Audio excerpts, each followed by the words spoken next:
Chapter 407. Enough. Ricky raised his voice and ordered the mercenaries to put away their weapons and return to their original positions. He looked at the three of them impatiently. I don't care about your internal grudges, whether it's the secret room or Extet. LaSalle and Dean looked at each other before they looked away. The three of you, tell me. Ricky's patience seemed to have reached its limit. The Prince of Constellation, where is he? Thales tensed up again. Beside him, Quick Rope, who had just escaped Dean's gaze, sighed and patted his chest. Dean snorted coldly and turned his head around. What does he have to do with you? When he said this, Stake, LaSalle, and the Disaster Swords all frowned. Ricky tilted his head slightly, and a cold glare shone in his eyes. That's right, that stupid prince has nothing to do with us. But he is related to whether we can get help from our allies, Ricky said. Stake smiled and bowed at the right time. So he is our business. Ricky's tone became colder and colder, and it made them have the urge to retreat. You have always been smart, Dean, so you better understand one thing. Right now, we are in control of this place, including who can come in and who can go out. Who can walk out, and who must go out lying down. Do you understand? As he said this, the Disaster Swords drew out their weapons in unison. Asterisk swoosh. Asterisk Dean's expression froze. He looked around with a solemn expression. He observed the tavern, which was as sturdy as an iron wall, and sensed the hostile gazes of the mercenaries. No, Thales sighed in his heart. There are still too many of them. Finally, Dean exhaled, and his tone became more relaxed. All right. Dean said reluctantly, the secret room must participate in your plan regarding the prince. Even if you hand him over to King Chapman, it must go through our hands. LaSalle's expression tensed. If the secret room is still Extet's, then you should not, asterisk bang. Asterisk there was a loud sound of a heavy palm slamming on the table. It made Thales and Quick Rope tremble. That's your problem, Ricky said word by word. His tone was as cold as winter frost. I don't King care at all. The atmosphere in the tavern instantly tensed up, as if someone was pulling on a thin rope. I don't care which one of you captures the prince. I don't care if you roast him or eat him alive. I don't care if you skin him or break his bones. I don't care if you kill him or CK him. But do you know, whoever stops us from accomplishing our goal is our enemy. Mortal enemies. And if you become the mortal enemies of the Outer Tower inheritors, trust me, you don't want that. Ricky glanced at LaSalle and Dean. His gaze was filled with a deathly stillness, causing the latter two's heart to skip a beat. So I'm going to ask you one last time, Dean. Ricky's expression turned sour. Beside him, Masked Man and Cray looked at each other. Cray then extended his hand towards Gloom. Where is that prince called Thales? Dean clenched his fists. Beads of sweat rolled down his forehead. Everyone, the familiar voice of mediation sounded again. Who the prince ultimately belongs to is a matter of operation. We can discuss it later. Stake smiled and walked between Ricky and Dean. The most important thing now is to determine Prince Thales' whereabouts. Don't ever talk about how sweet honey is before you taste it. Stake looked at Dean, then at LaSalle. His smile was still gentle. Do we agree? Dean pursed his lips tightly, while LaSalle's entire body tensed up. On the other side, Ricky looked at them coldly. Beside him, Cray slowly touched the hilt of his sword. Time seemed to have stopped.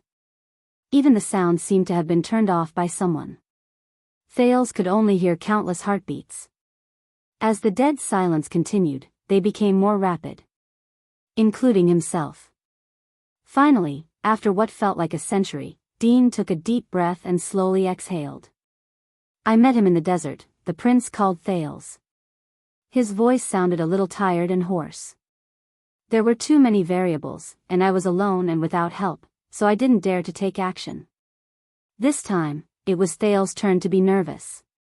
Cray snorted softly and lowered his weapon. And then? Ricky said faintly, the prince? Dean furrowed his eyebrows. Thales bit his lip gently. He's very cunning, that prince. Dean clenched his fists. He recalled something, and the muscles on his face tightened. He's very cautious, malicious, good at acting, and full of schemes. He befriended a merchant named Seth Tormodon in the desert, and followed his merchant caravan into Blade Fang's camp. He raised his head. Yesterday. Thales secretly sighed in relief. Tormodon. Ricky's gaze shifted. That poor peasant who talks about the glory of nobility all day long? Dean nodded. He still owes me a sum of money for hiring him. Don't forget to get it back. But obviously, his lies were not so easy to pass. But this is not what your information said. LaSalle stared at Dean from afar. He stared at his compatriot, who had secrets about him, and said softly, you said, we have the Prince of Constellation. Retreat tonight. At this moment, Dean tensed up. Even Thales' breathing trembled a little. Dean slowly raised his head. His eyes were filled with anger. I'll deal with you after this, LaSalle, Dean said coldly, no matter how you and your master stuffed the rat into the secret room and intercepted our information. As for you taking matters into your own hands here, be it the lady or the king, their expressions will not be pleasant. Taking matters into my own hands? LaSalle snorted and retorted, humph, you're the one who reported yesterday that you found traces of the Prince of Constellation, aren't you? Everyone. When he saw that it was about to turn into an internal conflict among the extensions, Stake had no choice but to raise his hands again to maintain order in the meeting. Can we focus on the topic? Dean and LaSalle then averted their gazes. Dean. Ricky seemed to be deep in thought. Tell me, you caught him, didn't you? We have the Prince of Constellation. Dean curled his lips. He looked very indignant. Almost, he said through gritted teeth. I planned to take him down tonight, and I already planned when to act. Once he finished speaking, he turned his head and stared at Thales. Until these two damn bastards ruined my plans, right before I moved. Thales coughed softly and twitched the corners of his lips. If you had stayed in the sack obediently, Dean, the prince glanced at Ricky with an unyielding look, perhaps by this time, we would have already caught that cunning little prince, along with all of you. Ricky exhaled heavily, as if he wanted to expel the dissatisfaction and resentment in his heart. Stake looked at Dean, then at Thales.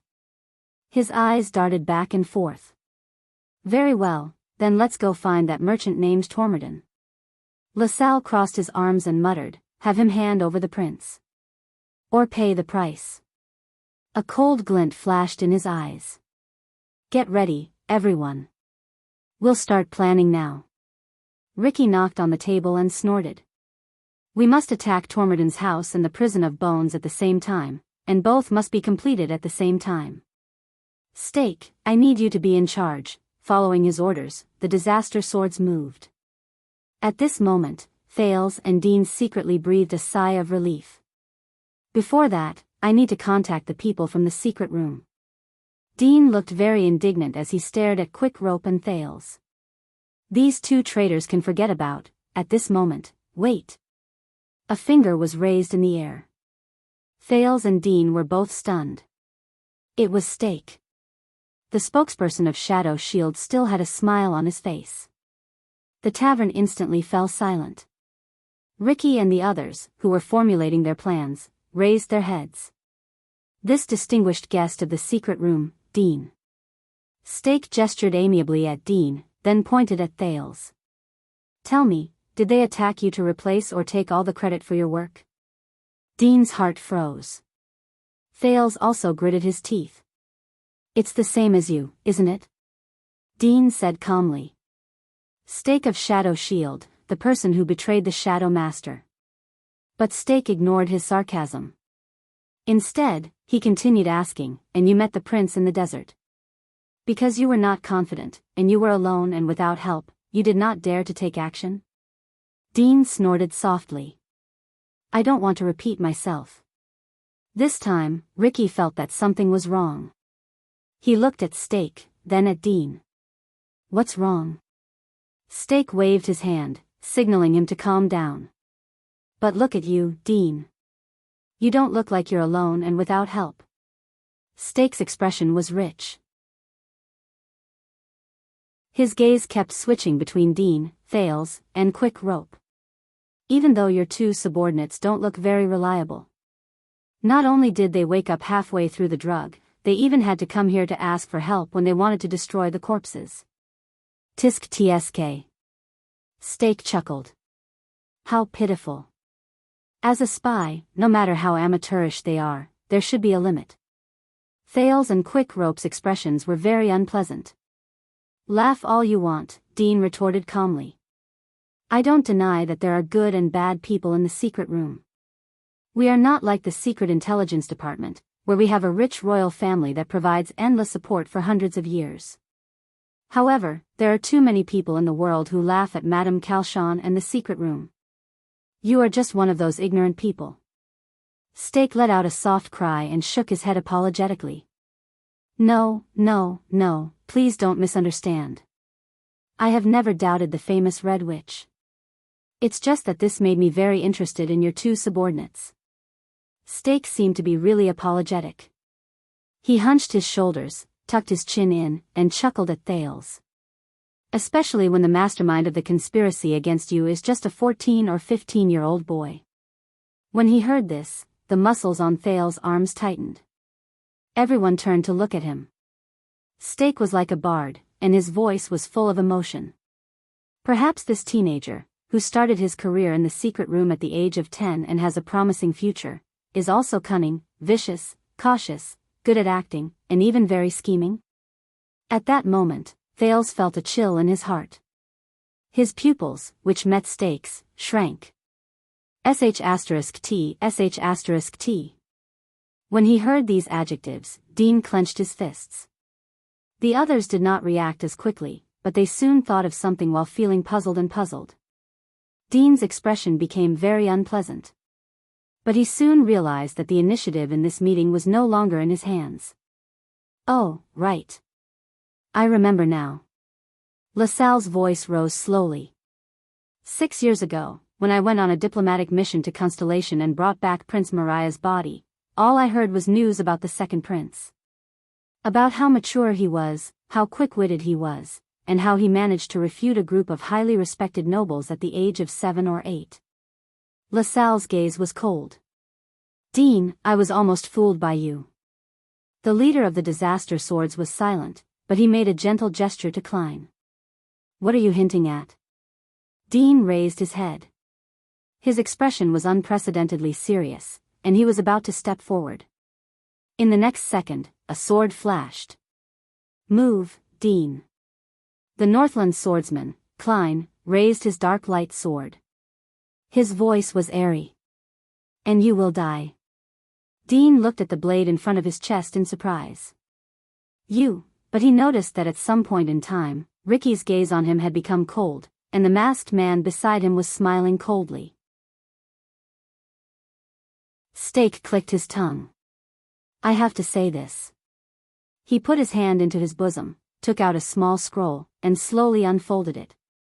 When you cut your hair, change your attire, and no longer look neat and tidy, but are in rags, Steak sighed and gently threw down the scroll in his hand. It's quite hard to recognize. Thales lowered his head stiffly and looked at the scroll. It was a sketch. The drawing was of a thin, neat teenager in his teens. His face was delicate, and his expression was indifferent. It was as if he had a card up his sleeve. Please forgive my rudeness. Steak flicked the dust off his body, turned to Thales in a solemn and gentle manner, and bowed deeply. I am Steak, from Shadow Shield. It is my honor to meet you with my own eyes. Dear Prince Thales. His tone was respectful, and his posture was humble. At that moment, the sound of people sucking in breaths came from the tavern. The leader of the Disaster Swords, Ricky, stood up from his chair as if he was facing a great enemy. His gaze was fixed on Thales. Klein frowned in disbelief. He looked at the portrait on the ground, and then at the teenager, whose face was ashen. The masked man's eyes were as sharp as knives, as if they wanted to cut Thale's face. Marina could not hide the surprise in her eyes. She could not believe that the thief who picked the lock just now was the prince of a kingdom. LaSalle stared at the prince with a complicated expression. He stared at the culprit who caused the Extet diplomat group to suffer a crushing defeat in the past. Dean gritted his teeth and stared at the blade in front of his chest with an enraged expression. Quick Rope sighed in pain and covered his face. Thales slowly closed his eyes and shut out everyone's reactions. He did not move for a long time. After a few seconds passed, he slowly opened his eyes. The prince sighed heavily and leaned against the back of his chair. With an indescribable sense of fatigue and relief, he gave Stake a feeble middle finger. F***CKU.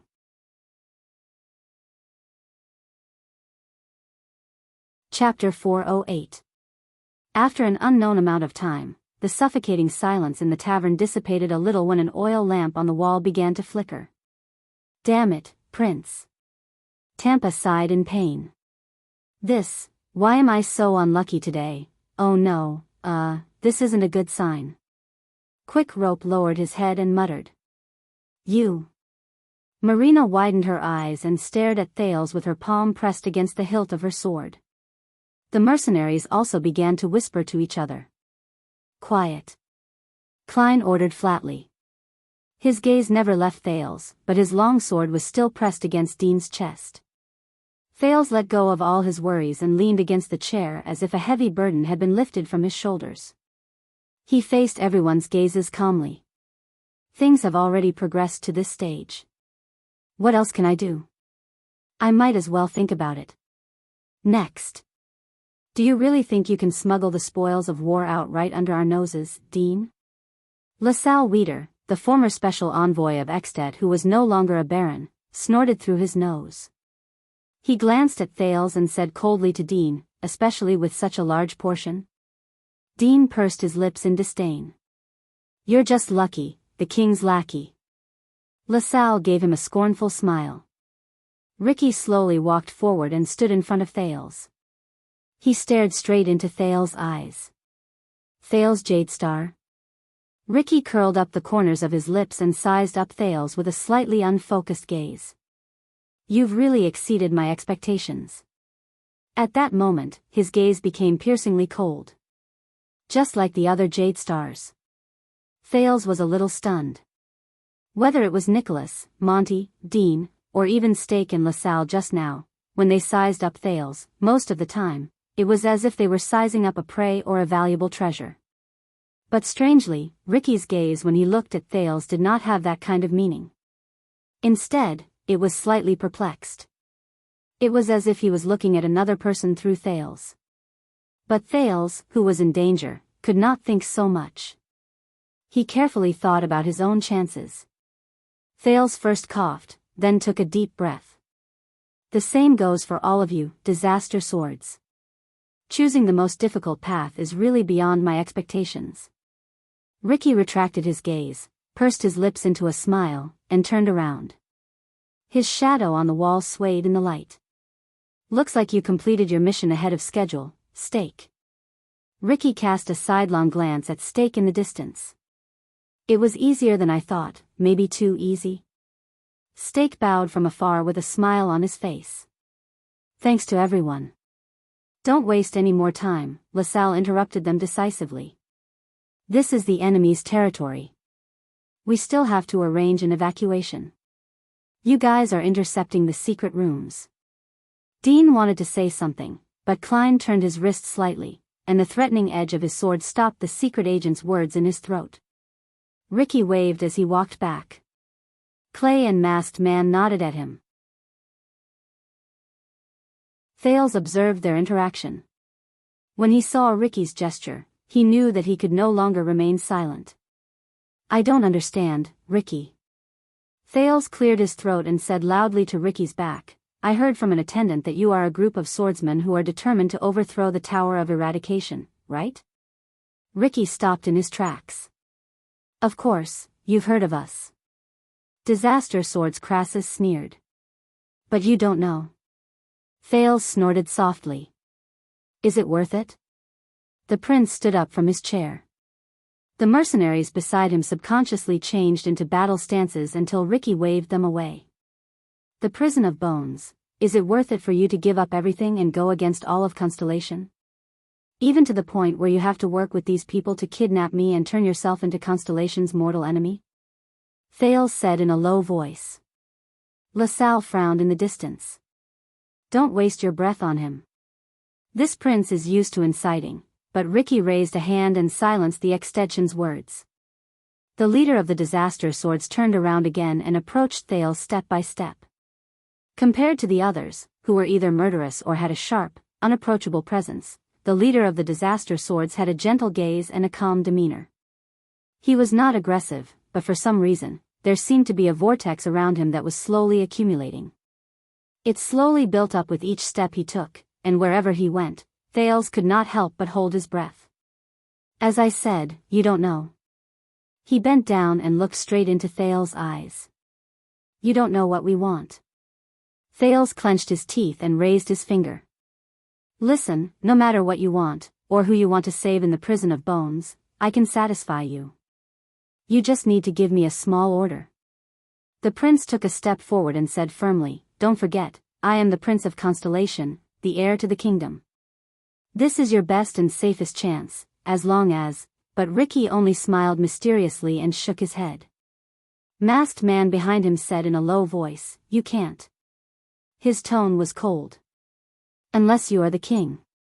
There was a negative emotion in masked man's tone that was difficult to get rid of, as if Thales was his enemy. This stunned the prince for a moment. But I will eventually be the king. Thales snapped out of his daze and tried his best to seize the opportunity. And all of you are destroying this opportunity. Ricky suddenly spoke up and interrupted him. I will become the king. I heard this from another Jade Star, Ricky said flatly. Guess what happened to him? Thales was stunned for a second. Ricky straightened his back and looked down at Thales. Even if you really become king one day, Thales Jade Star, when that time comes, everything will change, regardless of whether it's us. His eyes dimmed slightly. It's still you. In comparison, I prefer to choose the present. The melancholy in his tone made Thales fall into deep thought. Ricky shook his head. Tie him up and pack him up. The leader of the disaster swords regained his calmness and mercilessness. This made Thales nervous. Oh no. What to do? Ricky glanced at Quick Rope beside Thales and frowned. As for the other person, Quick Rope immediately sat up straight and pointed at Thales with a terrified and innocent expression. No, no, no, I swear, he paid me to do this. I really have nothing to do with this person, what? Thales raised an eyebrow. Ricky snorted. Very well, then kill him. What? Quick Rope's throat felt as if it was instantly choked by someone. He froze on the spot along with his incredulous expression. The two mercenaries behind Quick Rope drew their weapons and were ready to step forward. Dean could not help but frown.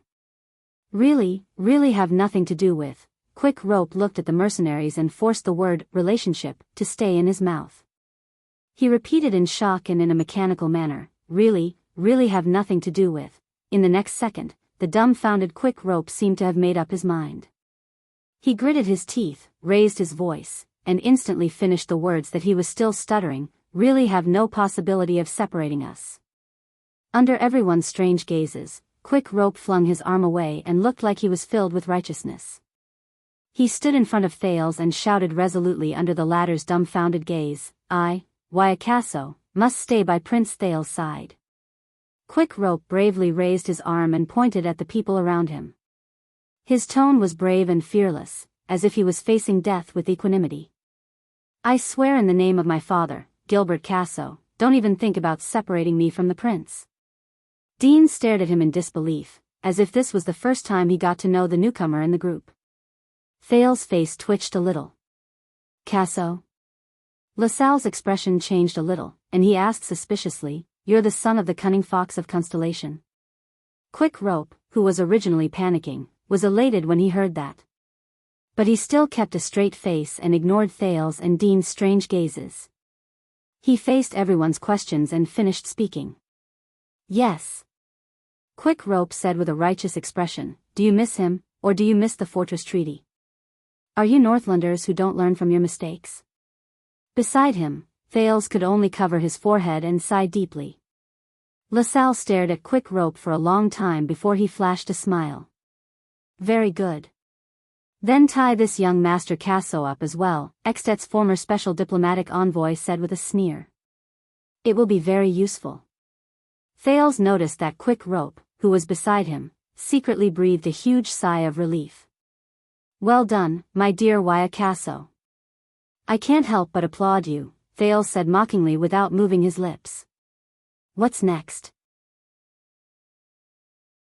Marina and Sean gestured, and a few mercenaries immediately followed them.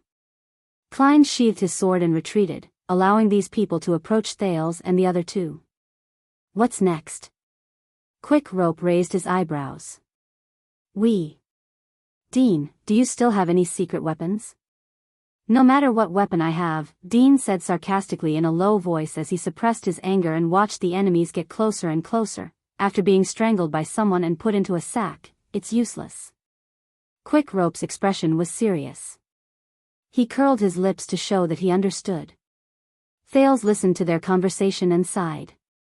Then, all that's left is, wait a minute.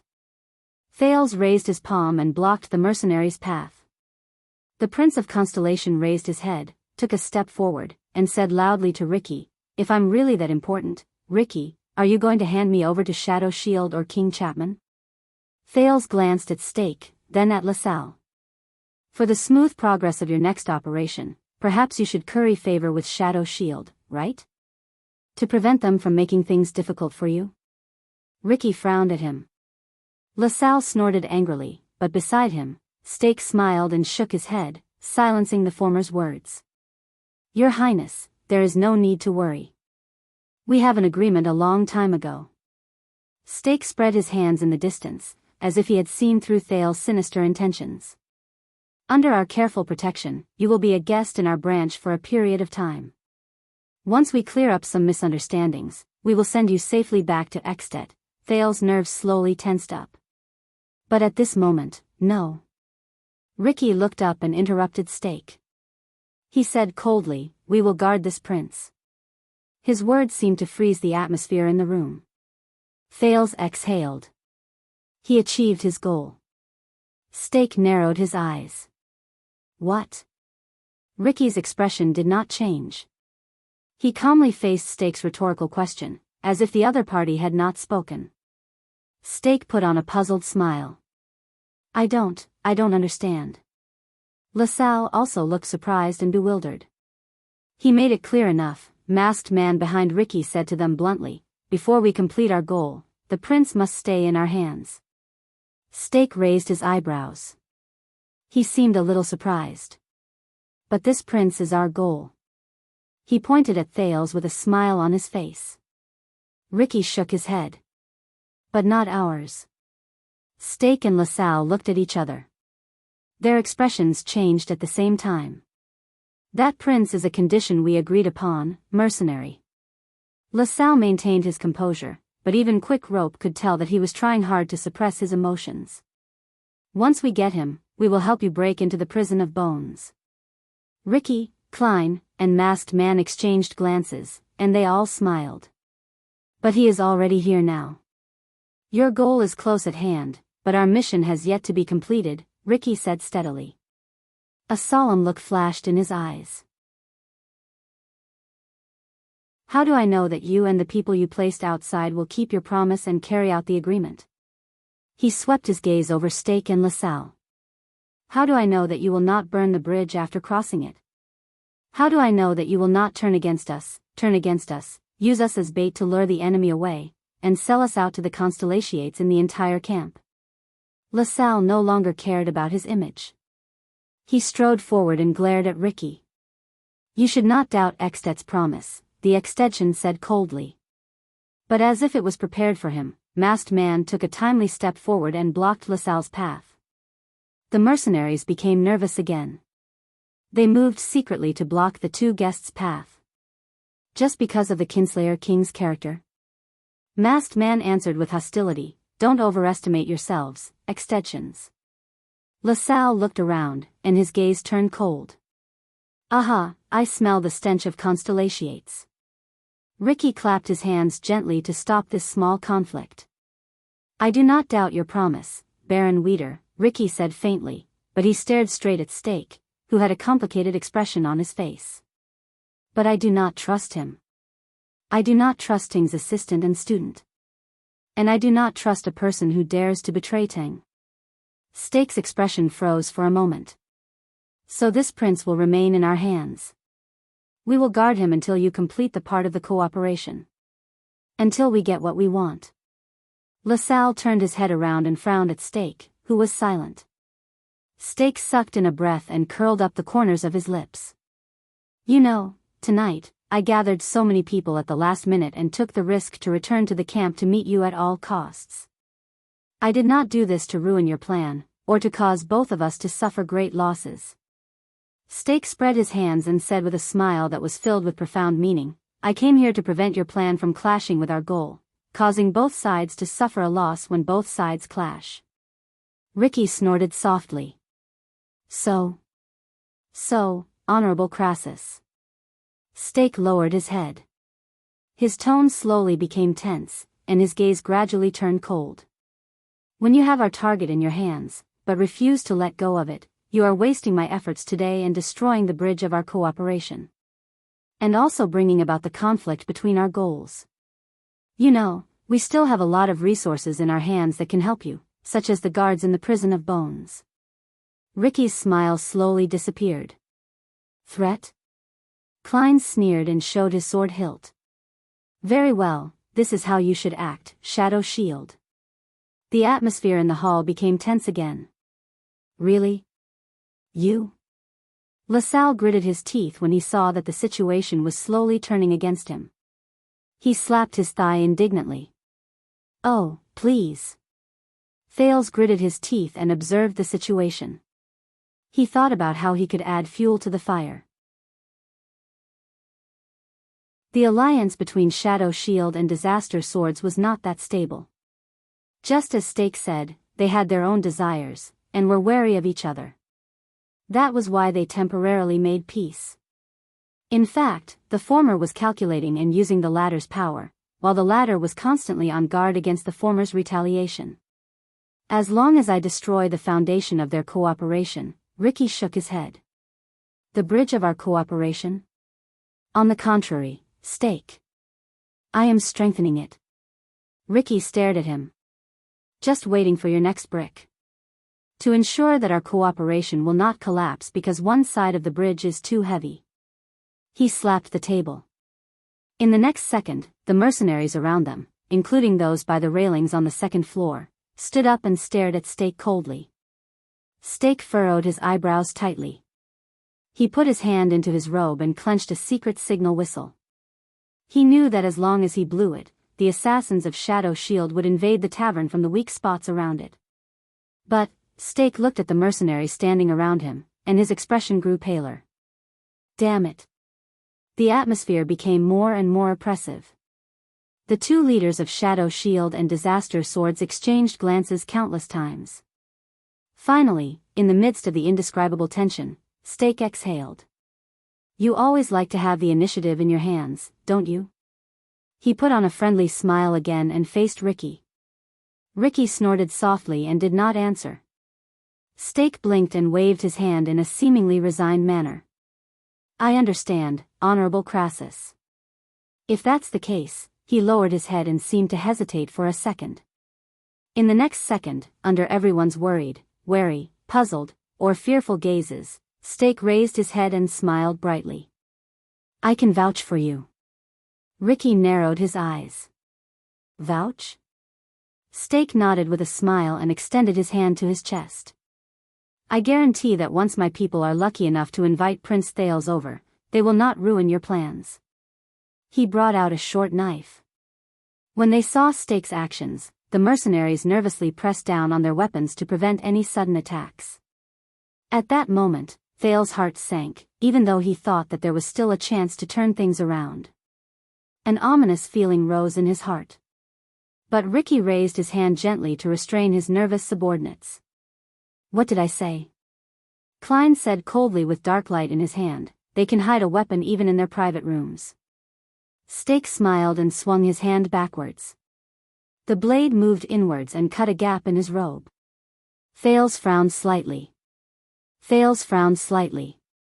A mezzanine? Perhaps to prevent any misunderstandings, Stake used 2 fingers to slowly scoop out a neatly folded piece of yellowed paper from the hidden layer of his robe. Under everyone's gazes, he slowly walked forward with a smile on his face. He put the knife back into his robe with one hand, and with the other, he gently handed the paper to Ricky. Ricky watched Stake's actions with a solemn expression. He also took the paper from Stake's hand in an extremely slow manner. "What is this?" he asked with a frown. Stake smiled. "An old letter. It's a letter written to the person you love. It's sincere and moving." Stake's eyes shone with a rare light. "It's a pity that it will never reach the recipient's hands." Almost everyone was stunned and dumbfounded. "What?" Ricky pursed his lips and shifted his attention to the letter. "Be careful," Masked Man reminded him coldly. "They are also good at using poison." Ricky nodded. He carefully grabbed a corner of the letter and shook it open. From Thales's angle, he could see that it was a rather old piece of paper made from animal skin. It was obviously not something cheap. As for the content of the letter, since it was too far away, Thales could only see it from the side when he used Hell's senses. There were neat and beautiful black cursive words. Even if he only looked at the general outline of the text, he could still vaguely see the owner's care and seriousness when he wrote it. "Letter?" Thales was puzzled. Ricky scanned the letter roughly, then immediately raised his head and frowned. "Why?" Stake seemed to have expected Ricky's reaction. His smile remained, and he bowed as patiently as ever. "Look at the signature." Ricky cast a profound glance at Stake. It was clear that he was not very satisfied with Stake's deliberate mystification. But he still looked at the letter. Ricky's expression changed. He raised his head and waited for Stake's answer. In response to Ricky's question, Stake showed a smug and mysterious smile. "That's right. Jade Star." He repeated each letter. His tone was ethereal, as if he was calling out a distant memory. Stake took a deep breath and said softly, "That's the writer of this letter. Herman Knight Jade Star.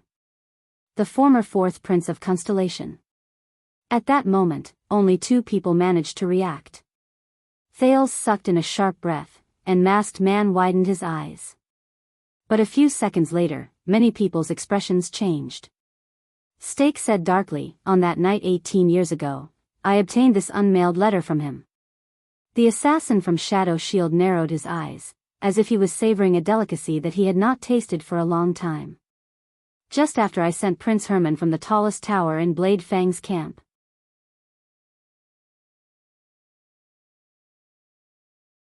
Chapter 409. At that moment, Thales' breathing stopped. 18 years ago, Herman Knight Jade Star, Blade Fang's camp. Ricky's pupils shrank. "You?" He stared at Stake in shock and solemnity, and subconsciously glanced in one direction. "Ghost Prince, it's you?" Stake straightened his robe, revealed a perfect smile, and nodded. "It's me." Soon, everyone's gazes toward Stake changed. Even LaSalle was no exception. From wariness and disgust, to wariness and shock. Thales stared at Stake blankly.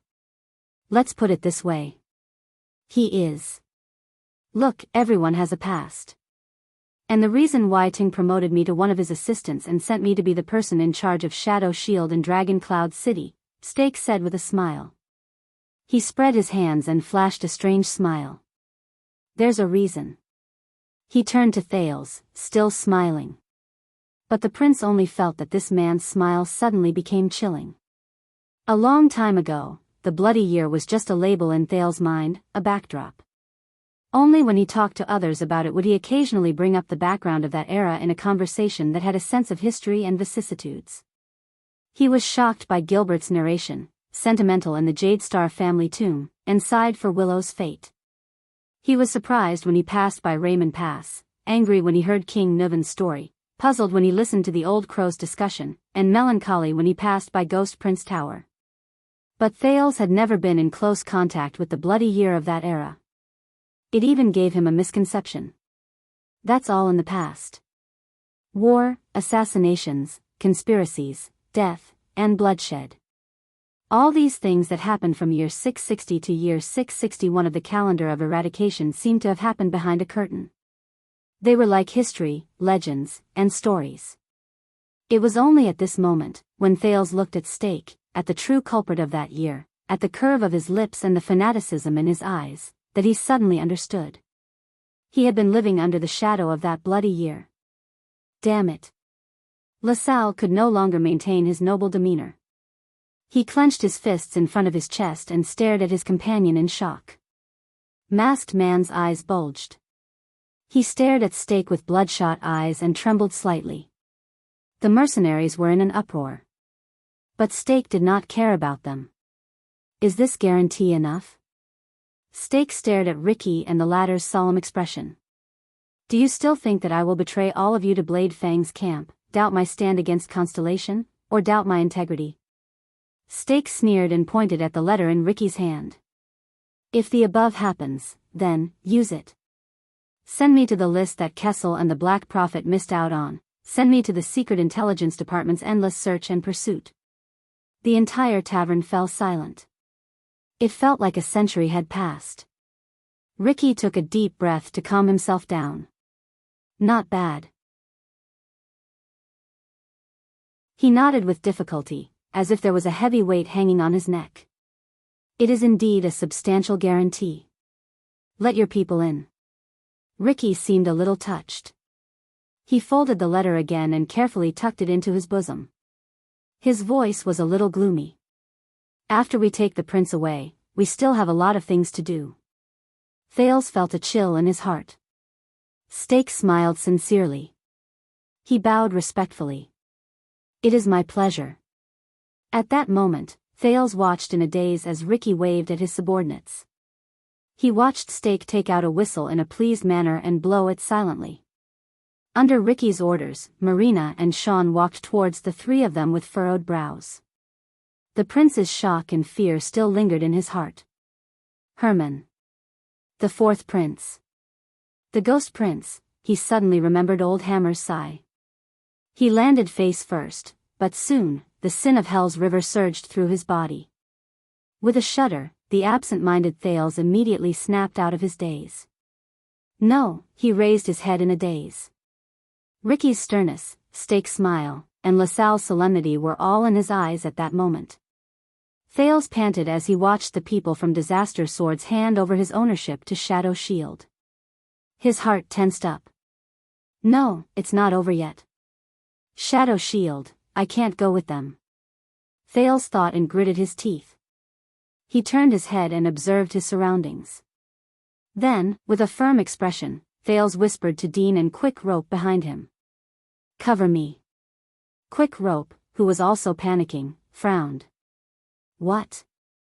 Dean, on the other hand, looked at Thales' gaze and guessed his intentions. He could not help but say, Are you crazy? Thales clenched his fists. He stared at Stake's satisfied expression from afar. Trust me. Thales said through gritted teeth. Their secret conversation ended there, because Marina had already arrived behind Thales. The prince pushed Dean and Quick Rope aside and took the lead to meet Marina and the mercenaries behind her. Put your hands behind your back, your highness, and it won't hurt so much. Marina said coldly to Thales. There was a malicious look in her eyes. But Thales snorted softly and slowly approached Marina. Marina, am I right? I think you must be very angry right now. The prince sighed and said, Your whole family was wronged and died with a crime they should not have committed. Today, your actions will make that crime a reality. Marina trembled slightly. She clenched her fists and took a deep breath. Jade Star? Marina snorted softly and went forward. She stared at Thales at a close distance and said disdainfully, "You look no different from a normal person, don't you?" Her gaze slowly turned cold. "What makes you so important that even if you shed a drop of blood, countless innocent people will die with you?" Thales took a step closer and winked playfully. "Maybe it's because our blood glows?" Marina frowned when she sensed the provocation in his words. Clang. Thales felt a chill in his heart. The swordswoman in red drew the sword in her right hand and slowly raised it from the side of her body to approach the prince's face. Marina sneered, "Then let us see your, I'm sorry." Thales put on a stern face and abruptly said. She probably did not expect him to surrender so quickly. Marina was slightly stunned. "What?" Thales sighed and said, "Blame Kurtz." "Go blame Kurtz. She's the one who taught me." Marina frowned in puzzlement. Kurtz. However, in the next moment, Marina felt the prince seize her sword-wielding wrist. Marina's combat instincts, which had been trained for many years, made her instinctively want to swing her wrist with a backhand. However, a strong force erupted from Thales' hand and pulled her forward. Marina, who instantly lost her balance, felt a chill in her heart. This force is far from what this thin and weak teenager before me can produce. Marina was about to raise her elbow to fight back, but what happened next was far beyond her expectations. Thales took a step forward as if he was dancing and pulled the swordswoman in red into his arms. In that second, Marina felt the prince's bright and lively eyes suddenly widen. Even his eyelashes could be seen clearly. He was so close that she could see his pupils. Her lips trembled slightly, and she touched another piece of softness. "It's a little dry, a little rough, and a little warm." Marina was slightly stunned. In the next moment, that piece of softness moved slightly and covered her lower lip. It brought about an even stranger sensation. "It's smooth, moist, and warmer. This is gray." His eyes. At that moment, Marina looked at the prince's eyes at close range, and this thought popped up in her head. "It's gray. It's really rare." At that moment, everyone who saw this scene was stunned. But just a fraction of a second later, poor Marina realized the situation she was in. No. In an instant, the shocked and angry Marina pressed her palm against Thales' chest and pushed the prince's face away from her. Slap. Under the surprised gazes of the people around her, the exasperated Marina gave Thales a hard slap with the back of her hand. The poor prince staggered backwards, but he did not forget to squeeze out a smile before he turned around and ran. Marina felt the lingering sensation on her lips and the gazes around her. Humiliation and anger surged in her heart at the same time. She was actually, her face contorted. She raised the sword in her right hand and said angrily, "You be starred, huh?" Marina, who was about to hit him on the back, looked at her empty right hand and was stunned. Where's my sword?" "Thank you." The prince's words traveled to her along with the sound of the wind as he turned around. At that moment, Sean, who was behind Marina, turned pale with fright. "Be careful." It was only then that Marina snapped out of her daze. At some point in time, one of her twin swords had already appeared in Thales' hands. As the prince charged forward without any distractions, it erupted with an indescribable speed and stabbed towards Ricky at the center of the tavern. Before the mercenaries in the distance could react, Sean and the others, who were the first to witness the situation, drew their swords in shock and anger. However, they were stopped by Dean and Quick Rope, who were already prepared for this. They blocked their way. Marina only had time to think about this. On the other side, whoosh, Thales gritted his teeth, raised his longsword horizontally, and moved his feet. He felt the strong sound of the wind brought about by the sin of Hell's River as he charged forward. There was only one person in his eyes. Ricky frowned and raised his head to look at Thales, who suddenly attacked. The sudden turn of events startled everyone, but the battle-hardened warriors reacted extremely quickly. Klein flipped his wrist, and with an even faster speed, dim light pierced towards Thales from the side. Asterisk boom. Asterisk the sin of hell's river poured down like a river and filled Thales' legs. The power of eradication, which was imitated from the twist of fate, poured out, and as his joints rubbed against each other violently, it pushed Thales' trajectory away. He bypassed Klein's interception. Klein cried out in surprise, but he could only let the tip of his sword slash past the side of Thales' legs. Ah, Thales felt the intense pain in his knees and ankles. He roared and broke through the interception that was impossible to break at all costs, and swung his sword at the unarmed Ricky. There were too many of them. Too many. He only had this one chance. He had to seize it. He had to. In front of him, a hint of surprise appeared in Ricky's eyes. Beautiful move. Ricky only had time to say 2 words. Thales' sword suddenly arrived in front of his eyes. His sword stabbed into Ricky's chest. Asterisk bang.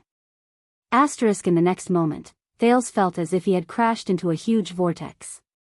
A turbulent force came from all directions, pressing down on his sword-wielding arm. The prince could not help but fall forward, and he could no longer control the sword in his hand. Oh no. He only had time to think that. Asterisk bang. Asterisk in the next second, Thales' vision blurred. He felt pain in his knees and elbows, and he fell to the ground. Thales grunted and pushed himself up, but he felt a chill on his neck. He looked up in shock. At some point in time, the sword he snatched from Marina was already in Ricky's hand. Thales was stunned. How can this be? The leader of the disaster swords had an indifferent expression on his face. He knelt on one knee and pressed the tip of his sword against Thales' neck. On the other side, Quick Rope and Dean, who were subdued by the mercenaries, sighed at the same time. Beautiful move.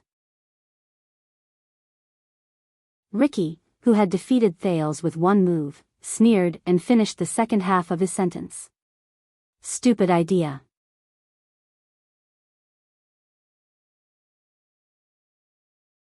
Chapter 410. Marina's blade was very cold, especially when it was pressed against his throat. Thales could feel himself improving ever since he was forced to be sandwiched between the Star Killer and the Raven of Death. In the end, all 3 parties used up their trump cards. His reaction to actual combat was better, his movements were faster, and his power of eradication flowed more freely. But, Thales looked at Ricky's indifferent expression and his relaxed attitude. He had no choice but to move his neck along with the other party's blade. Damn it. From the prince's sudden attack to Ricky's successful counterattack, both parties had only exchanged blows once. The sudden change only lasted for less than 2 seconds. Quick Rope and Dean, who were covering for Thales, were pinned to the ground by multiple opponents. They could not move, and their faces were in pain. Many of the mercenaries were still prepared to fight. They watched in surprise as the situation turned around in an instant. Clearly, someone needs to teach our prince when and what not to do.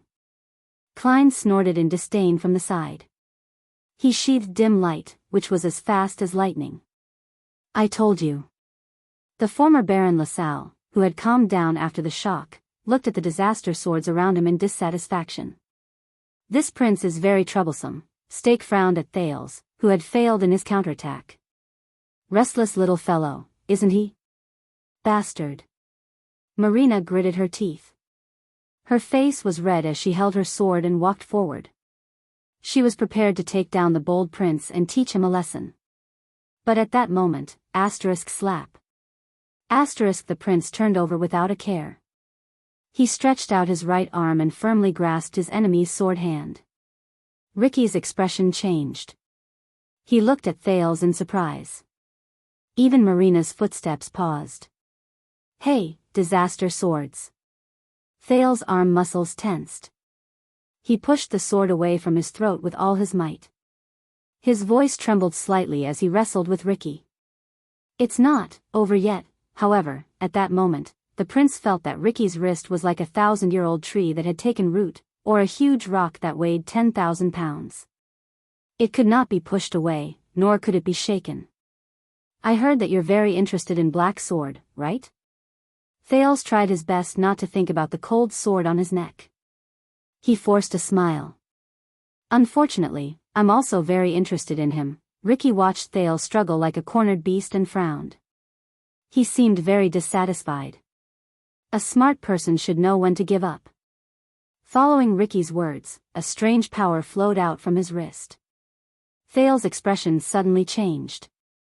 At that moment, Ricky's power of eradication flowed into his entire body through Thales' palm.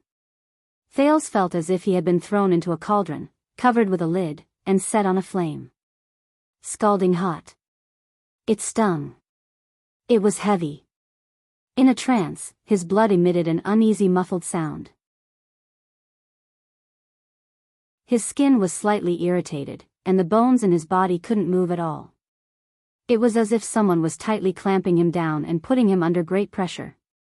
With Thales' hell's senses, the power of eradication in Ricky's body was like countless deep whirlpools that devoured everything in its endless, rolling undercurrents.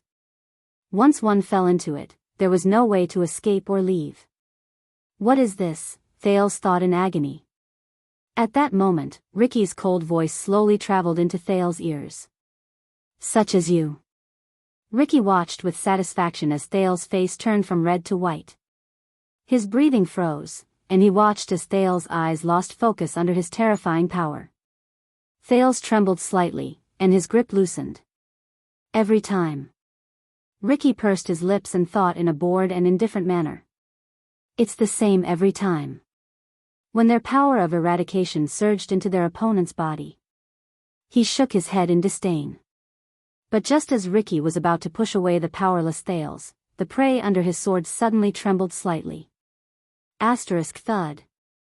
Under everyone's gazes, the prince, who was already at the end of his tether, suddenly sucked in a sharp breath, extended his left hand, and grabbed Ricky's collar tightly.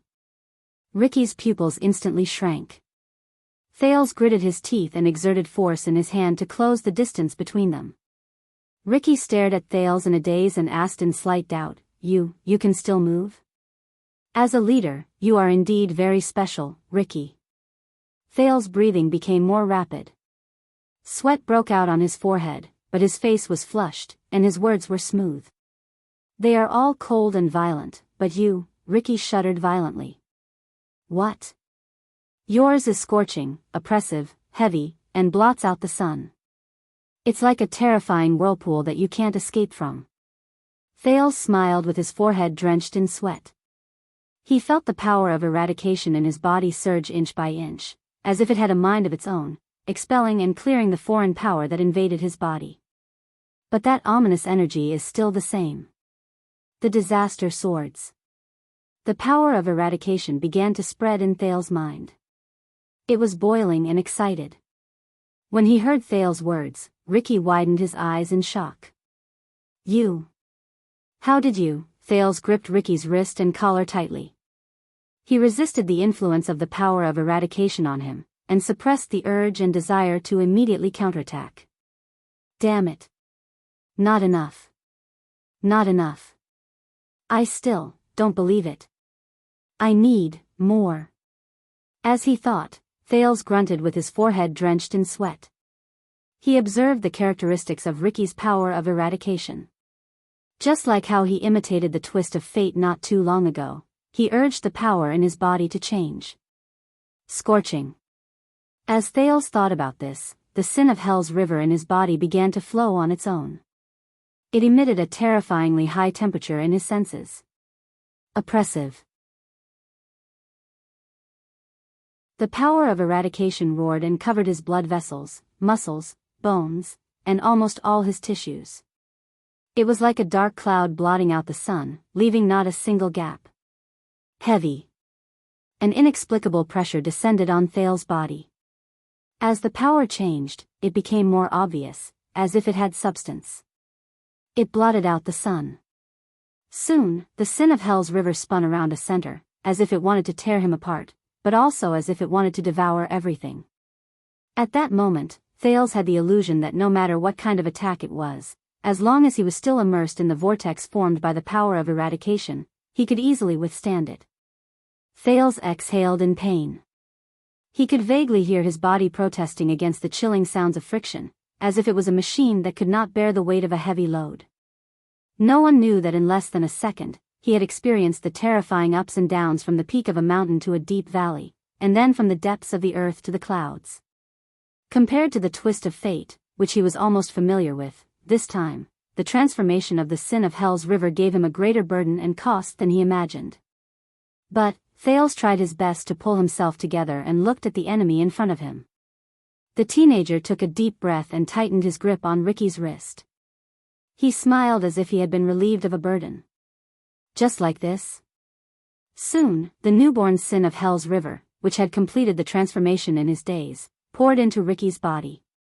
At first, Ricky looked puzzled, but as the unusually familiar power gradually surged into his body, the man's breathing became more rapid. This is scorching. Oppressive. Heavy. Blotting out the sky. Just like, as he looked at Thales' smile and sensed the feeling coming from his body, there were no words that could describe Ricky's current expression. No, he widened his eyes and shook his head subconsciously, as if he could not believe what was happening before his eyes. Impossible, Thales coughed in pain, and the young power of eradication immediately dissipated. His hand left Ricky's collar and fell limply to the ground. The onlookers did not know what was going on. As they listened to the conversation between the two, they were surprised and bewildered. The anxious Sean wanted to walk forward, but Ricky waved him away. "What's wrong, Ricky?" Klein asked tentatively. But the leader of the disaster swords only shook his head slightly and did not answer. He was still immersed in disbelief and surprise. "I know." Thales looked as if he was on the verge of death. His expression was dazed, and he forced himself to stay awake. He gritted his teeth and said, "I know why all of you want Black Sword." Ricky's shock slowly disappeared, but his frown deepened. He began to face the truth before him. "Who are you?" Crassus of the disaster swords asked in a low voice. But Thales only sucked in a deep breath and shook his head. "Believe me, Ricky, you don't want Black Sword." The prince's face was full of exhaustion. "You want me. I'm the one you really need." The teenager fixed his gaze on the man. "Me." The lights in the tavern were much dimmer than before, making Ricky's expression look incredibly solemn. On the other side, Stake of Shadow Shield coughed to remind the disaster swords. "What are they doing?" LaSalle urged impatiently. "Are they chatting?" Masked Man looked at Ricky worriedly. He watched as he suppressed the prince but did not move. "Ricky, we should take action," he waved at Sean and Marina. The latter too walked forward cautiously or with gritted teeth. But Ricky suddenly raised his head. "Step back." The leader of the disaster swords had never been so serious before. He looked coldly at his subordinates, who were prepared to come forward to capture the prince, and said coldly, "All of you." The mercenaries were stunned. But before they could react, Ricky withdrew the sword in his right hand, grabbed Thales' collar with his powerful left hand, lifted him up from the ground, and slammed him on the table beside him. Bang. Amid the loud noise, Thales lay on the table in pain and moaned. But before he could react, Ricky turned his sword around, sliced through the air, and stabbed at his head. Whoosh. Thales' mind went blank. Thud. A muffled sound rose. The tip of the sword grazed past Thales' scalp and was embedded deeply into the table. It was only an inch away from Thales' forehead. The prince glanced at the cold glare of the sword through the corner of his eye. His heart pounded, and he stared at Ricky's eyes in shock. "Hey, be careful." Stake widened his eyes, extended his hand, and cried out, "We don't want to get a corpse," but Ricky ignored him. Masked Man coldly blocked Stake's path, not letting him take even a single step forward. The leader of the disaster sword slowly bent down and approached the shocked Thales. "Tell me." His hand was still on the hilt of his sword. He twisted the blade, and it made a terrifying scraping sound against the pierced wood. Your Highness, you arrogant prince. Ricky enunciated each word clearly. Have you tasted death before? His eyes were as cold as ice. Even the light reflected in his pupils was filled with coldness. At that moment, Masked Man and Klein widened their eyes and looked at each other at a loss. It was as if they knew something. Thales stared into Ricky's eyes and digested his words. The taste of death. Ricky understood. Thales breathed a sigh of relief in his heart. He had achieved his goal. But obviously, the others did not understand. Honorable Crassus, forgive me for being blunt. He might have angered you, but the prince in your hands is very valuable. Stake seemed to be worried about the hidden meaning in Ricky's tone. He raised his hands anxiously. If you are dissatisfied with him, Ricky suddenly turned around. He glared at Thales and shouted fiercely. Shut up. Stake was rendered speechless. The rest of his words were stuck in his mouth. In the next second, Ricky turned around and continued to stare at Thales on the table. He said sternly, Answer me, Prince. His breathing quickened. Have you seen death before? At that moment, Ricky was like a fierce beast with sharp claws and a long beard. He no longer had the indifference he had when they first met. Death. Thales frowned. His thoughts drifted away. Only those who have survived death have the right to use and control it.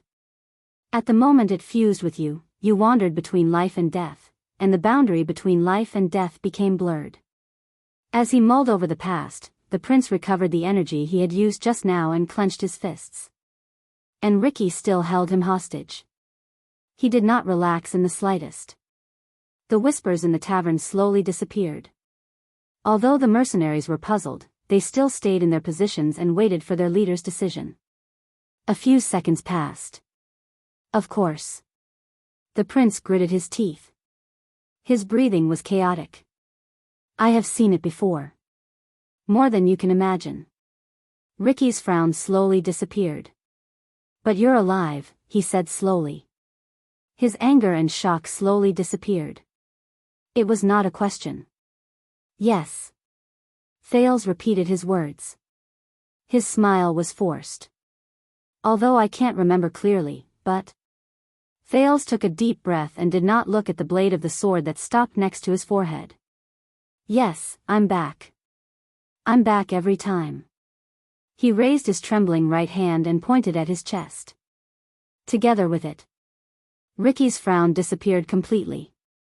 He no longer twisted the blade on the table. How did you know? His tone was cautious. About us, about, Ricky's gaze followed Thales' finger. He said the next word solemnly and sternly, it. Thales exhaled laboriously. Don't forget, I am a jade star. The prince smiled weakly. We know everything. Ricky's expression froze. He narrowed his eyes. Jade Star, Horus Jade Star? Ricky took a deep breath. His tone became downcast along with his head. Is it him? He learned all of this from the Tower of Eradication? Thales was slightly stunned. What? Whether it's him or not. Thales gulped. He was determined to get through the crisis before him first. But you want me?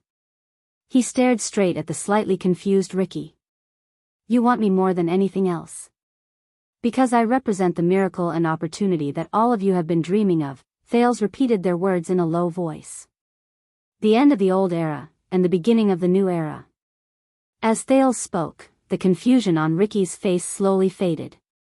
He looked up. Yes. Ricky looked at the prince in front of him, sighed, and said in relief. I want you. There was a profound meaning in his words. In the next second, Ricky exerted force with his right hand, pulled the blade out from the table, and turned to the others. Thales was left alone, lying on the table, panting in shock. Take him down. Be polite. Ricky brandished his sword and tossed it back to Marina, who was staring at Thales unblinkingly and indignantly. Sean nodded and walked forward. Get ready. At that moment, it was as if Ricky had become the calm and indifferent leader from before. We will begin the next step. Klein and Masked Man looked at each other. They glanced at Thales uneasily and nodded in unison. The mercenary started to move. Stake coughed to remind them of his existence. Since we have subdued this mischievous prince, let us take him away, at least to a safe place. But Ricky suddenly raised his head and interrupted him.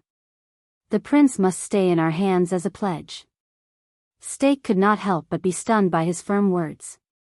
Only when we complete our goal and leave the camp, Ricky said lightly, will I hand him over to you.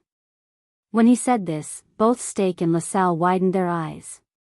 Thales exhaled and felt slightly at ease. Finally, Quick Rope and Dean, who were subdued on the ground, became even more confused. Just like the mercenaries, they did not know what was going on. Wait. Stake stared at Ricky from afar. His tone was filled with disbelief. I gave you such a huge guarantee, but you still insist on maintaining the status quo? He pointed at Thales, who was violently dragged down from the table by Sean. But Ricky only snorted softly. You didn't give me anything, Stake.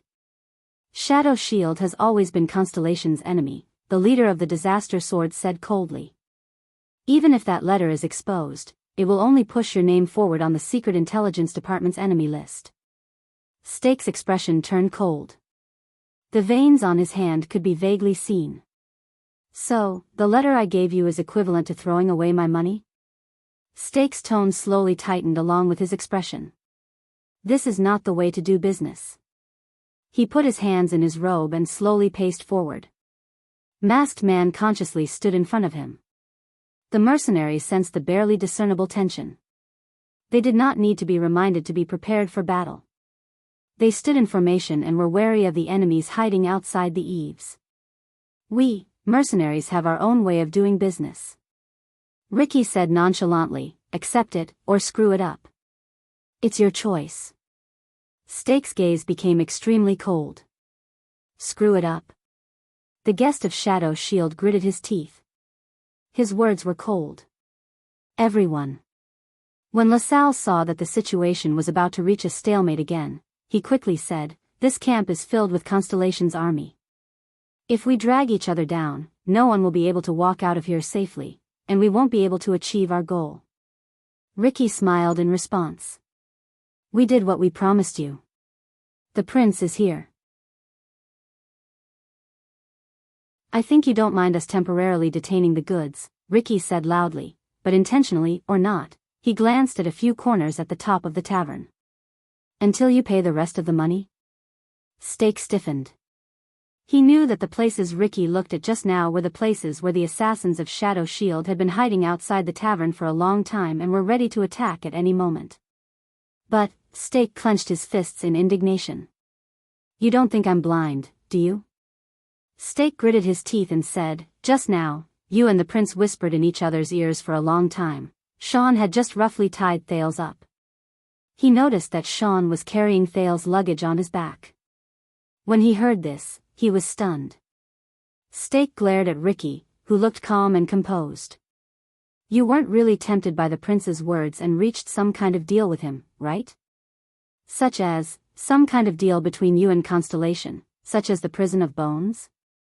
Ricky stopped what he was doing. LaSalle stopped talking as well. He stared at the others with deep distrust in his eyes. Masked Man frowned. Then it'll be very ugly, Stake said coldly. Do you think that Shadow Shield would come all the way here just to let you take away our target so easily? Ricky took a deep breath, turned around, and met Masked Man's gaze. He laughed. Ha ha ha, Masked Man laughed as well. It was as if he had heard the funniest joke in the world. I can understand. You gave us that letter, so you were very indignant. You felt as if you were being taken advantage of. Ricky laughed very happily. He waved his hand. Are you still worried that we will judge the situation and turn around to collude with Constellation? Make all of you fall short of success? Stake's expression became more and more unpleasant. Ricky walked forward, moved past Masked Man, and arrived in front of Stake. But what I want to say is, Stake, just like you, we were destined to be enemies with Constellation a long time ago. Stake was slightly stunned. Ricky stared at him and said faintly, as a reward for your letter, and as a reward for your sincerity, with a calm expression, he crooked his finger behind him. Samuel? While Stake, LaSalle, Thales, and the others were puzzled, Masked Man snorted coldly and walked forward. He stretched out his hand and pulled down his mask without hesitation. The lights flickered, and the masked man's face was indistinct. It was a face that had been through the vicissitudes of life. The man looked to be in his 40s or 50s. His cheekbones were high, and his sideburns were faintly visible. Stake scrutinized him with a puzzled expression, as if he did not know what to do for a moment. You are, Masked Man shook his head in disdain. But LaSalle's expression changed beside Stake. That is. The former Baron of Extet stared at the man and shuddered slightly. Many mercenaries, including Quick Rope, looked at each other in confusion. They were extremely puzzled. Thales tried his best to stretch his neck, but he could only see Masked Man's side profile. Damn it, who is that guy? But Thales was immediately stunned. Side profile. Yes, he could only see Masked Man's side profile. But that was enough. There was an obvious and ferocious brand on one side of the man's face, from his chin to his cheekbone. His skin and flesh were turned inside out, and blood was everywhere. It was like, Thales stared at the brand on the man's face in a daze. Just like the two brands on Raphael Lindbergh's wrists from the Kingdom's Secret Intelligence Department 6 years ago. They were the Arun families, but the prince was shocked again. He recognized it. The imprints on the masked man's face had a regular pattern and a shape, that is, Thales could not believe his eyes. But Masked Man quickly spoke and ended Thales' doubts. This is the letters from the ancient empire. It represents the Jade Star royal family. It was branded a long time ago, he said coldly as he gently touched the ugly and terrifying brand on his face. Stake shuddered violently. Masked Man said coldly, the person who is branded with this brand is a sinner who was personally ordered by the Supreme King of Constellation to be punished. He will bear the shame and sin that will never be forgiven, and he will never be able to redeem himself. Stake took a step back with a surprised expression. Ricky crossed his arms and sneered slightly. Klein looked as if he had known about this for a long time and was not surprised. Marina listened to Masked Man's confession with a complicated expression. Thales stared at the man named Samuel in a daze. He could not describe the feelings in his heart. Stake remembered something and asked with uncertainty, you said your name is Samuel? You are. Samuel, who was no longer masked, snorted softly. As you said, everyone has a past. Samuel turned around and faced the people in the tavern. After the war 18 years ago, aside from all of you assassins who deserved to die, there was also a group of people in Eternal Star City who were sentenced to prison by the newly crowned King Kessel. Samuel slowly walked forward. His tone was cold. All of them were skilled, experienced, and powerful warriors who were born into nobility. They once made a glorious oath to protect the noblest descendants of the kingdom. Samuel turned his head abruptly and looked at Thales, causing the latter to be shocked. Under the illumination of the light, the brand on his face became even more obvious and terrifying. His gaze was very strange. He was clearly staring at Thales, but it was as if he was looking into the distance through a layer of water curtain. Samuel spoke slowly, but because of that failure and humiliation that the world knew about, they were wronged under the wrath of the new king. They were charged with grave crimes, and from then on, they could only waste their lives in the miserable underground. They could never be free, and they could never see the light of day. Samuel raised his head. His tone was one of pride and pain. I am Colin Samuel, from Eternal Star City. I am the youngest son of Viscount Lucas Samuel. He said in pain.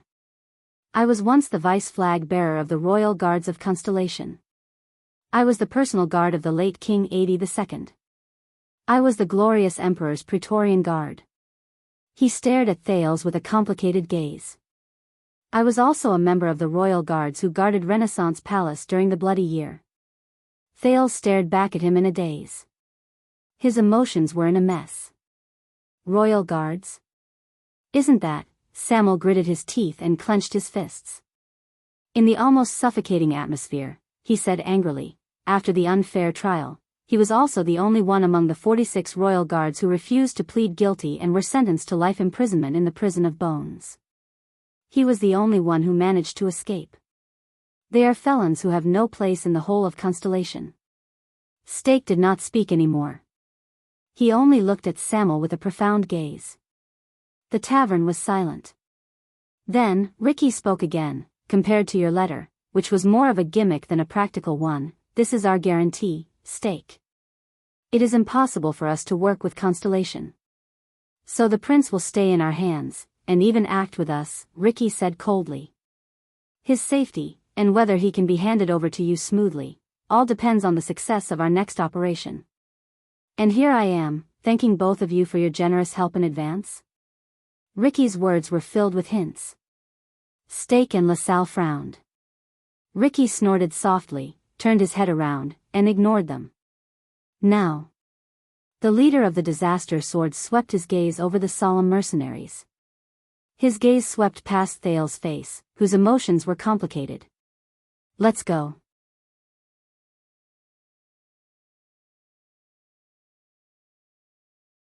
Chapter 411.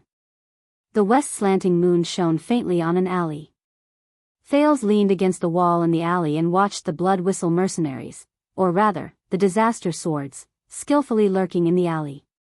They were silent but highly vigilant. He felt anxious. Damn it. After they left the tavern, they did spread out, but they were even more vigilant. I can't find a chance like this. From planning to taking action, the Disaster Swords could be said to be swift and decisive.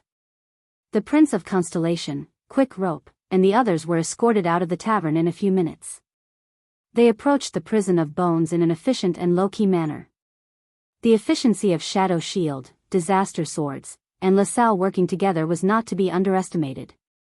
Aside from them deliberately moving in groups to hide their tracks, they did not alert a single person along the way from my home to this place. Even the patrols they were supposed to run into had disappeared from their sights. But at that moment, what Thales was most worried about was not this. He was worried about one of the people guarding him, a certain swordswoman with an angry expression on her face. 8 or 9 years ago, when I returned to my hometown, there was also a local rascal who wanted to molest me. Marina rubbed her lips gently with one hand and pressed the hilt of her sword with the other. She leaned close to Thales' ear and whispered. Her words contained hatred that could not be ignored. Do you want to know what happened to him? No, not at all. But in the face of Marina, who was gnashing her teeth, Thales could only return an awkward smile filled with guilt and helplessness. Hey, I'm very sorry about what happened just now, but you're too good.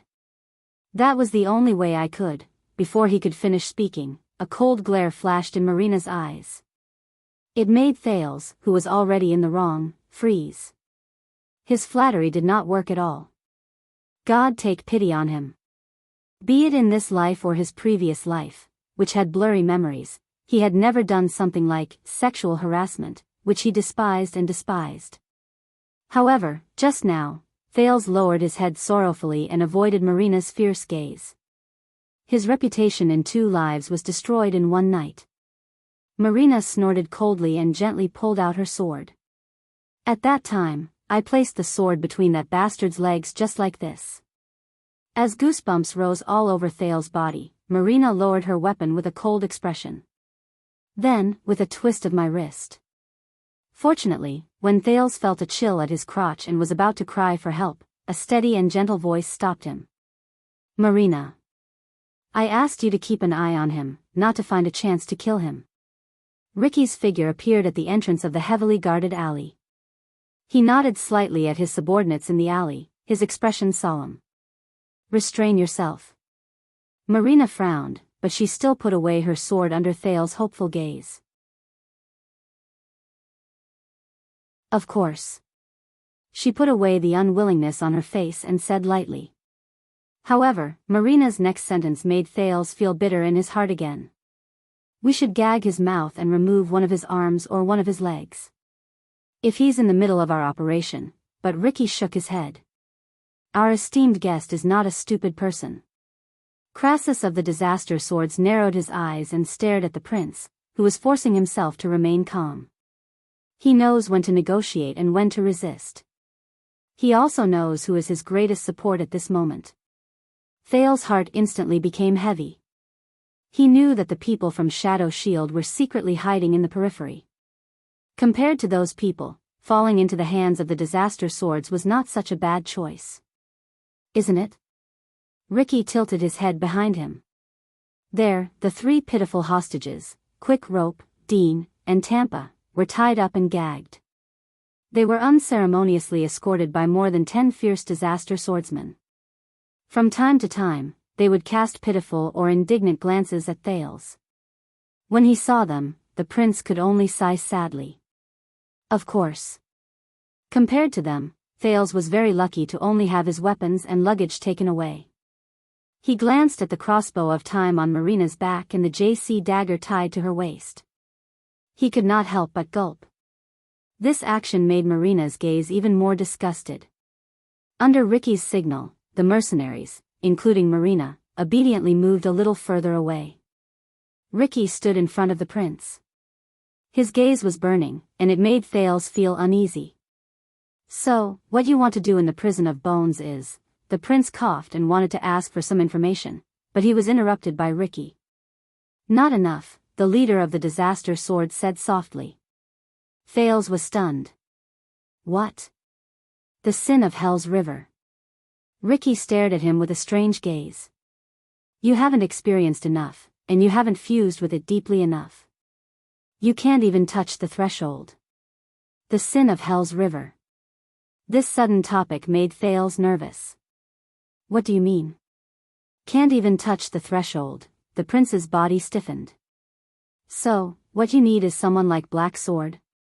But Ricky still shook his head and denied it. He's not enough either. When he stared at the prince, there was an undisguised coldness in his gaze, but there was also a fanaticism that made people feel uneasy. These two contradictory meanings made Thales feel even more uncomfortable. So, you need more training. You need to let it mature as soon as possible amidst blood and danger, become stronger, and release it. In the end, you will surpass the supreme class and reach the legendary, true world. Thales furrowed his eyebrows. He became even more confused. Surpass, what world? What are you talking about? That is the only way. As if he did not hear what Thales said, Ricky continued to stare at Thales attentively. We believe that it is not without reason that you were chosen by Hell's River and returned from death. Thales' eyelids twitched. In fact, the Iron Blood King, Gil Quz, the Black Knight, and the Ninth Man, Shalon Tan En, Hill Crassus. Ricky read out the names that Thales was either unfamiliar with or had heard of. Even you, Thales Jade Star. Thales was confused. These names... The Iron Blood King seems to be the ancient Northland king who led the army to fight against the ancient orcs. Gil Quz, I've never heard of him before, the Black Knight. I think I've seen him in the pile of novels about pitiful knights by Little Rascal's bedside or in the bardic poems. The Ninth Man, what the hell is this? It's a nickname, right? Shalon Tan En, what a familiar surname. Hill Crassus, strange. Isn't Crassus the honorific title given to the leader of the Disaster Swords? As for Thales Jadestar. No, what about me? Damn it, if only I had a photographic memory like Saroma, who likes to flip through random books when she has nothing better to do. Ricky continued, we believe that in the thousands of years of history, every single person who struggled to return from the edge of Hell's River had their own mission in that era. What? Thales could not help but ask, what mission? But Ricky did not answer him. Instead, he flashed a smile that made people uneasy. You obtained a key, Prince.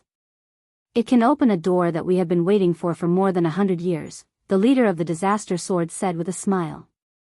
Don't waste it. The confused prince was about to speak, but he was interrupted by the sound of carriages coming from outside the alley. Around them, the mercenaries who had been lurking quietly became alert, like wild beasts whose territory had been invaded. Ricky raised his head and looked at a figure outside the alley. "Their signal is here," Crassus of the Disaster Sword said with a frown. "Let's go." Thale's expression changed. Before he could react, he was violently escorted out of the alley by the impatient Marina. A rather long fleet of carriages headed towards them on the empty and dark street. There were both human-powered carts carrying unknown goods and carriages pulled by pack horses. Tampa whimpered uneasily behind him. He only quieted down when Sean reminded him mercilessly. When he saw the wine glass on the flag of the fleet, Thales immediately understood. "This is the supply fleet for my tavern." There were about 20 people in the transport fleet. They were all dressed in ordinary clothes made of coarse cloth. They looked shabby and light, just like the locals of Blade Fang's camp. Their horses did not stop galloping, and they turned a blind eye to Ricky and the group of people who popped out of the alley. In the carriage closest to them, a coachman lifted his hood at Ricky and nodded politely. Thales recognized the coachman. It was Stake. "Don't worry, the patrol team closest to us has already left." Stake sat in the driver's seat and smiled smugly at Ricky, who approached him. "There were also 3 thieves who wanted to take advantage of the night to burgle, but they have already been dealt with." All the factors that could expose us for this trip, but Ricky did not pay attention to him. Instead, he looked at another person sitting beside Stake. Beside Stake, Samuel, the former royal guard of Constellation, snorted softly. "Along the way. I have to say, they really have their ways." Samuel did not hide the disgust on his face, but he still nodded. "Shadow Shield." Stake lifted his hood in a smug manner.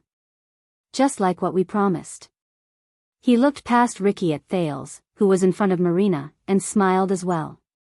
Thales quirked an eyebrow. As he sized up the front and back of the fleet, Ricky noticed Stake's gaze and snorted coldly. But in the end, he did not say anything. He just boarded the rack at the back of the carriage and waved his hand. The group of Disaster Swords caught up with the fleet. They walked into the gaps between the carriages with ease and became one with the fleet. Thales was unceremoniously pushed into one of the carriages by Marina. The fleet of carriages continued moving forward as the wheels of the different carriages swayed. The fleet was very quiet. Be it the secretive Shadow Shield or the murderous Disaster Swords, none of them said a word at that moment. The coachman drove the carriages, and the pedestrians walked. For a period of time, there was only the sound of hooves and wheels. The atmosphere was oppressive. Finally, amidst Thales' uneasy thoughts, a seemingly familiar building appeared in his shaky vision. It was a huge, bowl-shaped fortress with only a protruding arched entrance. The Prison of Bones. As the supply fleet approached, a group of soldiers guarding the arched entrance walked forward with torches in their hands. Thales watched from afar and could not help but frown. "You're too early." A guard who looked like a captain approached the first carriage accompanied by a few of his comrades. He looked at the smiling coachman and frowned. There's still some time before dawn. The carriages in front of them stopped. The coachman jumped down from the carriage. While he commanded the workers to move the goods, he smiled obsequiously and said, "It's a special time, please understand," but the captain's gaze shifted to the back of the fleet. "Wait. Your fleet is a little long." The captain of the guards looked at the endless stream of vehicles behind them. Suspicion appeared on his face. Why are some of them carrying weapons? But the coachman did not panic. He just spread his arms and explained with an obsequious smile, "We're new here. You know, the camp has not been peaceful recently." The captain's gaze froze. He took a step back and subconsciously placed his hand on his waist. The 7 or 8 guards behind the captain also became alert. Thales clenched his fists as he watched from the side. He saw that the captain's armor had the emblem of the Stardust unit. Asterisk whoosh. Asterisk not peaceful, my foot. The captain of the guards, who noticed that something was off, drew his weapon without hesitation and said warily, "We don't need so many people to transport supplies." The expressions of the guards behind him changed. The coachman's face turned pale. He quickly waved his hand and explained, "No, no, no, that's because we're from Hell's River." The captain, who had a weapon in his hand, froze for a moment when he heard this. What from Hell's River? In the next second, a guard behind the captain suddenly took a step forward and hugged him from behind. Schick. The ferryman of Hell's River, the traitor behind the captain, faintly finished the coachman's words. The captain's mouth was covered tightly. He twitched and widened his eyes in disbelief as he stared at the blood-stained blade that had been thrown out of his chest. Thales held his breath, but his mouth was covered by Marina, who was beside him. Before the rest of the guards could react to the sudden change, the coachman's body moved violently. He moved past the captain, who died with his eyes wide open, and arrived in front of the second guard. Under the latter's shocked gaze, he stabbed a dagger into his throat and nailed his screams between his chattering teeth. At the same time, 6 or 7 mysterious figures appeared from the darkness. A panic-stricken guard pulled out his weapon. He was just about to shout when a fellow behind him pressed down on his chin and skillfully slit his windpipe. In despair, he looked at his comrade beside him for help, but found that the latter's neck was strangled by an assassin who had appeared at some point in time. He stared back at him with a pained expression, and his hands clawed at his neck in vain. Another guard instinctively wanted to ask for help from the arched door, but before he could turn around, there was a terrifying cracking sound, and his head was twisted by an assassin. There was even an assassin who took out a crossbow and accurately shot through the back of the neck of a guard who had turned around to run away. His footsteps and his screams were cut off along with his spinal cord. In the eyes of the terrified Thales, these mysterious figures who had suddenly appeared either stabbed, strangled, or strangled 9 guards. They quietly and shockingly efficiently ended the lives of 9 guards. Everything happened in the blink of an eye. Thales almost forgot to breathe. This is Shadow Shield? The mercenaries who came with the caravan widened their eyes and watched the scene under the moonlight in shock. By the time the equally surprised Marina let go of Thales, who was breathing rapidly, the assassins in front of them had already carefully supported the guards who were no longer moving. They skillfully caught the torches and weapons they dropped, dragged the corpses to a dark corner, and disappeared from everyone's sight. Soon, the area in front of the prison of bones became empty.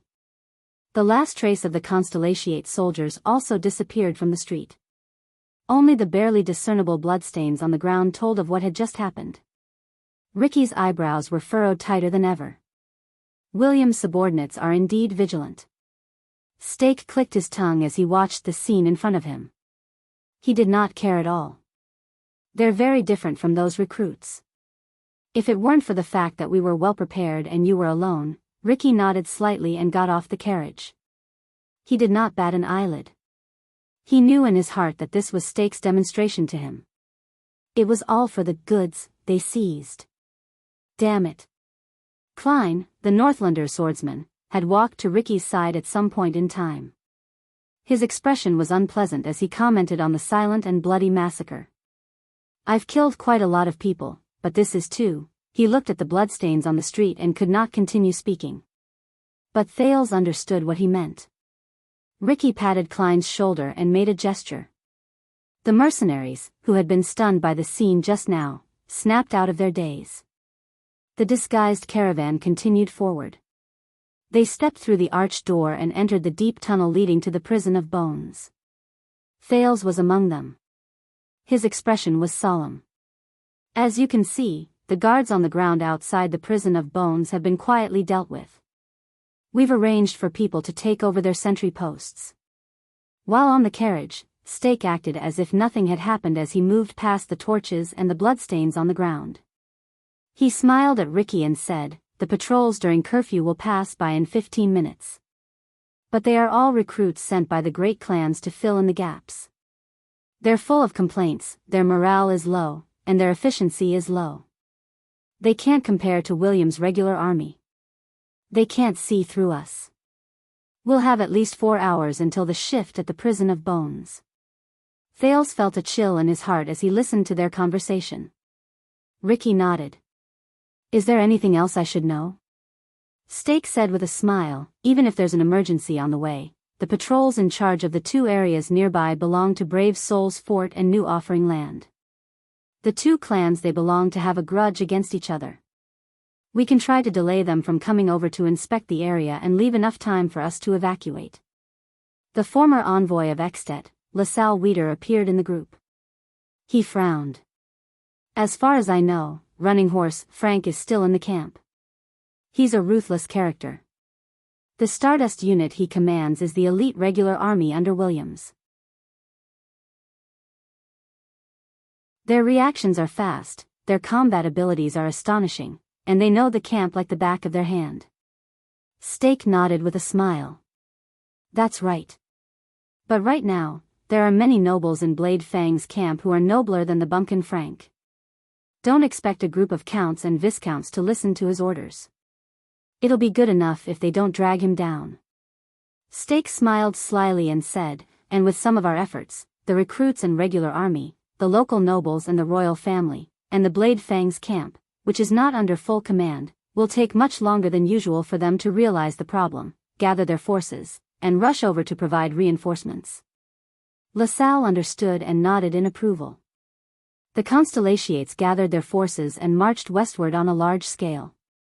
It might seem like they're showing off their might in the desert, but they're actually restraining themselves in the camp. You're really lucky. Samuel rubbed the brand on his face and snorted coldly. Why do you think we chose to come at this time, Northlander? When Stake saw that the two of them, who did not get along with each other, were about to argue again, he quickly changed the topic. Stake coughed and said, and even if we reach the last step, we can still create a diversion and lure them away. Klein was puzzled. What? Stake smiled smugly. This is what the Ting family said. It means to distract their attention. Think about it, an accident happened in the Prison of Bones, a noble who came from afar was assassinated, and a fire broke out in the military warehouse. If you're Frank, and you're the watchdog Williams left behind, which one would you deal with first? The three disaster swords understood the meaning of Stake's words. They exchanged glances, and their expressions were solemn. You seem to have forgotten about the kingdom's secret intelligence department and their spies in the camp, Ricky said quietly. Do you think they didn't notice anything? Stake's eyes lit up. They might have noticed some clues, but they couldn't react in time. We released Bait a long time ago. A teenager who looks like the Prince of Constellation has recently appeared in the Tower of Eradication. Trust me, because of this news, the Secret Intelligence Department spies in Blade Fang's camp are busy traveling north. When he heard this, Thales, who was in the carriage behind them, sighed in disappointment. Ricky was silent for a while. You didn't come here on a whim or because something happened suddenly. Ricky seemed to have figured something out. He raised his vigilant gaze. You planned this a long time ago. Stake smiled in an indifferent manner. Maybe you're better at fighting head-on, but when it comes to this, Stake glanced at his surroundings. We're the professionals. Samuel snorted angrily. Just like 18 years ago? Stake smiled. He wisely did not continue the conversation. They finally finished walking through the tunnel, which was neither too long nor too short, and entered the main building of the Prison of Bones. A wooden door that was as tall as 3 or 4 people appeared in front of them. Behind the door, the prisoners' noisy shouts could be vaguely heard. Klein walked forward and knocked on the door. My tavern, delivering supplies, he said coldly. A small window was opened on the wooden door, revealing a man's face. He looked at the caravan in puzzlement. Supplies? You're early, and shouldn't you be accompanied by the guards? These were his last words. In the next second, the long sword at Klein's waist shot out like a bolt of lightning, straight into the face of the guard behind the window. Panicked shouts came from behind the door. Intruders. Obviously, the guards behind the door were aware of the situation outside. An anxious voice rose. Quick, sound the alarm, ugh. His voice came to an abrupt halt, along with the other panicked shouts. A few seconds later, in the sudden and chilling silence, the sound of a few heavy objects falling on the ground came from behind the door. As Steak's smile remained unchanged, Ricky loosened his grip on the sword hilt at his waist in the carriage. Thale's breathing became faster, and the muscles on his arms became tighter. Soon, with the crisp sound of metal clanking, the door opened with a loud creak. Two assassins dressed in guard uniforms walked out from the darkness behind the door. They nodded at Steak expressionlessly. As Thale sighed, the disaster swords jumped down from the caravan and entered in a single file with torches in their hands. In the darkness, the sounds of intense fighting rose one after another. Soon, the short fight ended. Thales took a deep breath, and under Marina's urging, he entered the prison of bones. Without the illumination of the moon, in the darkness where there was only the light from the torches, noises unique to prison cells could be heard: knocking, moaning, crying, cursing, and the noises of the prisoners. "Yo, come and watch, there's a good show." "Ha ha ha, who's so daring? What's going on, what's going on?" F***ck, I think I saw the guards fall all over the floor. "Hey, those who live outside, tell me, what's going on at the entrance? It seems like the guards are fighting. I bet 10 gold coins that Lear is big, he'll definitely win.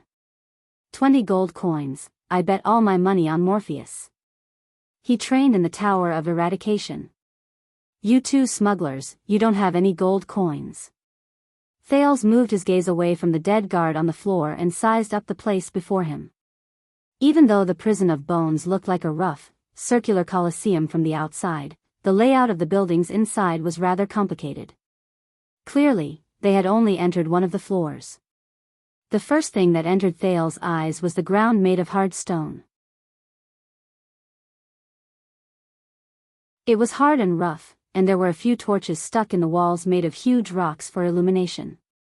The low ceiling, the darkness in the passageways on both sides, and the incessant buzzing of the prisoners' shouts made Thales feel depressed and uncomfortable. The chaotic noises came from the arc-shaped passageways on the left and right sides where the torches could not illuminate. He could vaguely see many arms stretching out of the bars and shaking desperately. "Damn it, I can't see clearly. Prison break. Someone must be trying to break the prison. Come on, there are people shouting about a prison break every week, can't you change the story? Prison break, help me out, can't you open a lock for me while you're at it?" The disaster swords paid no attention to these voices. Under their command, they spread out in a well-trained manner and entered the darkness on both sides. Steak stopped moving and turned to Ricky. "We're in. Of course, there are bound to be some who slipped through the net. After all, the guards also have to patrol, but this is the only exit to the outside world. According to the information, there are quite a number of people locked up in each floor." Steak took out a torch and gestured to the left and right sides. "The first floor we saw had the most prisoners. If we go up one floor," but Ricky raised his hand gently and interrupted him. "That's our problem." Steak was not annoyed even though he was rebuffed. Instead, his smile faded, and he still bowed in a friendly manner. A few minutes passed. The sounds of fighting came from the darkness, along with the fanatical shouts of the prisoners. After a while, as the sounds of fighting grew louder and louder, many disaster swords returned from the passageway on the right, one after another. The sharp-eyed Thales noticed that there were many newcomers in ragged clothes among them. They seemed to be prisoners of the prison of bones. Among them, a strong-built prisoner came to Ricky, and with a calm expression, he took the weapon and clothes shone through to him. "Looks like you're quite used to prison food." Klein sneered. "Joseph. Extet, and Lenzo, Olumbia, Constellation. The places are different, but the prison cells all look the same." The prisoner named Joseph changed his clothes, looked around, and chuckled. "Other than the fact that they locked me up with a disgusting male prostitute in women's clothing, there's no big deal." "That was fast. I thought you guys would make a big ruckus." "Fortunately, we received some unexpected help," Ricky answered with a smile. Steak winked in a friendly manner. LaSalle observed the prisoners who were released from the prison and frowned. You broke the prison because you wanted to let these people go? LaSalle did not seem to think much of it. Honestly, as long as we use some money, Ricky chuckled and shook his head. This is your first time in the prison of bones, right, Baron LaSalle? LaSalle was slightly startled. He narrowed his eyes and looked at Stake, who was beside him. The latter only smiled in resignation.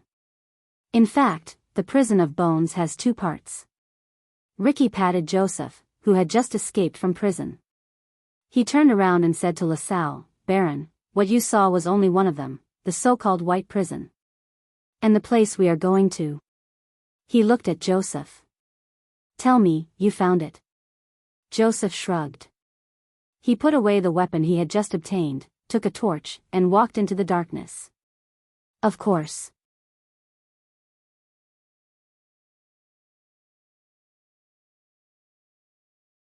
Chapter 4:12. In the dim environment, the disaster swords followed behind Joseph. They walked forward, and the echoes of their footsteps could be heard faintly. But Stake moved through the crowd and came before Ricky. Wait. Stake looked at Thales, who was held hostage by Marina's side, in puzzlement. Are you going to take him down? You know that we can wait for you here, right? Thales frowned. He noticed that quite a number of mercenaries had surrounded them. Ricky turned his head and glanced at Stake. You did very well. You saved us a lot of trouble, Stake. He pressed down on Stake's shoulder. But I also know that the reason why you are so cooperative and spared no effort is because of the hostage in our hands. Stake's expression stiffened. That might not be the case in a different situation. Now, you can choose to go down with us, or stay here and wait for me. Ricky ignored Stake, who had an unpleasant expression on his face. He waved his hand and continued forward. Samuel walked past Stake and snorted in disdain. Thales, who was watching from the side, hoped that Stake would be firmer. But unfortunately, Stake still did not say anything. He only made a gesture and followed Ricky with a few assassins from Shadow Shield who were dressed inconspicuously. Just like that, Thales was escorted by a group of disaster swords and continued forward. As they went further and further away, the disaster swords spread out further. Quite a number of prisoners noticed this group of intruders. From time to time, patrolling guards ran into the invading disaster swords. Unfortunately, they were often outnumbered and died in battle after a fierce fight. The prison of bones gradually became restless. The chaos was beyond Thales' imagination. Young guard over there. Yes, it's you. Let me tell you, I've made a lot of money selling weapons over the past few years. Most of the money is what they didn't manage to find. As long as you let me out, I promise I'll give you. Hey, you're not guards. Damn it. What are you doing now? Wow, there's really someone trying to break out of the prison. This is great. Last time, the people who sneaked in to break out of the prison didn't even last 5 minutes before they were surrounded by the freaks. Williams chopped them up like firewood. This time, you have to work harder. You must last for 10 minutes. Let me out. I am a devout Dark Knight Temple priest. They can't lock me up here just because of my artistic works, with this group. Hey, my good friend, let's make a deal. I've been locked up here for 4 years and I'm going crazy. I'm not begging you to let me out. I'll be satisfied as long as you can transfer me to the female prison. Okay? Murder, la la la la. That's awesome. F***ck your father. Damn it, there are so many people soliciting customers on the street. Why did you lock me in? Women's clothing? What's wrong with cross-dressing? I like soliciting customers in cross-dressing, so what? If you don't believe me, feel my breasts. F***ck, brat, come back. What does a prison break have to do with you? Believe it or not, I will beat you up again. Hold it in your mouth properly, don't turn your head and move around. Right, ouch, be good, use more strength. Ah, that's more like it. Don't worry, as long as I'm satisfied, I won't beat you up tomorrow. I beg you, marijuana. Give me some more marijuana, I beg you, ah. If you don't give me the F*King marijuana, I'll bang my head against the wall and die here. I'm going to bang my head against the wall, I'm going to bang my head against the wall, look, I'm really going to bang my head against the wall. Damn it, look at me. What if I really bang my head against the wall and die? F*CK the Baron. F*CK the Stardust Unit. F*CK the Blade Fangs Camp. Believe it or not, when I get out, I will definitely tie up that B*TCH Williams and force him to wear women's clothing. Then, I will find 100 men and take turns to press him on the bed for 3 days and 3 nights, just like this. Oh no, I used too much strength, I'm bleeding. Hey, you over there, help me pass a message to my wife. She wrote a letter 3 years ago saying that she will bail me out of prison, but she still hasn't come. I will give you a reward. What the F*CK, what kind of place is this? The prince, who did not even dare to breathe loudly, followed beside Ricky. He cast a worried glance behind him. Quick Rope was still tied up. He was traumatized by this place, and he stared at the notorious prison cell with a terrified expression. Finally, under Joseph's lead, after they walked down a few flights of stairs, they arrived at an empty room without a cell. The room was very big, so big that it could accommodate 100 people. It was almost comparable to the banquet hall of the nobles. Even the noises of the prisoners seemed to have been shut behind them, and they could no longer be heard. But at the same time, Thales was acutely aware that the floor was paved with meticulously baked rock bricks, and the walls were also quite old. It was a stark contrast to the crude and dirty prison cells on the other floors. The design of the room was also very unique. There were 8 walls, which looked like an octagon. What was even stranger was that there were 4 narrow holes on the ground that looked like wells. It was dark inside. For some reason, when Thales stared at those deep wells, he suddenly felt a chill run down his spine. Strange. That's, Steak and LaSalle also noticed this. They sized up the place with some surprise. Even the disaster swords, including Klein and Samuel, seemed to have come here for the first time. Ricky glanced at his surroundings and stood in front of one of the mottled and dilapidated walls. Is this the place? Joseph nodded and pointed at something that looked like a well. Yes, we have observed that the guards regularly bring extra supplies here. They must have placed their supplies here. Ricky crouched down and knocked on the well. Then, he picked up a stone and threw it in. He listened carefully. For a few dozen seconds, no sound came from the depths of the well. It was still dead silent. Thales understood something. That's right. Ricky patted the dust off his hands, nodded, and stood up. This is the place. As for the entrance. He raised his head and looked at Joseph. But Joseph only shook his head, troubled. Ricky snorted softly, as if he felt a little helpless. If I were like Williams, I would definitely not look for trouble. Ricky started pacing and looked down at the ground. He muttered to himself, there's no ladder here, which means that it must be somewhere that can be reached by standing. Steak's expression changed. Wait, Honorable Crassus, Steak said with a frown. Does he mean that you want to enter Black Prison, but you can't even find the entrance? Ricky ignored him. Under everyone's gazes, he took a torch from Klein, walked to the wall, and continued to size up the empty room. Black Prison is, after all, a legend, Klein said coldly. Aside from the people who go in, no one knows how to get in, and the people who go in, no one has ever come out, Samuel said with a light snort. LaSalle walked forward. You know that our time is limited, and we don't have time to play treasure hunting games, right? LaSalle said in dissatisfaction. Once the camp realizes. Shut up, Samuel interrupted him. The brand on his face looked even more ferocious under the firelight. Northlanders. But LaSalle did not restrain himself. He seemed to be angered by the former Stardust unit. You know what kind of risk we are taking, at this moment, aha. Ricky suddenly spoke, and it attracted everyone's attention. Thales looked curiously at the leader of the disaster swords. The latter raised his torch, faced a wall, extended his left hand, and gently patted off the dust and cobwebs on it. The people in the past probably didn't think about hiding, Ricky said with a smile. As for the Constellations, they probably didn't expect that someone would be able to sneak in here. Everyone looked at the wall in surprise and bewilderment. As the dust fell, a strange and incomplete pattern appeared on the mottled wall. Under Ricky's wiping, the first thing that appeared was a triangle.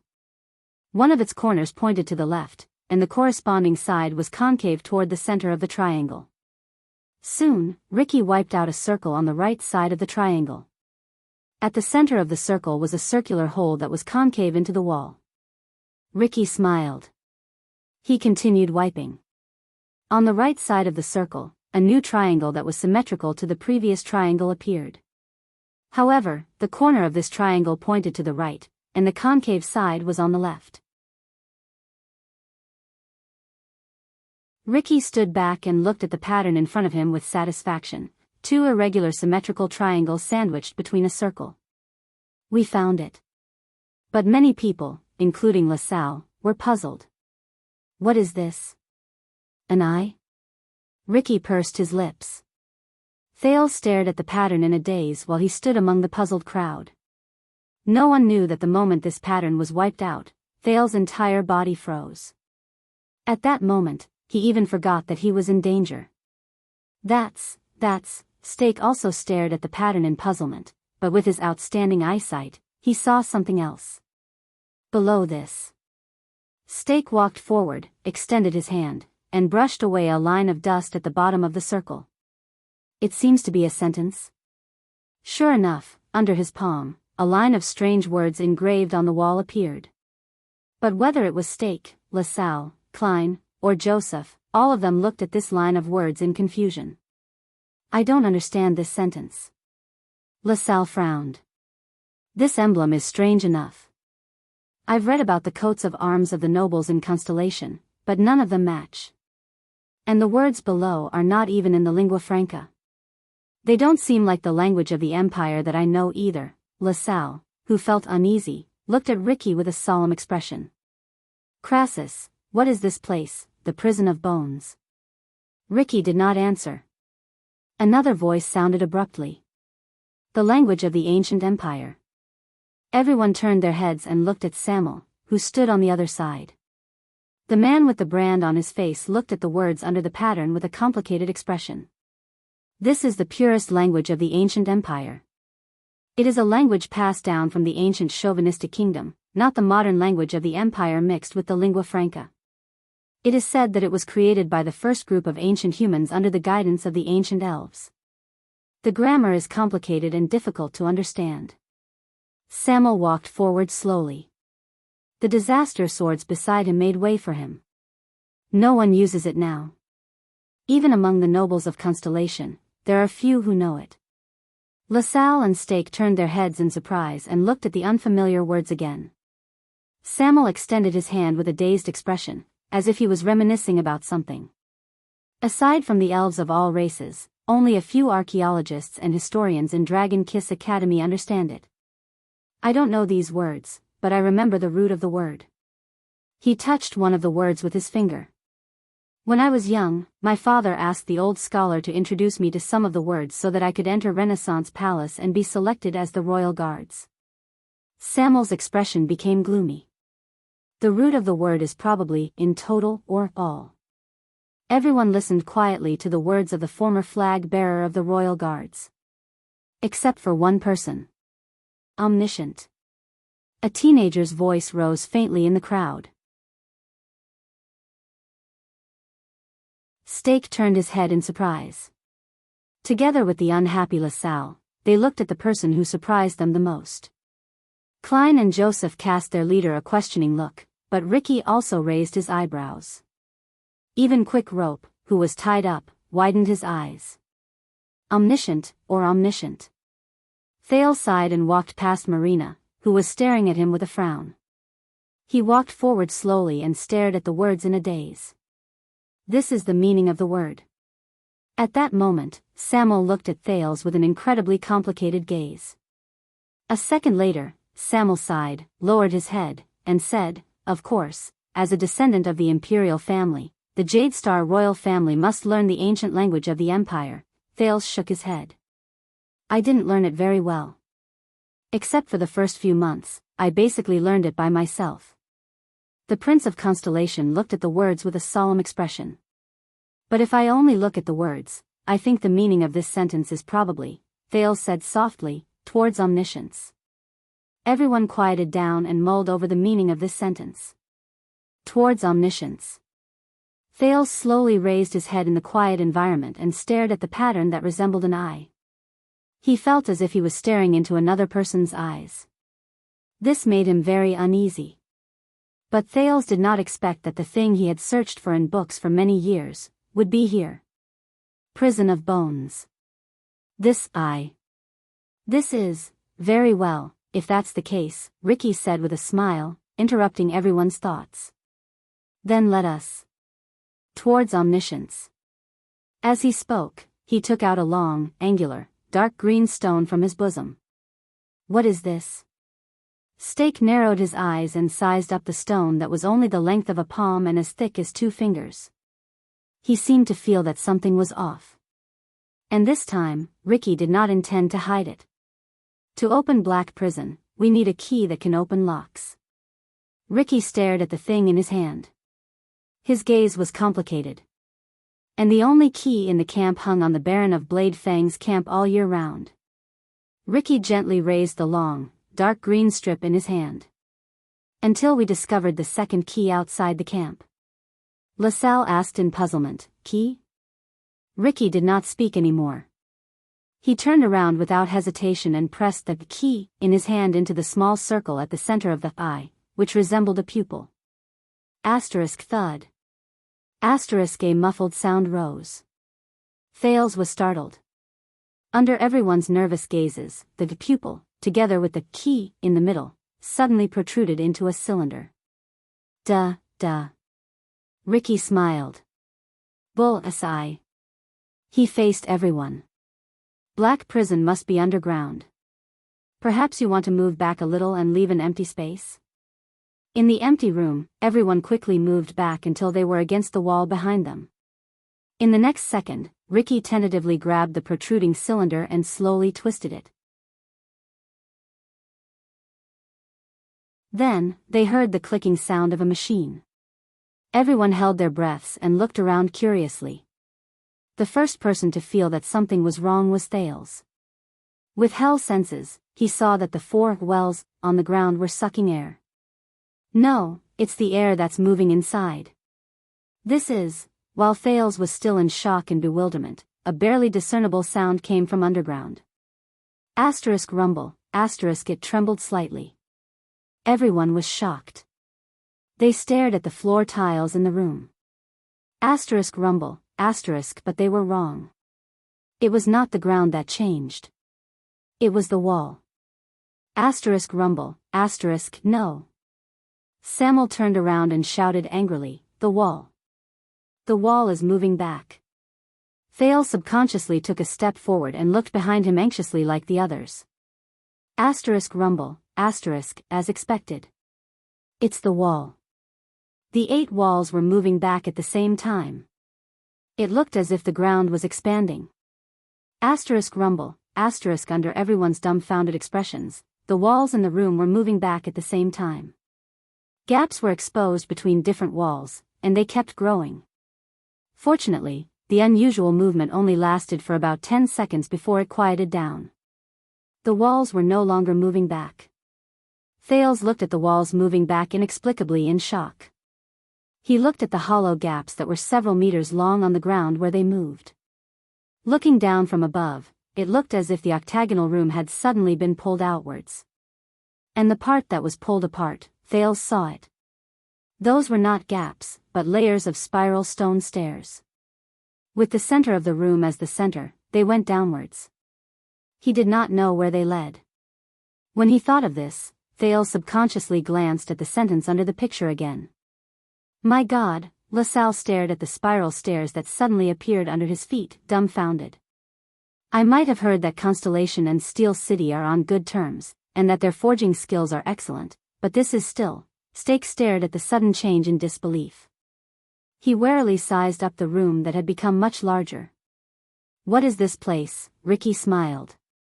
Do you know why the Prison of Bones only has such a small number of guards to maintain basic operations, even though it is a prison for serious criminals? Ricky switched to another torch and said faintly, that's because the real guards of this prison are not living people. They are the dead from hundreds and thousands of years ago.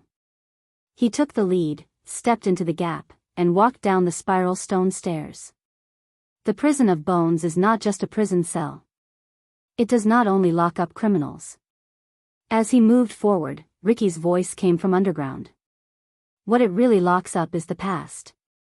He strode down the spiral stairs that led to an unknown place. The disaster swords behind him followed. LaSalle was stunned. The dead? The former Baron of Extet immediately frowned and turned to Stake. Lock up the past. What does he mean? But the assassin of Shadow Shield had a solemn expression. In my long career, I have seen many strange things. Stake stared at the strange room and exhaled. But the most unsettling one was the legend that the knowledgeable Ting told me one night. LaSalle was stunned. Ting? Legend? Stake nodded and became more uneasy. Legend has it that before the Battle of Eradication, even before the age of the Empire, such people existed in the world. They despised taboos and authority, but they were knowledgeable, skilled, and unbelievable. Stake gritted his teeth and looked up at the strange emblem on the wall. They were once the most dazzling existences in the world. Until the merciless course of history turned them all into dust. Only their words were heard, and not a single piece of paper was left. LaSalle's eyebrows rose and fell. The most dazzling existences? Are you talking about? Stake shook his head. He saw that Thales was also being escorted down the stairs, so he quickly followed. Thales followed behind Samuel and walked nervously down the stairs. It was obvious that no one had been here for a long time, because with every step he took, he would stir up a lot of dust. The prince, who was not tall, had to cover his mouth and nose to prevent himself from coughing. This place gave him a very bad feeling. In the darkness, even Hell's senses could not help him. Only the torches illuminated the stone stairs under his feet. Deeper and deeper. Lower and lower. Darker and darker. After walking down an unknown number of stairs, Thales finally stepped on the ground, and he relaxed. The first floor. Ricky's voice traveled into his ears. We're here. The Prince of Constellation took a deep breath. With uncontrollable curiosity, excitement, and an inexplicable sense of uneasiness and fear, he raised his head and looked around. The disaster swords raised their torches and looked around in surprise. This was still an octagonal room that could accommodate dozens of people. But unlike the room on the ground floor, the dark bricks here were exquisitely crafted, and no one knew what material they were made of. There was a thick pillar in the center of the room, and beside the pillar was a circle of curved stone tables. But Ricky did not pay attention to the stone pillar. Instead, he turned to the 8 walls. As he followed his torch, Thales noticed that the 8 walls here were not walls. Instead, it was a fence made up of thin metal pillars from top to bottom, and every single one of them was covered in a layer of gray dust. It's like, Thales looked at these fences, and through them, he could vaguely see the space behind them. It's like, Thales thought anxiously, it's like a prison cell. Ricky held his torch and approached one of the metal fences, illuminating the scene behind the railing. Thales shuddered and took a step back. Bones. More accurately, they're skeletons. Human skeletons. Ricky held his torch and spun around, illuminating the 8 wide prison cells. The ground behind each prison cell was covered with a thick layer of dried human skeletons. There were ribs, arms, legs, skulls, and many of the skeletons were covered with faded clothes that were also covered in dust. No one knew how long it had been. Samuel stood in front of Thales. He looked at the ancient skeletons, and his emotions surged. He subconsciously clenched his fists. It seems that there are no longer any living people in the first level. Ricky shook his head in resignation. Unfortunately, we still have to go down. LaSalle and Stake followed closely behind him, and they arrived at the prison cell of the first level. LaSalle saw his surroundings clearly, and his eyes widened. This is the prison of bones? Stake frowned. He did not seem to be able to say a word. Ricky snorted softly and waved his torch at his companions, who were equally surprised. Of course. Welcome to Black Prison, the true master of the prison of bones.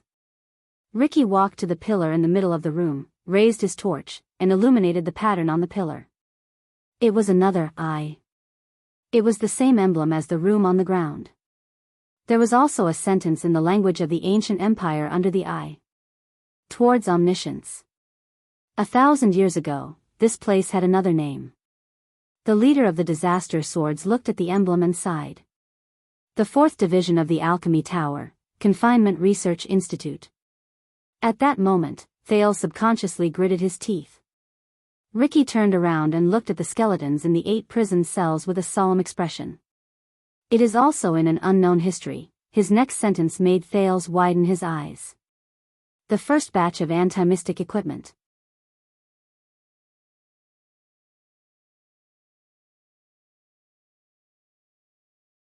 Chapter 413. Alchemy Tower. The prince muttered the name silently. Staring at the ancient and mysterious building in front of him, looking at the dilapidated but vaguely distinguishable eye emblem on the stone pillar, feeling the ever-present gloomy coldness, Thales was in a daze.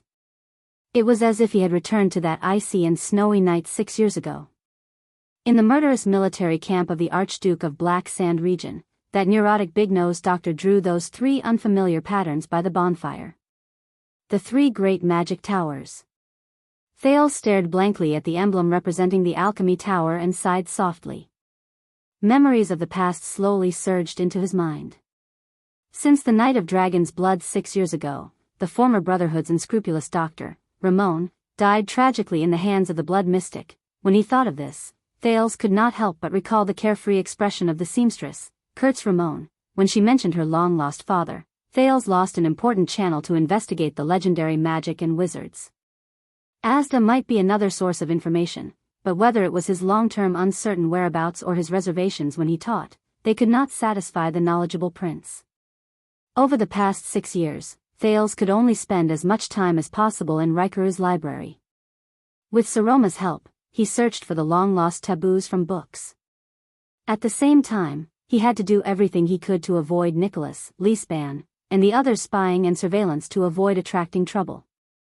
According to what Ramon said when he was alive, since magic and calamities were taboos that the world tried its best to forget for centuries, it was better for news such as the Prince of Constellation is obsessed with mysterious knowledge, and Prince Thales is obsessed with the legend of calamities to not appear on the tables of the major intelligence agencies.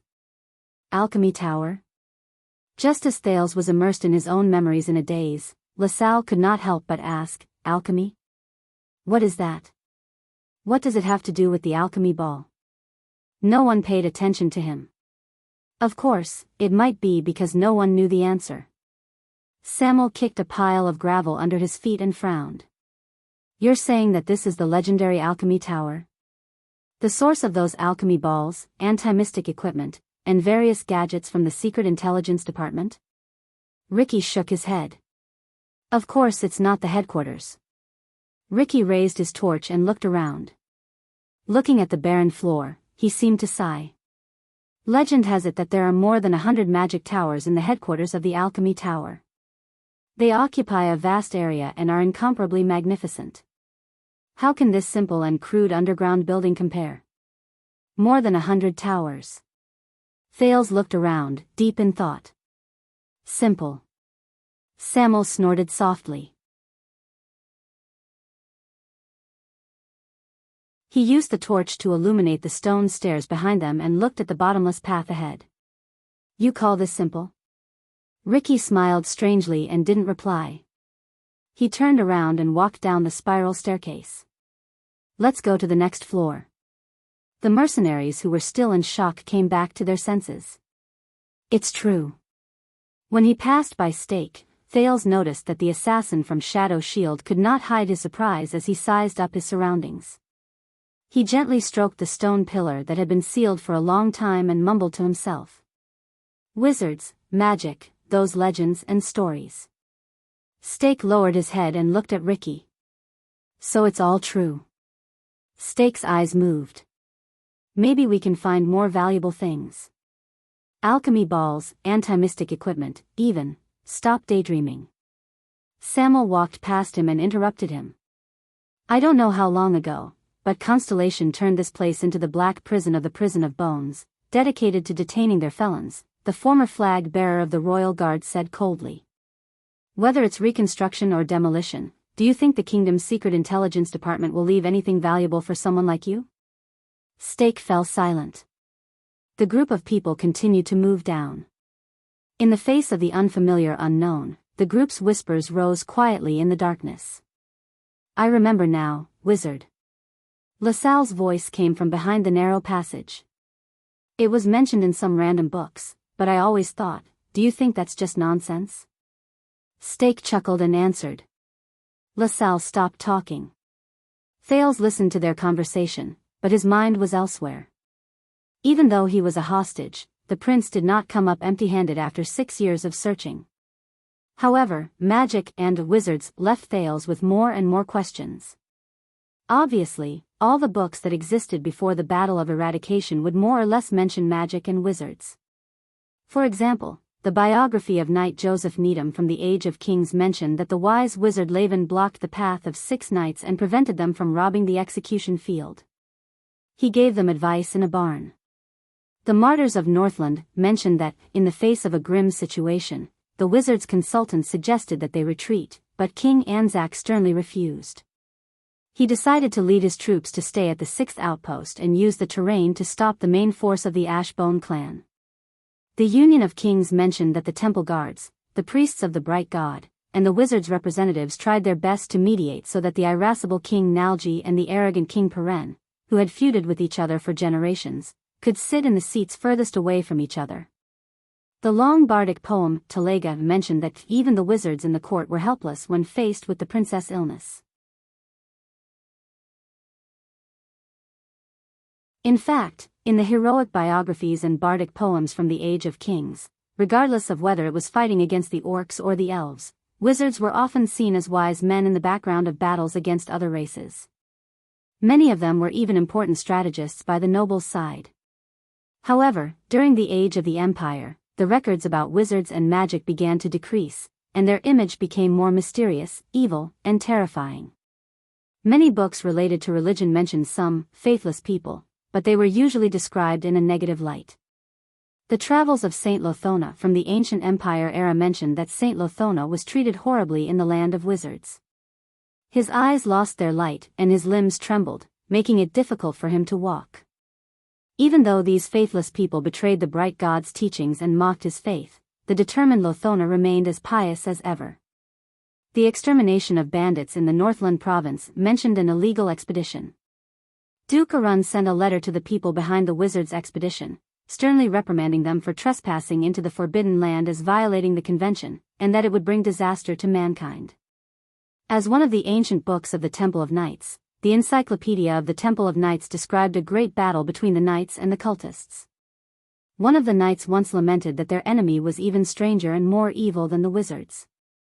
The general historical narration mentioned that the Northern Temple Division had no choice but to lower themselves to seek help from the Empire in order to curb the wizards' insatiable greed. The record of the Plague of Sword Lake City even wrote, the terrifying witches warned the Castellan, claiming that he would pay the price for underestimating magic. However, the powerful Castellan laughed it off. That night, the Castellan's daughter had a high fever. Even more recently, after the fall of the ancient empire, wizards only appeared in a very small number of records in the books of the final empire. The results of Thales' hard work came to an end.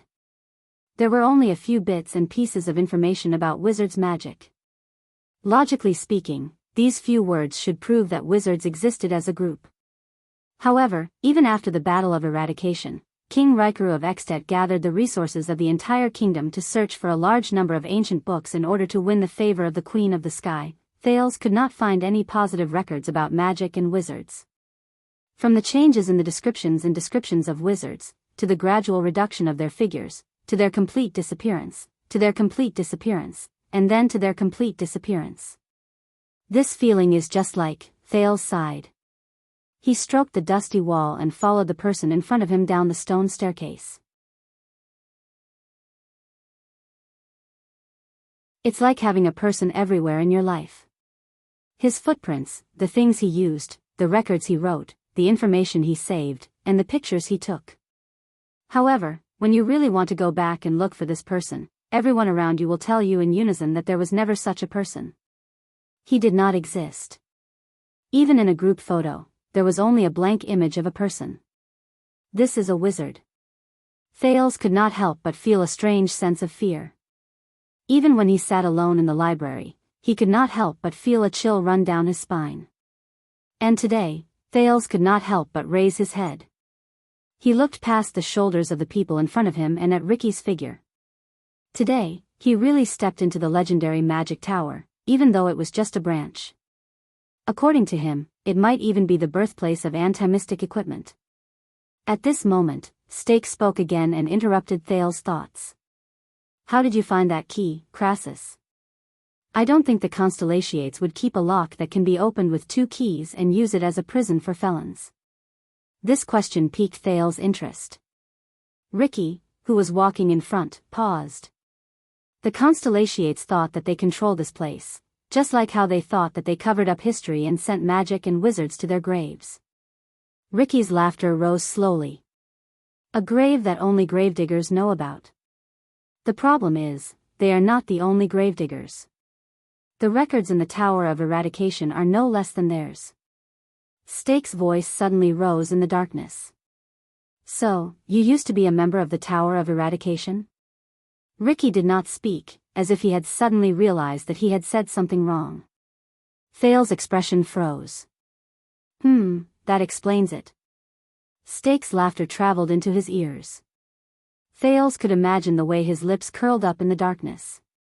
Why you were able to break into the Tower of Eradication with an unstoppable force not long ago.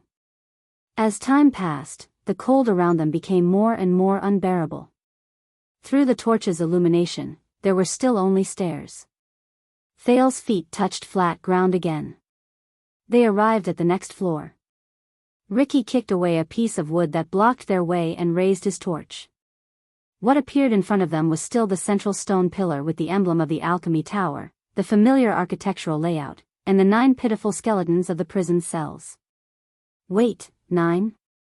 But Thales realized that this room was bigger than the one on the previous floor. Still no one. Ricky put away his torch and shook his head in disappointment. Let's continue down. Thales put away his curious gaze and his desire to scrutinize this place in detail. Behind him, Marina pushed him forward once again. The 3rd floor was still empty. There were only skeletons left. The 4th floor, the 5th floor, the 6th floor, with each floor they went down, the number of corresponding prison cells increased, and the rooms became larger. Black prison, Thales said to himself. This is like a cone buried underground. As they failed again and again, they were disappointed again and again, as well as the same dark scenes, just like when Thales was trudging through the desert, he realized that the people in the team were gradually affected. In the boundless darkness, the group's voices slowly became fewer. Only the sound of footsteps could be heard. The atmosphere became more and more oppressive. They arrived at the next floor of the prison cell. This is the 10th floor. Klein exhaled, and there was impatience on his face. Ricky, if we still can't find him, maybe we should consider our retreat. When he said this, the disaster sword's expressions darkened. LaSalle looked at Stake, who was beside him. Makes sense. Stake did not answer. He only glanced at Ricky. Ricky frowned slightly. He first shone the light around him, and was disappointed to find that there were still skeletons. He then turned to Samuel and said, "Maybe he's further down, maybe. Are you sure he's still alive?" Samuel walked to the prison cells, held a torch, bent down, and carefully examined the skeletons in front of him. "I'm sure." His voice was slightly stiff. "Yes. He must be alive." "Him?" Thales saw Klein shrug and cast a disapproving glance at Joseph. Joseph understood what he meant. "You may believe that he's still alive. But do you know how much damage imprisonment can do to a person?" Joseph crossed his arms, and his voice rang out in everyone's ears. "Especially in the black prison, you can only pass your days in solitude, muddle-headed, and die miserably. From the moment you are locked up to the moment you die, you will be cut off from all contact with the outside world. No one will be able to hear your cries. Believe me, I've been in a lot of prison cells. Few people can last that long." Samuel paused for a moment and stood up. But after a few seconds, the former royal guard only shook his head firmly. "If it's him, he will definitely be able to get through it, no matter what kind of damage he suffers." Thales' heart skipped a beat. "Him?" Joseph smiled. "Do you know what is the most terrifying punishment for a person? It's not death, injury, or torture." Joseph sighed softly. He seemed to be sentimental. "It's isolation." Samuel stood motionless on the ground. Thales could only see his back trembling slightly. Joseph paced slowly. "When you lose all means of communication with the outside world and are completely isolated in the eternal darkness, no one listens to you or talks to you, no one reacts to you or waits for you to react, no one interacts with you or brings you to interact. You can't see new things, hear new voices, or feel new things. Everything around you, including yourself, is the same." Day after day, this cycle repeats endlessly until eternity. Joseph's voice grew louder in the darkness. There was a hint of hatred and gloominess in his voice, which made people feel uncomfortable. Thales saw Samuel slowly clench his fists. "On the first day, it's still all right. You can still handle it. On the third day, you feel uncomfortable all over. You're extremely agitated. You jump up and down, hit the wall, and hit the ground. On the fifth day, you start to recall your past memories continuously. The good ones, the bad ones, the painful ones, and the good ones. These images are there, flashing back and forth, whether you want them to or not. A week later, you start to talk to yourself. You have a dull expression on your face, and you act on your own like a lunatic. But those memories, those past, they start to fade. You feel less of them, as if they're no longer yours." As Joseph spoke, he seemed to be gradually lost in thought. 2 weeks later, you welcome your final despair and madness.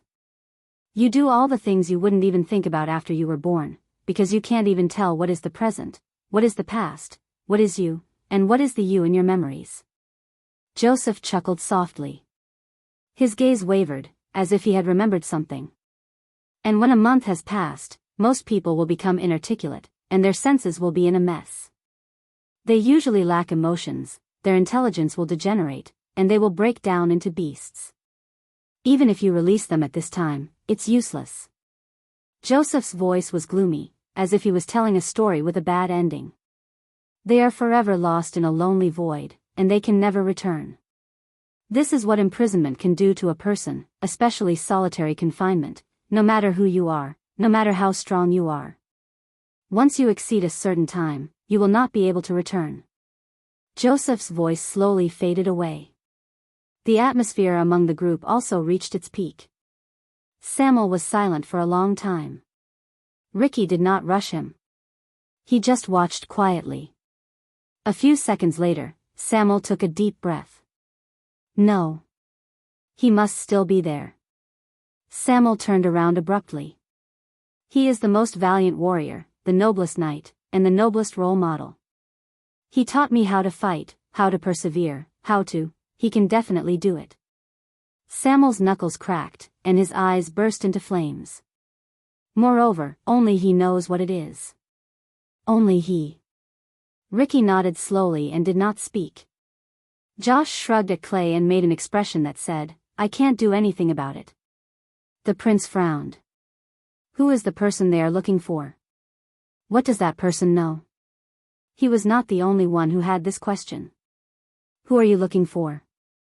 LaSalle heard their conversation and asked in displeasure, "You know, we are in a hurry." Is that so? Samuel pointed at the stairs and snorted coldly.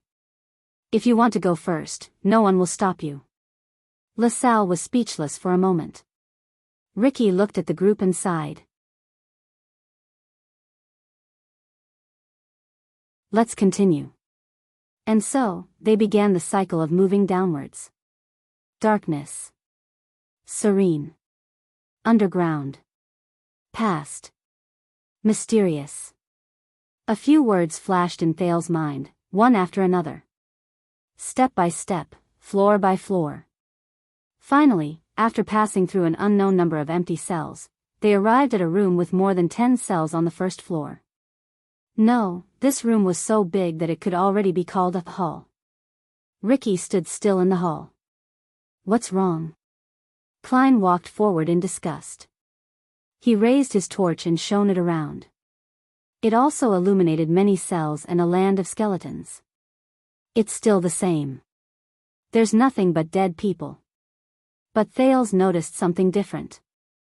Among the dozen or so cells separated by metal bars, there was one cell that was particularly strange. It was completely black. He could not see the bars, the skeletons, or anything behind it. There was only darkness. It's like a black curtain has been drawn over the outside of it. Soon, the others noticed this as well. Ricky narrowed his eyes. The other cells only have bars. He walked forward slowly and stepped on the rubble. He raised his torch and slowly approached the room covered by the curtain. But be careful. Samuel approached from the other side. He frowned and said, "You don't know how many things the Constellations inherited from the alchemy tower." Ricky nodded. He stood in front of the strange cell, extended his torch, and carefully knocked on the thick curtain. Asterisk bang. Asterisk a dull and heavy sound echoed in the narrow black prison.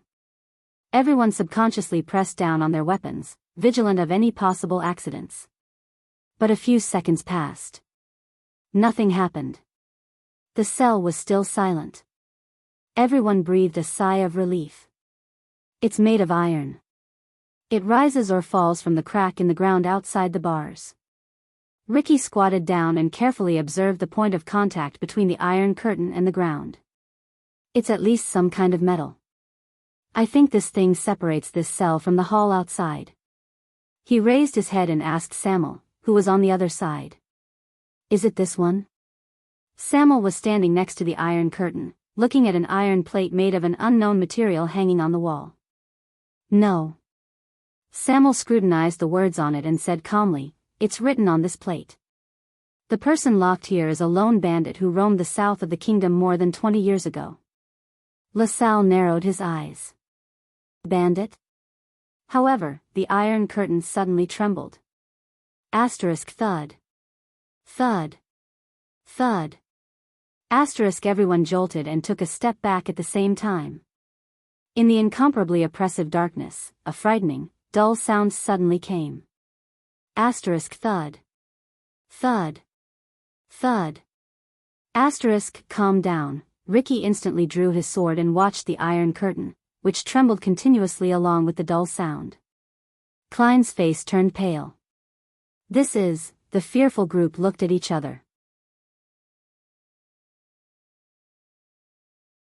At this moment, asterisk ugh, asterisk a faint, miserable cry seemed to come from a place dozens of meters away.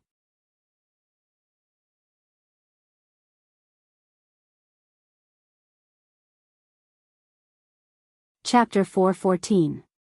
Ayaha. The strange wails lasted for 5 to 6 seconds before they slowly weakened under the pale faces of the group. Only the echoes were left. They floated in the dark and empty hall. They were faintly discernible and sent chills down their spines. What's wrong? Ricky frowned and shouted softly, "Report." The disaster swords turned their heads in unison and searched for the source of the wails with tense nerves. More than 10 torches were raised high to illuminate the area. The group of people were like adventurers exploring a wasteland. They were nervous and wary of the unfamiliar unknown. Thales withdrew his hell senses while still in shock. He saw nothing but dust in the darkness, an old stone table, and a cell full of skeletons. The order was passed down layer by layer, from the great hall to the heavily guarded stone steps. "No." After a while, Sean the mercenary's panting voice came from behind them. "It's not one of us." The report later said that everything is normal. The doubt on Ricky's face grew deeper. On the other side, Stake whispered a few words to a subordinate who had appeared at some point in time. He watched the latter retreat into the darkness again before he raised his head solemnly. "It's not us either. It's something else." Ricky turned to Samuel and cast an inquiring gaze at the former Constellatiate noble. Samuel seemed to have discovered something. He observed the iron plate beside the iron curtain with slight surprise, then looked at the hanging ring beside the iron plate. "So this is," but at that moment, "Ayaha," the heart-wrenching scream that sounded like a phantom wail came faintly from the darkness again. Everyone's hearts tensed up again. This time, the terrifying wail was accompanied by a piercing and unbearable scratching sound. Screech. Screech. Almost everyone subconsciously furrowed their eyebrows. Some even covered their ears. "Damn it." LaSalle's face contorted. "What the hell?" In the unpleasant noise, Ricky held his sword hilt tightly. He suppressed his emotions and asked Samuel, "Do you think this is related to the alchemy tower?" "Ayahawk," Screech. Thales gritted his teeth. He felt that the sound made him incredibly nervous. "It's just like the sound of fingernails scratching the blackboard in my previous life." When he thought of this, he suddenly froze. Scratching the blackboard? At that moment, Samuel, who had been thinking hard, suddenly spoke. "I know what this is." Samuel turned his head around, and joy appeared on his face. He looked like a lost person who had found a source of water in the desert. This is the sound of fingernails scratching on rough metal." Samuel touched the metal iron curtain and said excitedly, "It's coming from behind here." Everyone was shocked. Countless pairs of eyes looked at the strange iron curtain. Thales looked at the iron plate beside the iron curtain and activated hell senses. Angelo, male, born in Walla Hill in 622. Imprisoned in 653. Crimes: murder, robbery, theft, murder of nobles, unlawful assembly. Adjudicator: Judge Johnny Brennan of Emerald City. Warden: Viscount Sona Covendier of Arch Sea City. Warden: Baron Garrett Lummen of Blade Fang's Camp. Imprisoned in the year 653, Thales furrowed his brows slightly. There was another name on the iron plate: Frowny-Face Fowler, male, born in 613 somewhere in the eastern continent. Imprisoned in 653. Crimes: smuggling, theft, tax evasion. Adjudicator: Judge Johnny Brennan of Emerald City. Warden: Viscount Sona Covendier of Arch Sea City.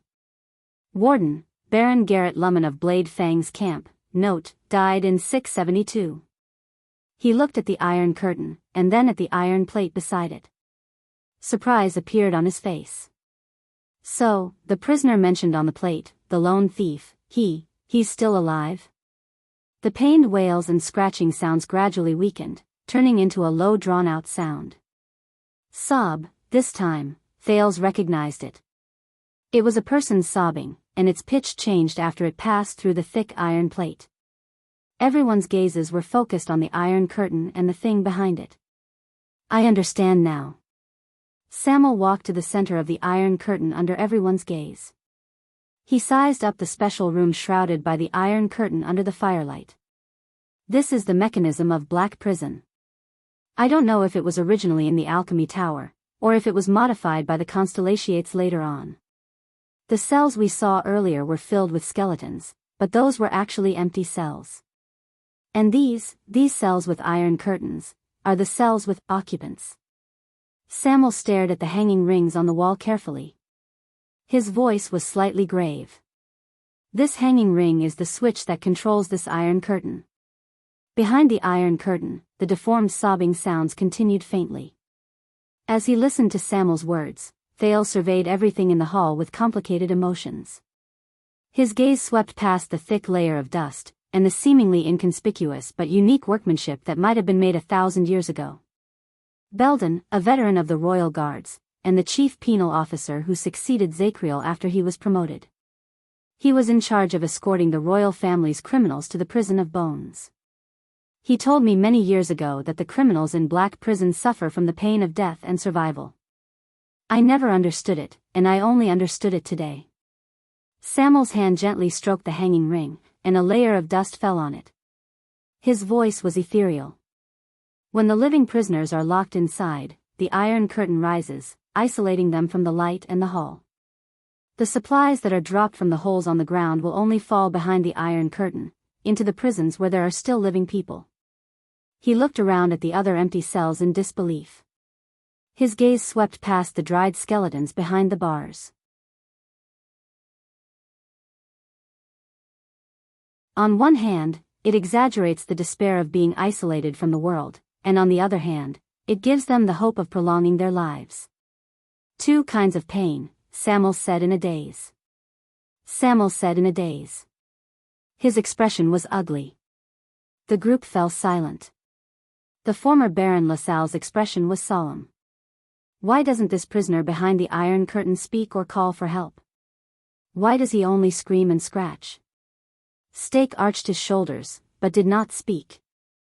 The person who answered him was Joseph, who was rescued by the disaster swords. Because he can't do it. Joseph shook his head, causing LaSalle to be slightly stunned. It's just like practicing with a sword. If you don't practice for a day, you'll get rusty. I've said it before. When you stay in a lonely prison that is isolated from the world and has no one else for too long, so long that it exceeds your expectations. The disaster swordsman, who had just been released from the prison of bones, looked at everyone. The people who were swept by his gaze felt a chill in their hearts. Believe me, what you lose is not just time and freedom. Thale stared at the prison behind the iron curtain. He felt that the air here had become much colder. What the hell? Klein stared at the iron curtain with a burning gaze, paying attention to the movements behind it. The prison of bones. Does this place want people to die or live? No one answered. There was only the faint sound of sobbing. Does it want people to die or live? Thale stared at the heavy iron curtain with a heavy heart. A few seconds later, Stake sighed. Or neither. Ricky twitched the corner of his lips and interrupted the depressing conversation. I think we're on the right path. He turned around. Let's move forward. The disaster swords moved along with him. Are we just going to leave and ignore the prisoner behind us? LaSalle stared at the heavy iron curtain with a frown. Stake shook his head and smiled disdainfully. Why should we care? With indescribable emotions in their hearts, everyone turned around. Thales cast one last glance at the heavy iron curtain. His heart was heavy. The light from the fire left the hall in the darkness. Only the iron curtain behind them was left, along with the increasingly painful and desolate sobs. Their journey continued. But it was clear that the discovery just now made the disaster swords, who already had a target in mind, feel a lot more excited. Soon, they walked down step by step. The halls they passed became bigger, and the number of prison cells in each hall increased. From 9, 10, to a dozen, then 20. What made Thales uneasy was that more than one of these prison cells was shrouded by an iron curtain. In other words, we found the way. Samuel looked at another iron curtain in front of him with a frown. He looked at the sign on it and said, "The real black prison is all below the 10th level. The real black prison is all below the 10th level."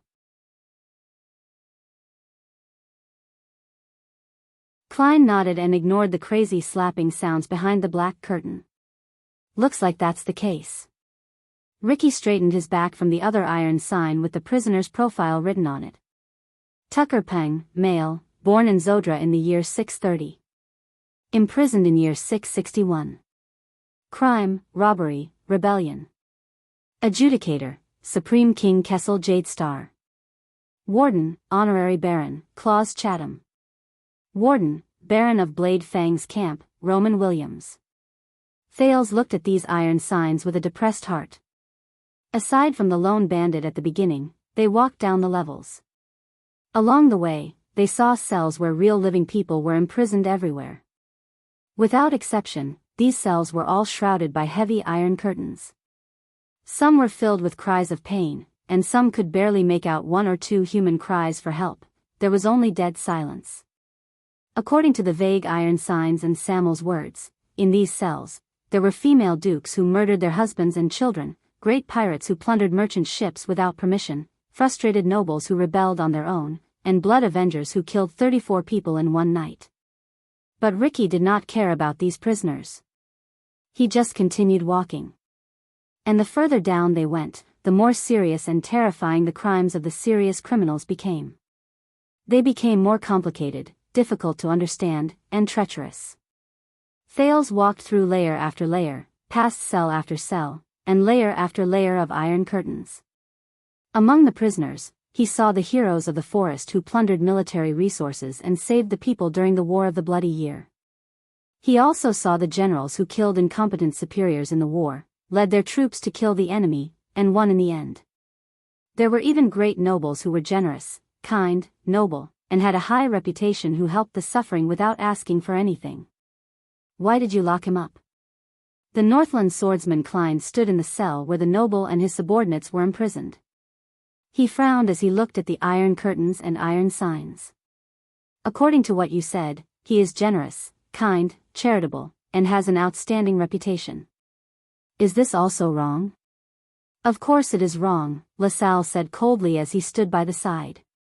Because his ancestor was in theft by a prince, and he is a close relative of the royal family who inherited the Jadestar bloodline. In the eyes of the current king, this is called ambitious and scheming. Did I tell you that from Empress Dowager Iron Spike to Sumer I, from Erica to the Red King, there is no lack of bloody power struggles in the history of Constellation? A thought appeared in Thales' mind. He glanced at Quick Rope from the corner of his eye. Beside him, Samuel paused for a moment. He snorted softly and continued forward. Along the way, they passed by countless prisons with iron curtains.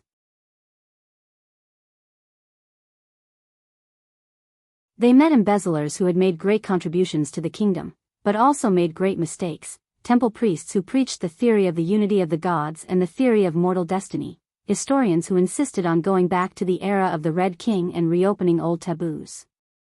And this person. I remember him. This is a scholar who was thrown in after he wrote a few books. Stake looked at a cell and smiled. He seems to have been locked up with a noble who started a private war, and he seems to have been locked up for 30 years. When he heard this, Thales could not help but speak. Scholar? Why? Samuel walked up from behind and said coldly, because he wrote a book. He insisted that civil rights are higher than royal power, and that the teachings of the people are higher than the teachings of the gods. Thales was momentarily stunned. He was immediately speechless. Your grandfather did not take his life. He only threw him in here. He is considered very merciful, Your Highness. Samuel's gaze made Thales feel rather uneasy. The stories of these people are incredibly complicated, mysterious, and legendary. It is enough to make bards write about them for 3 days and 3 nights without rest while they are in ecstasy. There was a strange look in Samuel's eyes as he stared at the iron curtain prisons in front of him. There was an underlying meaning in his words. Most of the time, the kingdom cannot determine their life and death based on the existing laws and crimes alone. Thales frowned quietly. So, you mean, the prison of bones is... But Samuel only interrupted him and said quietly, now, they are sealed behind these iron curtains, waiting for time to kill them. Samuel continued to stare at Thales. His eyes were fierce and full of indescribable emotions. The anxious Thales had no choice but to avert his gaze. I'm thinking, if we release these somewhat strange felons and hold them in our hands, Will we be able to? LaSalle rubbed his chin and seemed to be deep in thought. That is not our goal, Ricky interrupted him coldly. As our guest, you do not have to do anything unnecessary. LaSalle snorted in dissatisfaction. In the darkness, Steak coughed and attracted everyone's attention. Steak narrowed his eyes and said, I don't know if all of you have noticed. The empty cells on the top few floors are filled with dried-up skeletons. And now. He turned around and looked at the scene behind the empty cells. The empty cells in front of us are filled with dried corpses. Some of them even have a faint smell. Ricky's expression changed. You mean, either these are prisoners who have been dead for a few years. Steak's expression was stern. Or, we are already very deep underground. Here, even the decay of corpses is much slower. Very deep underground. Thale's heart sank to the bottom. Steak slowly revealed his intentions. Honorable Crassus, if we continue to search aimlessly, are you sure we can return to the surface and safely evacuate within the time limit? Ricky's expression did not change. He raised the torch. How long have we been walking? Klein answered quietly by the side, more than half an hour. We went down 18 floors. Ricky did not speak and looked at Samuel. Samuel shook his head. The determination in his eyes remained. It should be soon. We must find him to have an answer. Ricky was silent for a while, then nodded solemnly. So the group turned around again to search for an unknown target. Steak smiled helplessly. He found that his reminder did not work. This place is too big. They won't be able to find us. LaSalle snorted coldly and followed them. Yes, it's too big. But what surprised me the most is that even though the air is a little stuffy and the smell is a little unpleasant, Steak said to LaSalle, who was beside him. But I don't find it difficult to breathe. Look at this building. It's the Confinement Research Institute, right? Steak looked around and sighed at LaSalle, who was gradually becoming impatient. The people at that time, the so-called wizards, they must have been very powerful. Thales thought of something. He saw Ricky and Samuel discussing something while walking in front of him. Yes. Thales walked to Steak's side as if nothing had happened. He sighed with sincerity. I think so too. Such a large building is buried deep underground. The preservation, layout, and ventilation are all done meticulously. Steak glanced at Thales in surprise. This was the first time the prince took the initiative to speak to him. Thales smiled and said, My father told me about the prison of bones. According to him, wizards are really amazing existences. They can surprise you at all times. Surprise. Sure enough, in the next second, Thales saw Steak's expression change. Their search did not last for long. Soon, they went down one floor and arrived at a hall they had never seen before. It was the same dust-covered floor, the same ruins, and the same thick stone pillars. Thales looked around and saw nearly 30 prison cells. 5 of them were wrapped in thick iron curtains. The bars and the prisoners behind them could not be seen. Samuel stood in front of one of the cells and raised his torch. At that moment, Thales clearly heard Samuel's sharp intake of breath in the quiet darkness. The torch in his hand flickered. That's right. Samuel's voice trembled slightly. This is our target. The group, who had been mentally exhausted, instantly became alert. Ricky even walked forward quickly and looked at the iron plates with a serious expression. Thales used Hell's senses and tried to see the iron plate clearly. Quill Barney Jr., male, born in Eternal Star City in year 631. Imprisoned in year 661. Crime, colluding with the enemy. Adjudicator, Supreme King Kessel Jade Star.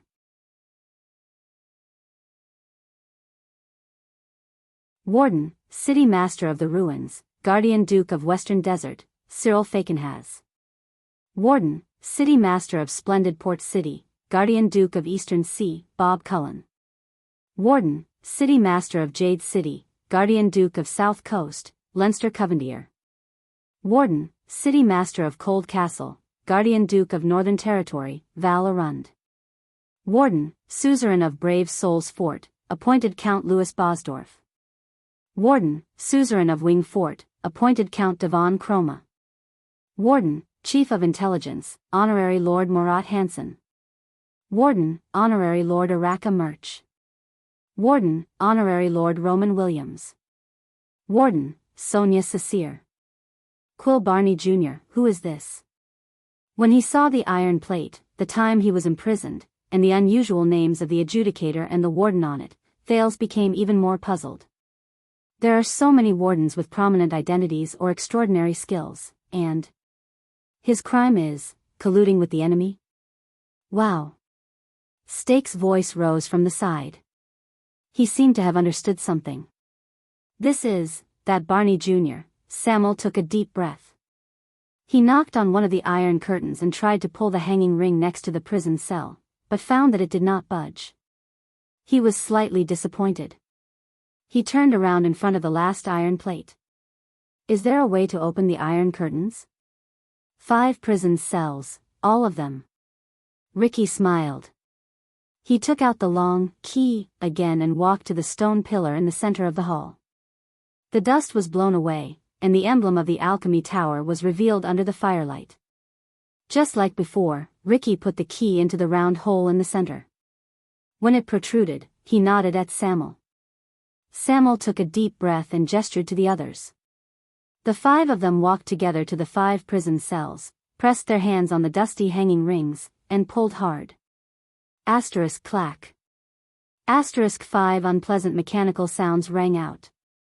In the next second, asterisk rumble, asterisk as the sound of friction rose, the torches in the hall swayed in unison. A lot of dust suddenly fell from where the 5 iron curtains and the ceiling met. Asterisk rumble, asterisk the sound of friction rose. Soon, Thales noticed that a gap appeared between the iron curtains and the ceiling. Metal bars could be seen in the gap. It also revealed the darkness behind it. It's descending. Thales thought, the iron curtains are descending. He could not help but clench his fists. Asterisk rumble, asterisk gradually, the iron curtains descended more and more, and they let out unpleasant sounds of friction. The light from the fire shone on the metal bars that were exposed after the iron curtains descended. Compared to the empty prison cells, these bars were obviously not affected by the dust. They reflected a smooth metallic luster. Asterisk rumble, asterisk but the light from the fire only illuminated a small part of the prison cell. It was still dark behind the bars. An unpleasant smell came from behind the iron curtains. But the group did not care.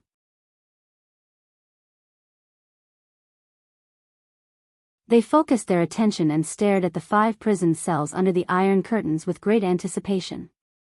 Asterisk rumble, asterisk finally, the iron curtains descended lower and lower. In the end, they completely sank into the ground and could hardly be seen. Asterisk thud. Asterisk as a muffled sound rose, Thales knew that the iron curtains had been completely opened.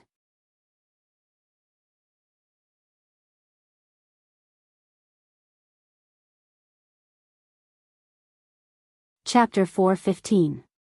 What appeared before their eyes were 5 dark cells. They were no different from the other empty cells. Only the bars were brand new, and they served as a foil to the darkness behind them. The stench was thick. There was no sound. There was no movement.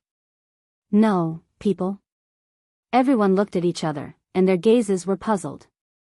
Ricky patted the shoulder of the absent-minded Samuel. The latter seemed to have entered a dream, and he slowly came back to his senses.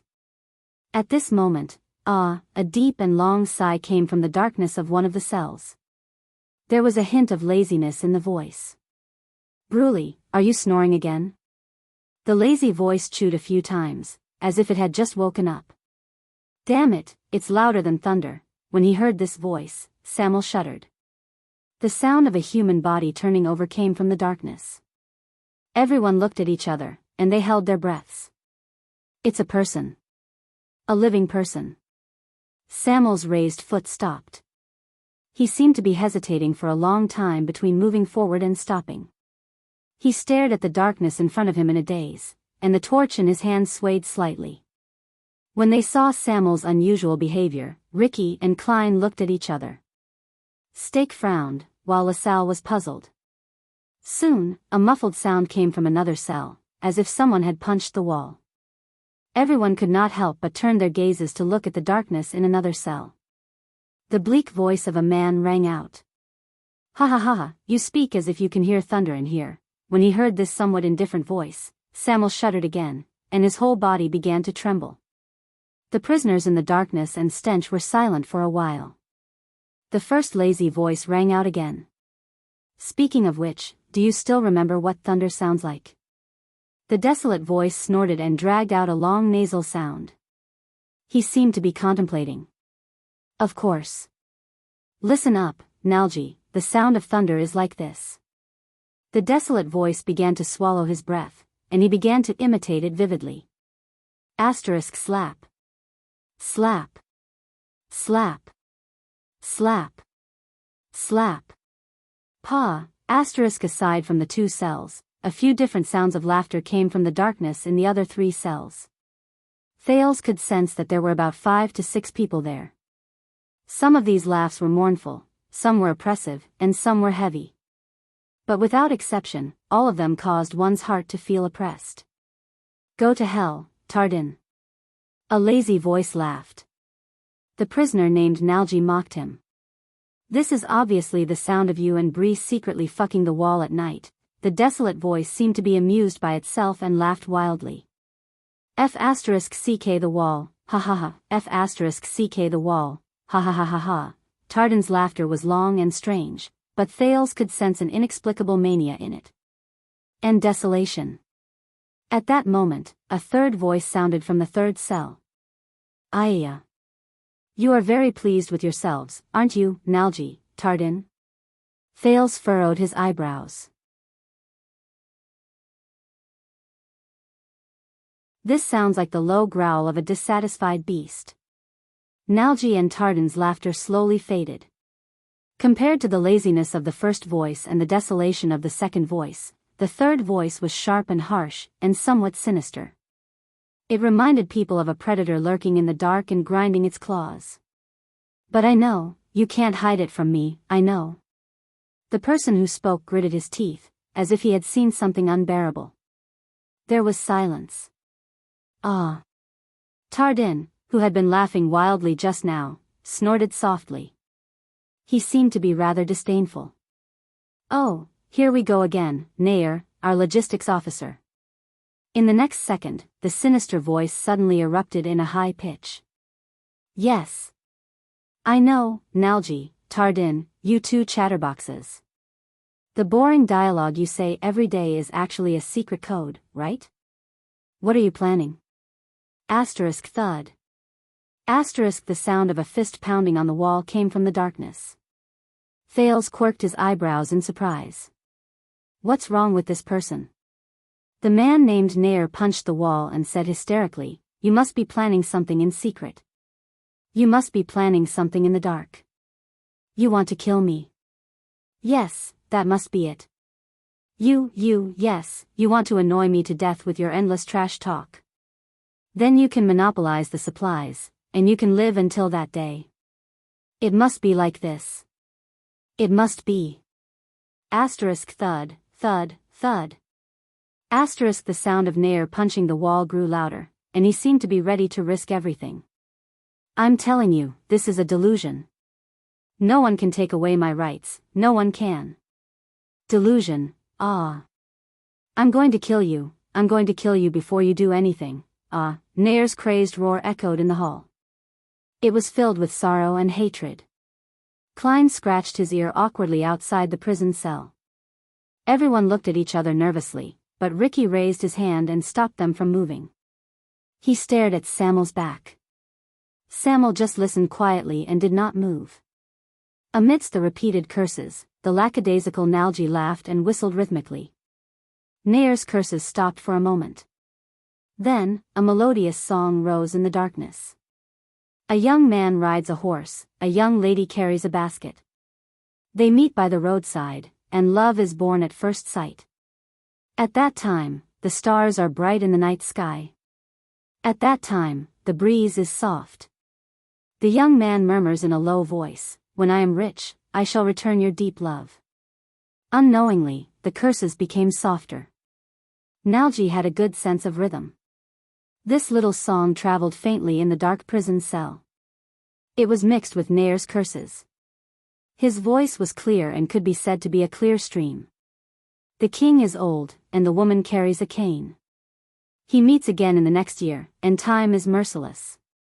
At that time, withered leaves fall, and the sun is setting. The old woman sighs, now that you are rich, how can you return my deep love? Slowly, as Nalji's song grew weaker, Nair's curses disappeared as well. Only the sound of panting was left. Nair snorted angrily. Then, the sound of something heavy falling to the ground was heard. The darkness in the 5 prison cells returned to silence once more. But Samuel still did not move. He stared at the darkness in front of him quietly. Only the light on his hand trembled slightly. Soon, another timid voice rang out in the air, trembling. Nalji, isn't it? This person was either born with a delicate voice, or he was a little timid. His voice was intermittent and trembling as he said, I'm sorry. He spoke in a faltering and trembling voice, no, it's not. Nalji sighed in the darkness and said lazily, as if he was coaxing a child, what's wrong, Canon? That's not what? Canon trembled as he said, that's not the sound of thunder, and it's not Brulee's snoring either. I know, that's not, he sounded extremely afraid. That's the sound of the iron curtain being lifted. Everyone, including Thales, shuddered. The people in the prison cells had noticed them. Canon's voice continued, but the tone of his voice gradually changed. They're here to drag us out and behead us, for our sins, for our dereliction of duty, for our unrepentance, for our selfishness. Ah! They're here. I know. A rustling sound traveled into the air. It sounded as if the owner of the voice had fallen to the ground, curled up, and whimpered in panic. They're here, Canon is talking nonsense again, Tardin said faintly with a desolate voice. It's the same as last time, remember, Nalji? He said that a girl appeared in front of him. You're in the same cell as Canon. Help, knock him out. At this moment, Nalji, Canon, Tardin. A steady voice rose slowly. It seemed to have an inexplicable power in the darkness. The 3 of you, quiet. The person who spoke very slowly, but the moment he spoke, the 3 of them became quiet. I think I did see something. When he heard the steady voice, Samuel lowered his head slightly in the hall. He seemed to have sunk into a daze. Klein was about to reach out to remind him, but Ricky pressed down on his shoulder. Ricky shook his head at him. Ricky, who had been paying attention to the prison cells, had a stern expression on his face. Footsteps slowly rose from behind the 4th prison cell. Everyone's nervous gazes turned to that prison cell. A dark, indistinct, and thin figure appeared behind the metal bars. Thales could vaguely see that the figure had messy long hair that covered its face. Its clothes were covered in patches of black and gray, and its disheveled appearance and dirty appearance could be vaguely seen. Light. I saw light. The deep voice said calmly. Tardin, who had been mocking them all along, snorted in disdain. It's just an illusion. Nair always feels that someone wants to harm him, and Canon always sees female ghosts. To tell you the truth, sometimes, I also dream of King 80. Silence, the deep voice spoke again. This was a commanding tone that left no room for doubt. Thales noticed that the other prison cells did not make a sound. They seemed to be waiting for his judgment. The thin figure slowly approached the fence. Outside the cell, Samuel took a deep breath, raised the torch, and shone it on the man. Ah! There was a cry of pain. In the next second, in the bright firelight, the thin figure suddenly raised his arms in front of his eyes and stumbled a few steps back. It's too dazzling. This light, what's going on? Samuel hesitated for a moment and moved the torch back a little. This time, Thales saw it clearly. A figure appeared in the darkness behind the prison cell's bars. It was an abject man with long hair and a beard that reached his chest. He stood in front of the bars and slowly lowered his arms. Samuel stared at the person in front of him in a daze. He was sallow and emaciated.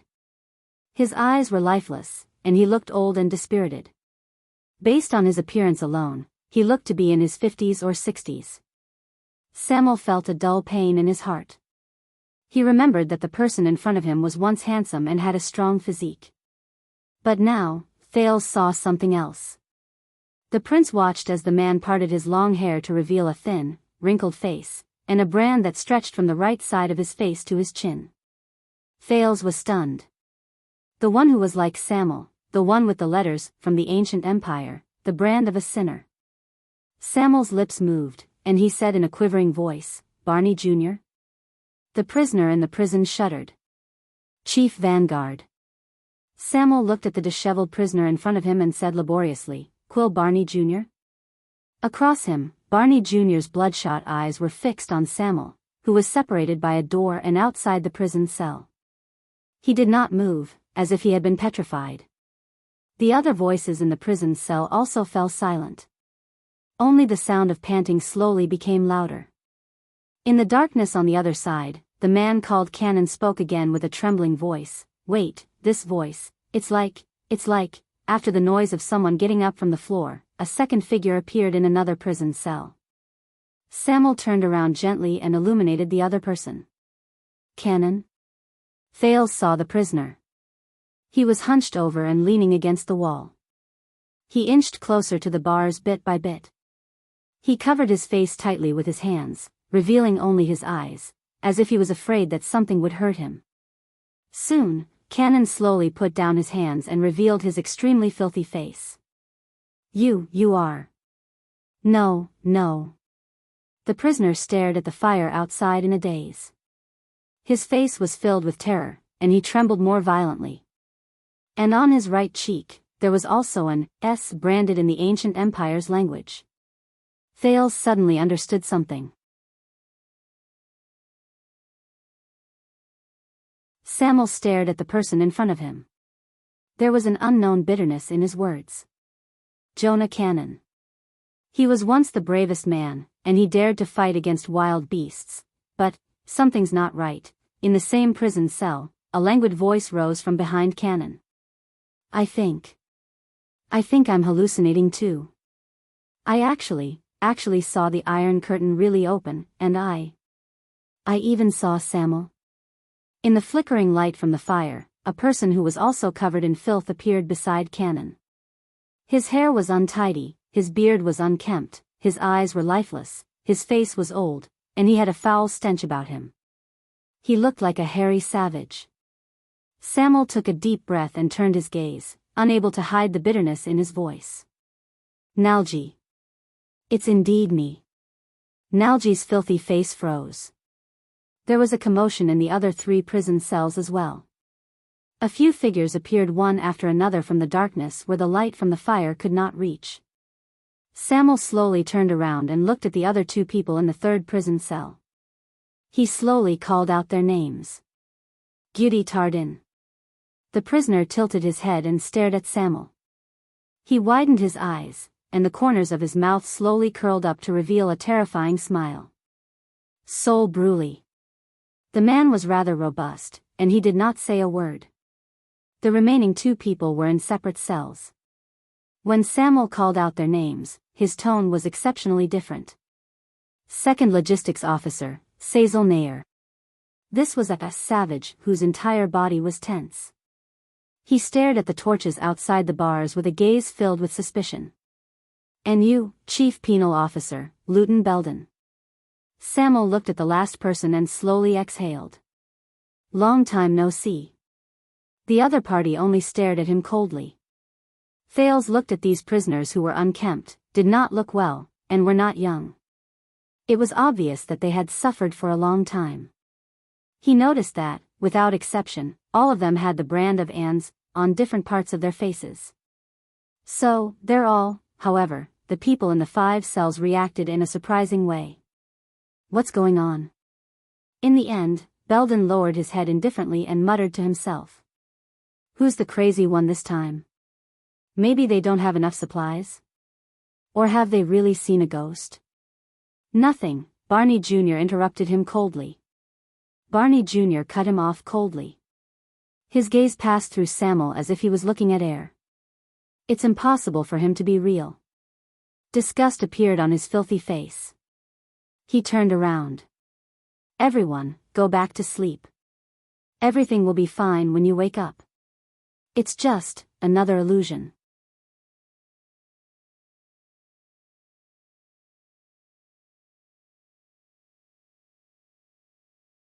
Chapter 4:16. Following Barney Jr.'s cold words, Nalji grumbled and lay down on the ground. Cannon curled up and shrank back. The others looked around and returned to the darkness behind their cells. Samuel looked at them in surprise. He could not understand why they were unmoved. How, Barney Jr., it's me. Samuel took a step forward. The firelight caught up to Barney Jr.'s back. He could not control his emotions and shouted anxiously, Vice Flag Bearer, Colin Samuel. Nalji? Cannon? Belden? But no one paid attention to him. Samuel stared at the 5 cold cells in a daze and watched a few figures disappear before his eyes. Ricky coughed. Samuel, our mission, but Samuel obviously did not believe in him. He suddenly gritted his teeth and rushed to Barney Jr.'s cell. He gripped the metal bars indignantly. Hey! Barney Jr., you bastard, however, Samuel's words came to an abrupt halt. Asterisk bang. Asterisk there was a loud bang, and a visible spark burst out between his palm and the bars. Samuel cried out in pain, as if he had been hit hard. He flew backwards and fell to the ground, moaning softly. His torch fell to the ground and stirred up a lot of dust. The sudden change startled everyone. Klein caught up with Sean in a few steps and helped the pale-faced Samuel up. The latter stretched out his trembling palm. There were burn marks on it. Be careful. Ricky stared at the metal bars with a solemn expression. He looked at the clear handprints Samuel left on them. This is a trick of the wizards. There's something strange about these bars. No one should touch them. Thales looked at the bars with lingering fear. He wondered what they were. Samuel panted harshly. With Klein's support, he gritted his teeth and looked at the darkness in the cell in front of him. Barney Jr. He shouted angrily. But the cell was still dark. There was no response. Stake frowned in the crowd. What's going on with them? Joseph shook his head. His gaze was sharp. This is a prison. A place that can make you go crazy. The group was silent for a while. Ricky cast Samuel an inquiring look, but the latter only lowered his head and said nothing. There was a conflicted look on his face. Klein said tentatively, "We." At that moment, Samuel broke free from Klein's support and suddenly shouted. In the name of the supreme god Lo Sophia, in the name of great Emperor Camelot, in the name of the magnificent gods, ancient kings, knights, and ancestors, Samuel's voice was thick and deep, but it was extremely clear.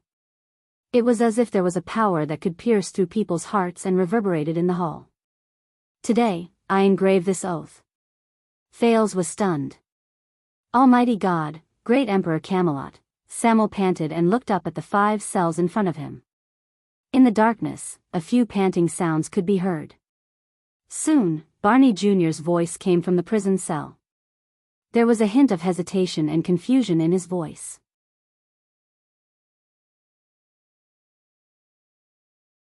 What did you say? Samuel took a deep breath and took a step forward. Thales saw that Samuel's expression was one that he had never seen before.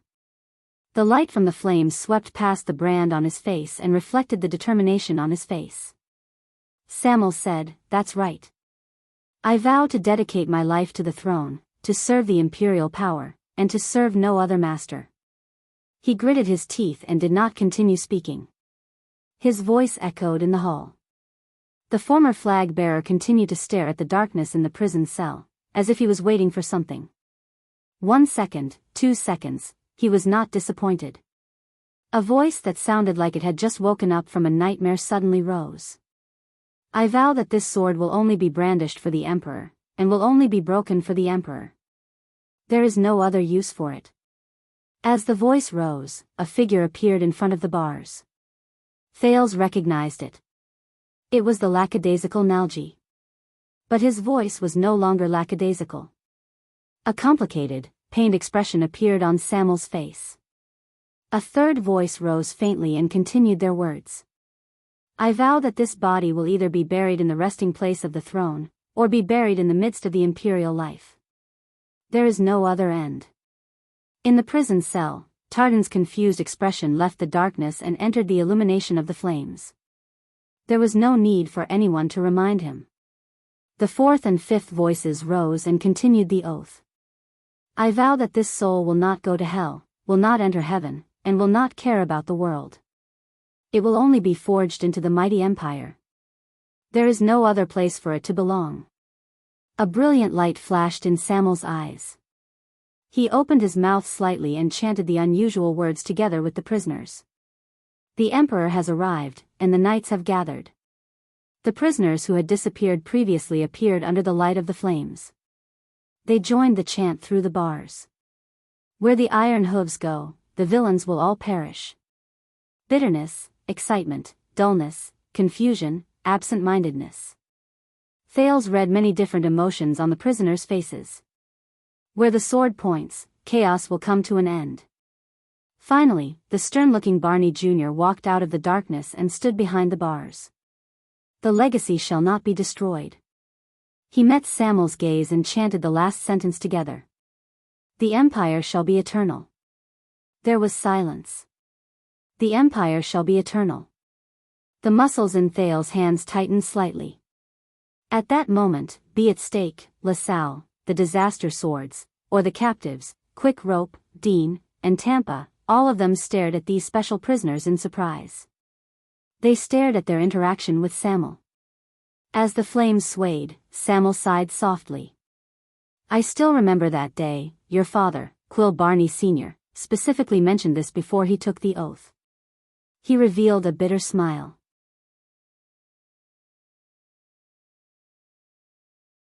He said that the original text of the oath was written in the ancient language of the Empire, and that it represented the glory of the past.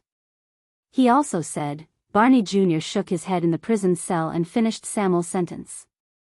He said that he felt that trash like us did not have the right to enter the royal guards, and that we did not have the right to become the Emperor's Praetorian guards, whose glory would last through the ages. Barney Jr.'s expression was calm. Even being in the same room with us was a disgrace. Until that day, when he died in battle in front of the palace gate. Samuel's expression darkened, and he lowered his head. My God. You really are. On the other side, Belden's gaze was fixed on Samuel, and he did not move for a long time. Barney Jr. did not remain silent for long. He turned to another cell. Nalji, Cannon. Light the lamp. His words were mournful, concise, and still unquestionable. Nalji rubbed his already dirty face. Are you serious, Your Excellency, Vanguard? This is the oil we squeezed from that gerbil. Even if we add this dried material, it won't last long. I don't know how long it will take before we can catch the next one. Barney Jr. shouted angrily from the prison cell. Light the lamp. Nalji did not say anything else. Soon, a fire was lit in his cell, and it illuminated the figure outside. Samuel. As he stared at the illuminated face, Barney Jr.'s words were filled with endless sighs and complicated emotions. It's really you. Vice flag bearer. Samuel did not say anything. The other prisoners sucked in a sharp breath and moved closer to the bars, wanting to see the person in front of them clearly. Nalji rubbed his eyes desperately. Cannon, who was beside him, kept breathing deeply, and he trembled. Bruley. Tardin, who had been imitating the sound of thunder just now, turned his head and roared at his roommate, Bruley. Aya! The people outside the prison cell were slightly stunned. Before they could react, they saw Tardan's rather large roommate roar in response, Ugh hi! Immediately after, he pounced on Tardan like a giant bear. Asterisk thud. Asterisk a muffled sound rose. Thales widened his eyes and watched as the prisoner named Bruley roared and threw a punch, hitting Tardan right in the face. The force was astonishing, and it was merciless. What are they doing? Tardan crashed into the wall behind him and groaned in pain. But just as Bruley's second punch was about to land, he jumped up from the wall in an unbelievable manner, swung his elbow horizontally, and hit Bruley's chin. Asterisk bang. Asterisk Bruley shook his head and took a step back. He cried out in pain. Then, with a fierce glint in his eyes, he attacked Tardan again. Asterisk thud. Asterisk just like that, everyone watched in shock as the two prisoners in the prison cell fought fiercely against each other. Asterisk bang. Asterisk every punch landed on flesh, and every move was fierce.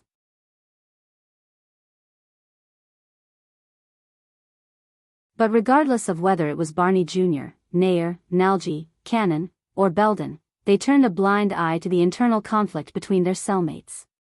Samuel also watched their fierce fight in disbelief. He did not know what to do. Finally, when Tardan kicked Bruley's chest hard and kicked his bear-like opponent away, he shouted, "Enough." Bruley put down his arms, which he was about to attack. He panted heavily and stared at him fiercely. Soon, Tardan, who had a bloody nose, a swollen face, and blood at the corner of his mouth, got up and spat out a mouthful of blood. "Damn it, it hurts." He looked at Samuel, twitched the corners of his mouth, and said incoherently, "I'm sorry. This is the one and only Baron technique, hee." Samuel was stunned. Tardan rubbed his red and swollen chin. He and Bruley supported each other and stared at Samuel without blinking. He laughed strangely and said, "He, I'm sure that the person inside is real, and it's not just our imagination." After a while, Samuel, who seemed to have figured something out, lowered his head wordlessly. "I'm real, Tardan," he said sadly. "I'm standing right here. It's not an illusion.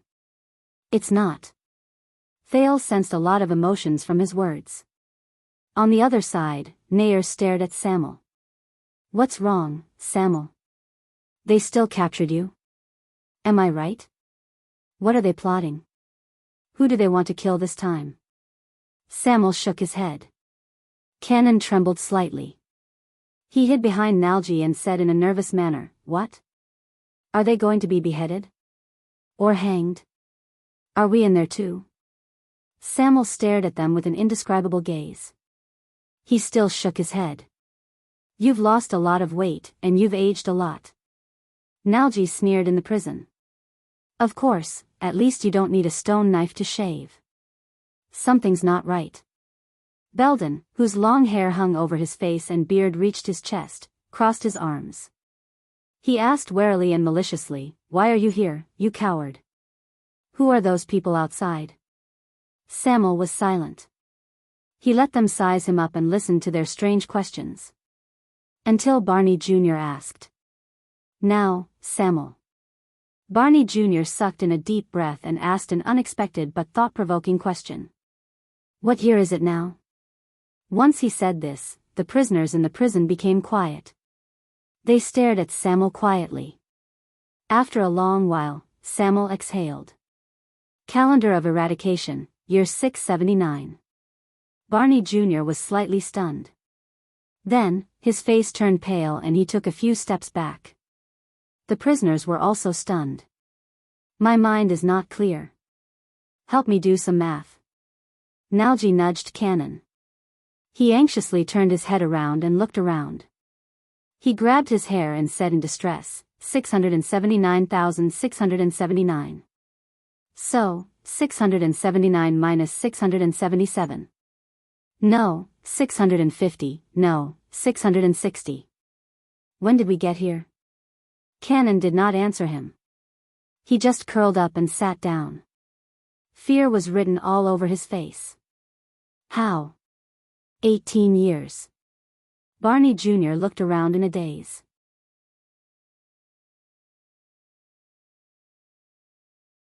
He laughed for some reason. It's been 18 years. Samuel did not speak. 18 years. With an indescribable feeling, he quietly watched this special reunion after a long time. Canon said that it's been about 30 years. Nalji said that it's been 5 years at most. Barney Jr. was immersed in his own world. His face was in pain, and the brand on his face trembled slightly. But I don't believe either of them. I've been counting the number of times the supplies were delivered. I counted myself. I thought it was only 7 or 8 years. He sat down. His expression twitched, and he laughed loudly. Ha ha ha, ha ha ha ha ha. His laughter was bitter, hoarse, and unpleasant to the ears. Soon, Nalji and Tardin also joined in the laughter. The other prisoners were either dazed or dazed. They did not say a single word. Samuel closed his eyes. He only opened them after a long time. All of you are here. Where are the others? He asked with great difficulty. The laughter in the hall stopped. Barney Jr. raised his head. His gaze was cold. Didn't all of you bring torches? He spread his hands and said coldly, "See for yourselves." Samuel's eyebrows twitched. He walked forward quickly. He did not care about the dazzling light that made the prisoners cover their eyes in pain and retreat. He illuminated every cell through the bars. A few seconds later, Samuel's body swayed a few times. He took a few steps back weakly. How? How could this be? He mumbled. The prisoners were silent. In the cell, Canon covered his face and slid down against the wall. He sobbed in pain. At that moment, Thales saw the scene before him clearly. There were nearly 7 or 8 cells, and each of them was filled with human skeletons and dried corpses. But unlike before, most of the skeletons were neatly arranged. The heads were at the top, and the bodies were at the bottom. They were placed neatly on the ground, one after another. Behind Barney Jr. were 5 neatly arranged corpses. One of them still had dried skin and muscles. Just like a graveyard, Thales whispered in his heart. Samuel's face contorted as he looked at Barney Jr. How did they? Barney Jr. snorted coldly. Take your torch further away. Unlike you, we don't see much light. It's very glaring. Samuel gritted his teeth and put down the torch. Barney Jr. stared at him for a long time before he spoke. Alan and Walker had an internal conflict in their cells. 8 or 9 of them died. Morian had a high fever that didn't subside. Toby had an infection from his injury. Ross had a strange disease that he couldn't name. Bug took things too hard. A few of them were the same as him. The more he spoke, the more dejected and gloomy Barney Jr. became. He turned his body slightly, and his eyes were lifeless. Kamal went crazy. One day, he suddenly stopped eating and drinking. Bobby wanted to pry open the bars, until he realized that prolonged contact with them was fatal.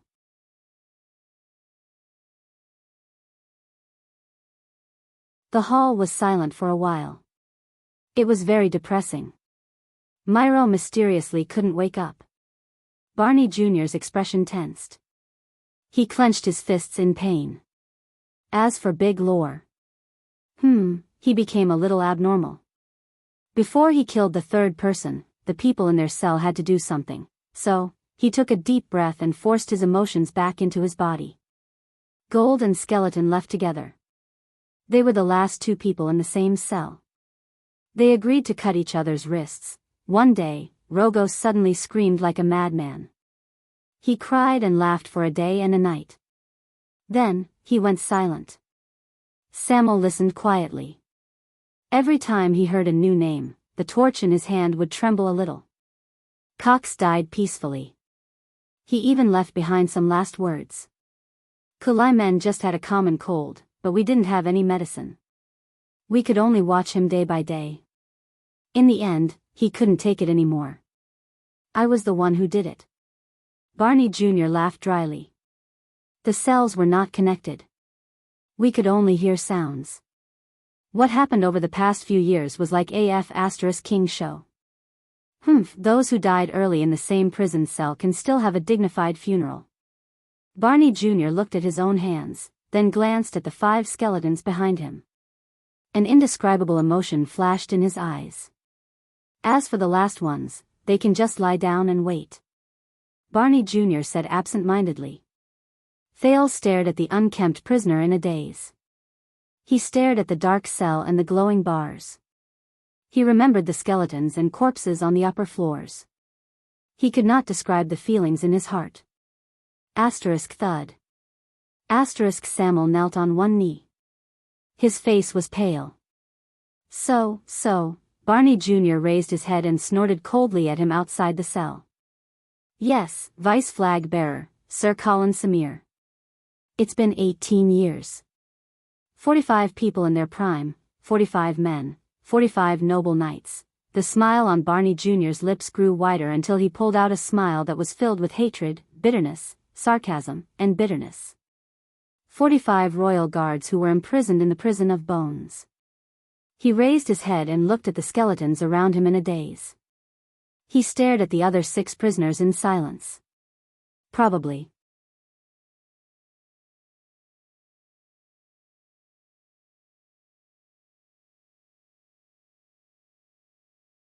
Chapter 4:17. In the dark hall, Samuel listened to Barney Jr.'s words in a daze. His gaze swept past every corpse in the prison, but there was only emptiness and confusion in his eyes. He looked like a prodigal son who had left home for many years and returned to his home, where he no longer had anything. 7. He mumbled.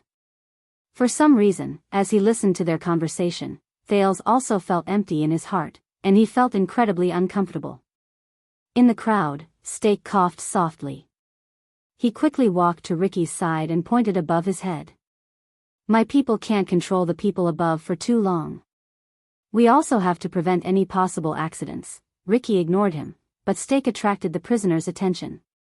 Samuel, who are the people who came with you? Barney Jr. moved closer to the bars. He put away his mournful expression, narrowed his eyes, and stared at the disaster swords in the distance. He said warily, they don't look like people from the government. None of them look like nobles who manage things. None of them look like soldiers from Blade Fang's camp. They look like mercenaries. Ricky frowned. He extended his hand and waved Steak away, signaling him to calm down. In another cell, Belden also became vigilant. They don't look like the people who escorted you down here to capture the fugitive. Belden remembered something, and his expression became stern. How did you come down, Samuel? Samuel frowned slightly. He hesitated on how he should answer. In another cell, Cannon, who had been hugging his head and cowering, suddenly shuddered when he saw the large number of people outside his cell. He leaned against the wall and moaned in pain. They are helpers, Samuel finally said. He calmly faced the scrutinizing gazes of his former colleagues. They were the only people who were willing to lend me a helping hand when I had nowhere else to go. Samuel glanced at the disaster swords with an indifferent expression. Just like us, they are a group of pitiful people who each have their own desires and needs. Klein snorted softly and patted Joseph, who was beside him. They are also a group of people who do not want to be mercilessly forgotten by the merciless course of history. Ricky remained motionless. Fate brought us together. Samuel turned his head around and stared at the imprisoned Barney Jr. His words were laced with a profound meaning. We were able to resist it. But apparently, perhaps because he had suffered too much, his former companions did not respond positively to him. Barney Jr. tilted his chin, slanted his eyes, and looked at Samuel in a rather hostile manner. Why are you here, Samir? What identity did you return with? How did you enter the prison of bones? A fugitive? Prison breakers? The savior? As Barney Jr. spoke, his gaze shifted to the people behind Samir. He began to size up the group of uninvited guests.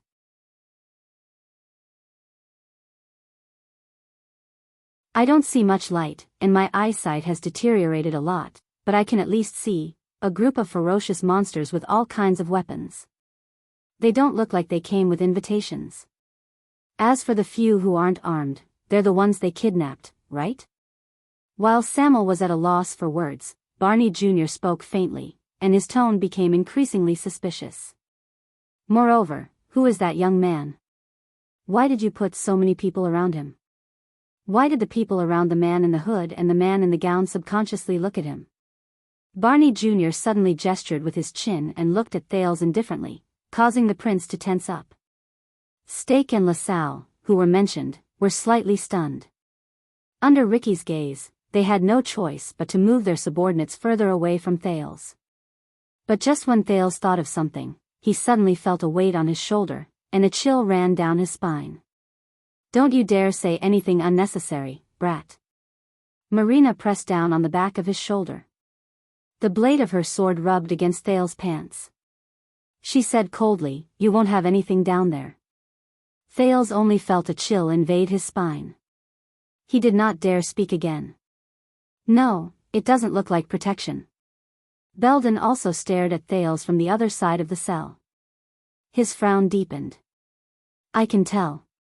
That young man is also someone who was kidnapped. Ricky's expression turned solemn. The remnants of the royal guards had exceeded his expectations. They had clearly struggled in captivity for so many years, but when they saw the light again, they immediately saw the crux of the situation. Samuel's expression was a little unpleasant. He moved his gaze away from Thales. Barney Jr., Belden, as expected of the vanguard and penal officer. Your observational skills are still astonishing. Barney Jr. snorted coldly and stared at Thales.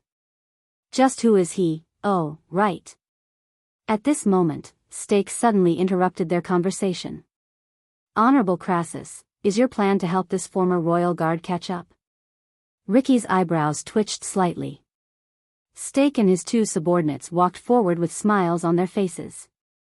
They stopped the former royal guards from talking about Thales, and at the same time, slowly approached the prince. Due to many reasons, I don't think it is a good idea for your subordinates to pour their hearts out to these gentlemen. Stake winked at Ricky. Perhaps I can escort our sensitive goods back first. Thales stared at Stake's outstretched hand. He was on guard. Then, a long sword that was hollow blocked Stake's path at lightning speed. Touch him, Stake. Klein grabbed his dark light sword and stopped Stake from approaching Thales. His tone was hostile. Don't even think about keeping that hand of yours. Stake's smile froze. LaSalle coughed awkwardly. He had no choice but to mediate the situation. Everyone, I think Stake's suggestion is that it's time for us to speed up our progress.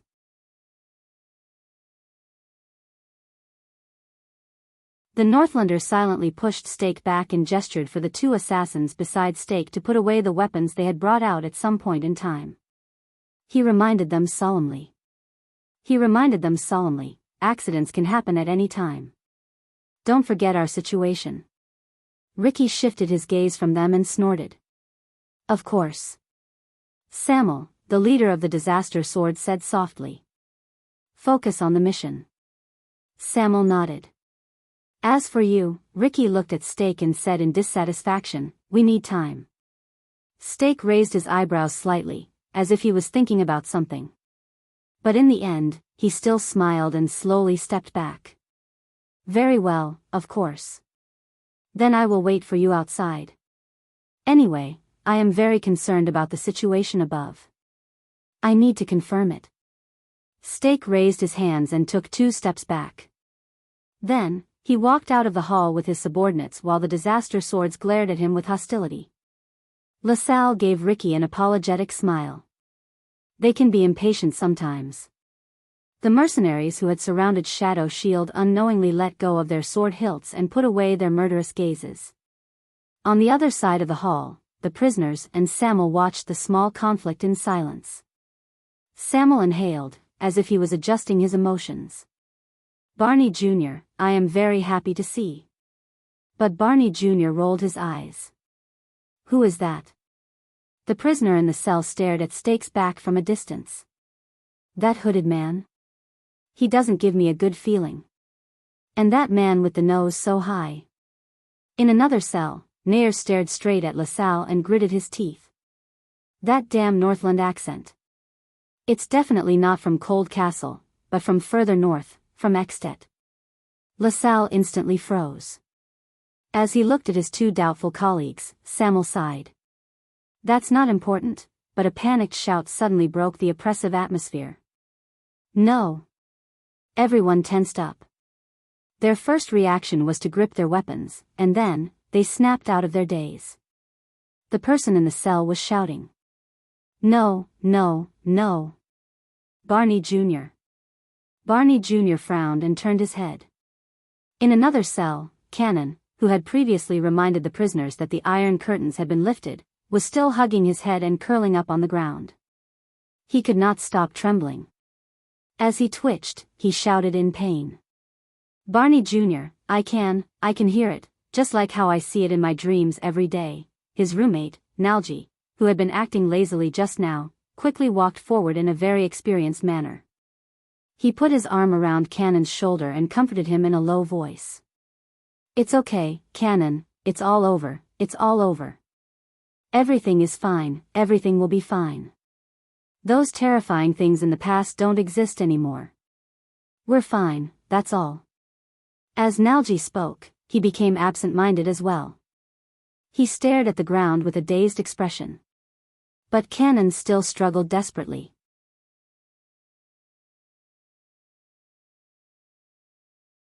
His eyes were shut tight, and he shouted madly, their footsteps, they pressed down on the soles of their feet, and they tiptoed like cats. Those footsteps, those voices, those people who only appear in the dark. Just like those people. Those people. Samuel looked at Cannon's outburst with a dejected expression. Barney Jr. furrowed his eyebrows tightly. They're here, Barney Jr., they're here. Cannon shouted in pain. His dirty hair flew everywhere. They're coming to kill them. Just like in the past. Cannon's pained cries lasted for nearly a minute. Then, just like how Nalji comforted Nair earlier, he hummed a tune softly. Cannon finally quieted down. Samuel exhaled quietly. He stared at Cannon, whose eyes were wide open, and his chest was heaving in shock. He said in a pained tone, when did he become like this? Barney Jr. shook his head in a mocking manner, but his eyes were filled with doubt. I don't know. I felt like he was already like this when he woke up one day, but that's not important. Cannon's symptoms are considered mild. Samuel was silent for a while. Listen, Barney Jr., you shouldn't be here. Samuel gritted his teeth. His gaze was firm. You are all respectable warriors, valiant fighters, fearless warriors, and sharp knives. You shouldn't stay here and die of depression. Barney Jr. slowly raised his eyes, causing Samuel, who had been slightly agitated, to instantly freeze. Come with me, join us, and I can give you back your freedom. Perhaps you will even have enough power. But Samuel still insisted on making his suggestion. He looked at the others with hope. To make up for our past mistakes. To even change this F***ed-up world. Samuel's tone was forceful. What do you think? Once he said this, the prisoners were silent for a moment. Barney Jr. stared at Samuel faintly. Tardin and Bruley frowned. Nalji was still comforting the trembling Cannon. Belden and Nair did not react. Freedom, freedom. Tardin shook his head, making him look like a clown in a circus. He raised his hands in a dramatic manner and waved them in the air. His lips curled up in an exaggerated arc as he laughed loudly. Everyone, he said that he will give us freedom. Ha ha ha ha ha, his laugh was very exaggerated, and even a little fake. Samuel stared at his former colleagues in confusion. What's wrong? No one answered him. Only Barney Jr. shook his head and exhaled slightly. You know, Samuel. That year, each of us insisted that we were innocent. Barney Jr. lowered his head and said in a cautious tone, we refused to admit our guilt, so we were sent here. Samuel's breathing changed slightly. Unfair treatment and judgment. He nodded, and an indignant expression appeared on his face. This is what they forced on us that day, but Barney Jr. suddenly raised his head. No, listen to me, Samuel. We are at fault. We failed in our duty.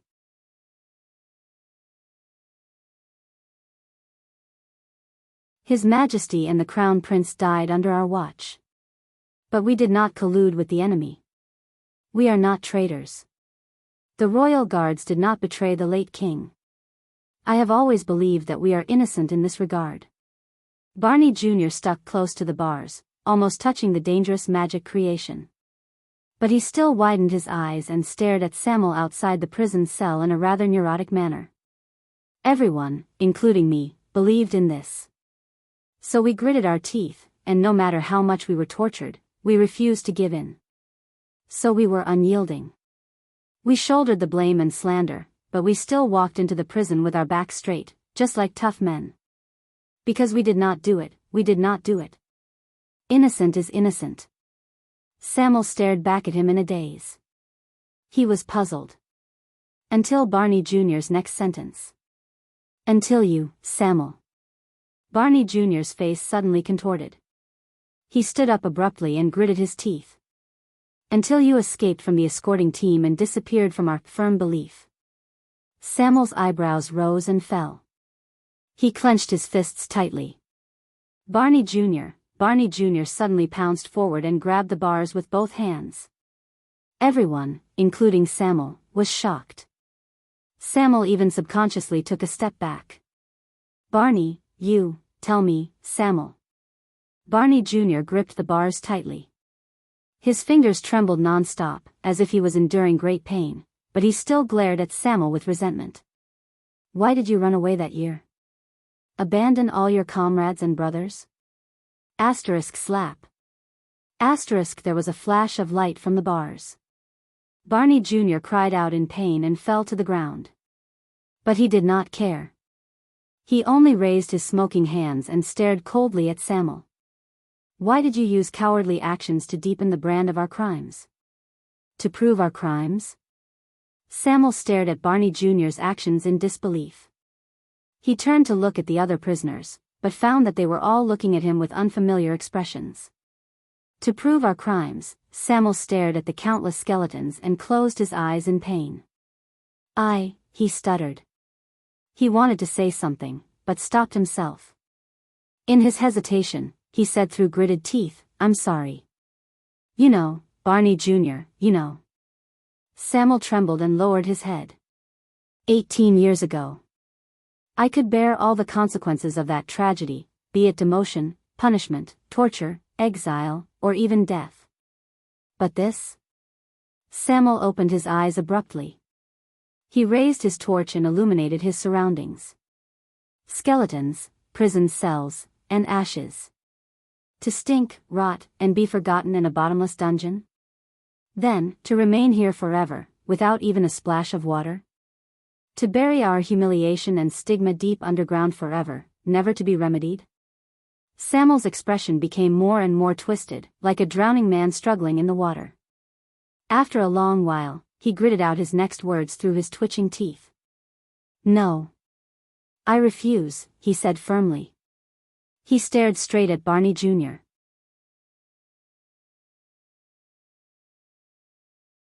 His eyes were full of pain and resentment. Just like what you said, we didn't do it, we didn't do it. We shouldn't have to bear such torture. This is the reason. Unexpectedly, Barney Jr. smiled. He smiled very happily. Is that so? You just said, I refuse, and ran away without any hesitation. But now, you even came back to break the prison. So, where is your pride, dignity, and honor as a royal guard? Barney Jr. raised his hand and shook his shoulders. He said sarcastically, where is the passion you once poured into the oath of the ancient Praetorian guards? Samuel was silent for a moment again. After a long while, he slowly opened his mouth. I stopped being a royal guard a long time ago. This time, Samuel's voice was low, and his tone was dejected, as if he was talking about a humiliation. After our dignity and honor were trampled to nothing by the high and mighty new king and nobles on that day, Roland said with a sigh. Samuel clenched his fists, and his arm muscles tensed. Kessel, before he ascended the throne, he was just a playboy. He can't push the entire royal guards into the abyss with just a hasty trial. He can't use the so-called collaboration with the enemy to turn everyone who was once loyal to him into a traitor. He also has no right to deprive us of the right to wash away our grievances with our own hands. When Thales heard the familiar name, his heart became gloomy. Samuel's breathing quickened. He did not. Samuel raised his head and looked at his unrecognizable, sallow, and emaciated colleagues. Indignation appeared on his face. He had no right to turn us, all of you, into what you are now. The disaster swords looked at each other at a loss. Klein was about to interrupt him, but he was stopped by Ricky again. The silence in the cell lasted for a long time. Then, Barney Jr. chuckled. Like this? Barney Jr. stood up and took a few steps back with a broken smile. He spread his arms, as if he was showing off his home. Ha ha ha, you know nothing. With a chilling smile, he slowly said, nonsense. Samuel was stunned. What? Barney Jr. snorted coldly. You have no idea what kind of life we have been living here. Barney Jr. took a step forward and said with hatred, you haven't endured the boundless silence and darkness. You haven't heard everybody's desperate wails and cries. You haven't seen your companions die in the sunless cells. You haven't eaten the stinky cockroaches that crawled out of the dead bodies. You haven't tasted the food that stinks of feces. Every time he said a sentence, the prisoners reacted differently. They gritted their teeth, clenched their fists, twitched, or pounded the wall in pain. Barney Jr. stared at Samuel with resentment and pointed at the corpses piled up neatly in the cells. You have never tried, as the vanguard, as the highest-ranking member of the guards in the prison, to stand here through the bars and give a farewell speech to your dead companions.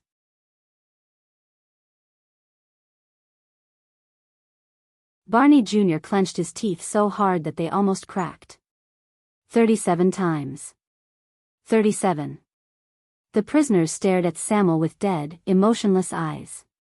His face turned pale. Barney Jr. adjusted his breathing and shook his head indifferently. In the end, when I sent off the few people closest to me, I had nothing to say.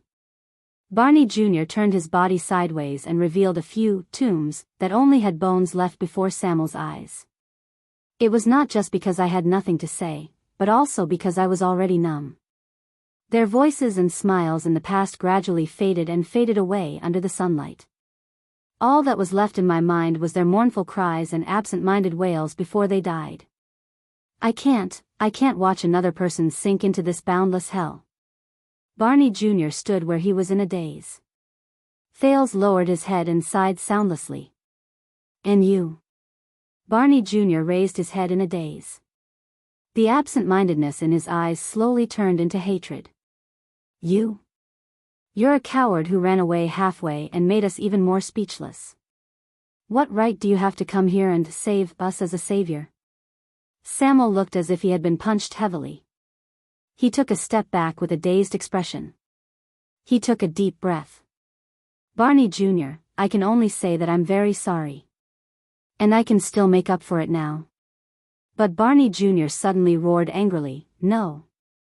No, Samuel. As he stared at the dazed Samuel, Barney Jr. lowered his voice and shook his head slowly. It's been more than 10 years. I've thought about it for a very long time before I finally figured some things out. And just now, you reminded me of some things. As he spoke, he walked to the wall absent-mindedly. That trial 18 years ago might have been unfair to some people, but it was not without reason. Samuel frowned slightly. What do you mean, Barney? Barney Jr. snorted with the ghost of a smile. His face was filled with indifference, as if he had lost all interest in life. Cannon might have gone mad. He became sensitive, paranoid, crazy, and irritable. He kept bothering us all day, and we couldn't sleep well. He was really F***ed up. Barney Jr. pointed at Cannon and Nalgy's prison cells. But you can't blame him. It's been 18 years. Almost every time he dreams of that day. The assassins tore off their disguises and jumped out of the crowd. The killers invaded the palace, revealed their blades, and fought against us, Barney Jr. said faintly, just like a shadow. He deliberately enunciated each word and repeated, shadow. Thales suddenly realized what he just said. What he just said is, as Barney Jr. spoke, Cannon shivered again. Nair scratched his hair in pain. Bruley whimpered indignantly, but he was held back by Tardin. Only Nalgy and Belden remained silent and listened to Barney Jr.'s words. Barney Jr., Barney Jr. shook his head gently and interrupted the puzzled Samuel.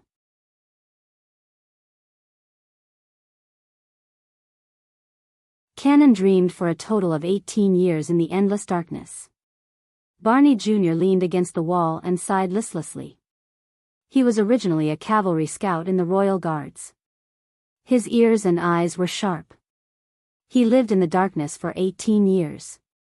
His vision might have deteriorated, and his mind might have been so sensitive that it would explode at the slightest touch, but his hearing might not have been the same. As Barney Jr. spoke, he suddenly turned his head around. His eyes shone with a fierce glare. And I believe that he had a deep impression of the killers. He could recognize their footsteps even in his dreams. Cannon hid in his palms and let out a cry that sounded like a sob. Samuel seemed to have figured something out. He stared at Barney Jr. in a daze. Now, tell me, Samuel. Barney Jr. supported himself against the wall and stood up straight again. Why did you and that hooded man? He raised his head coldly and walked forward. When he was only one column away from Samuel, he slowly extended his hand and pointed at the disaster swords in the distance.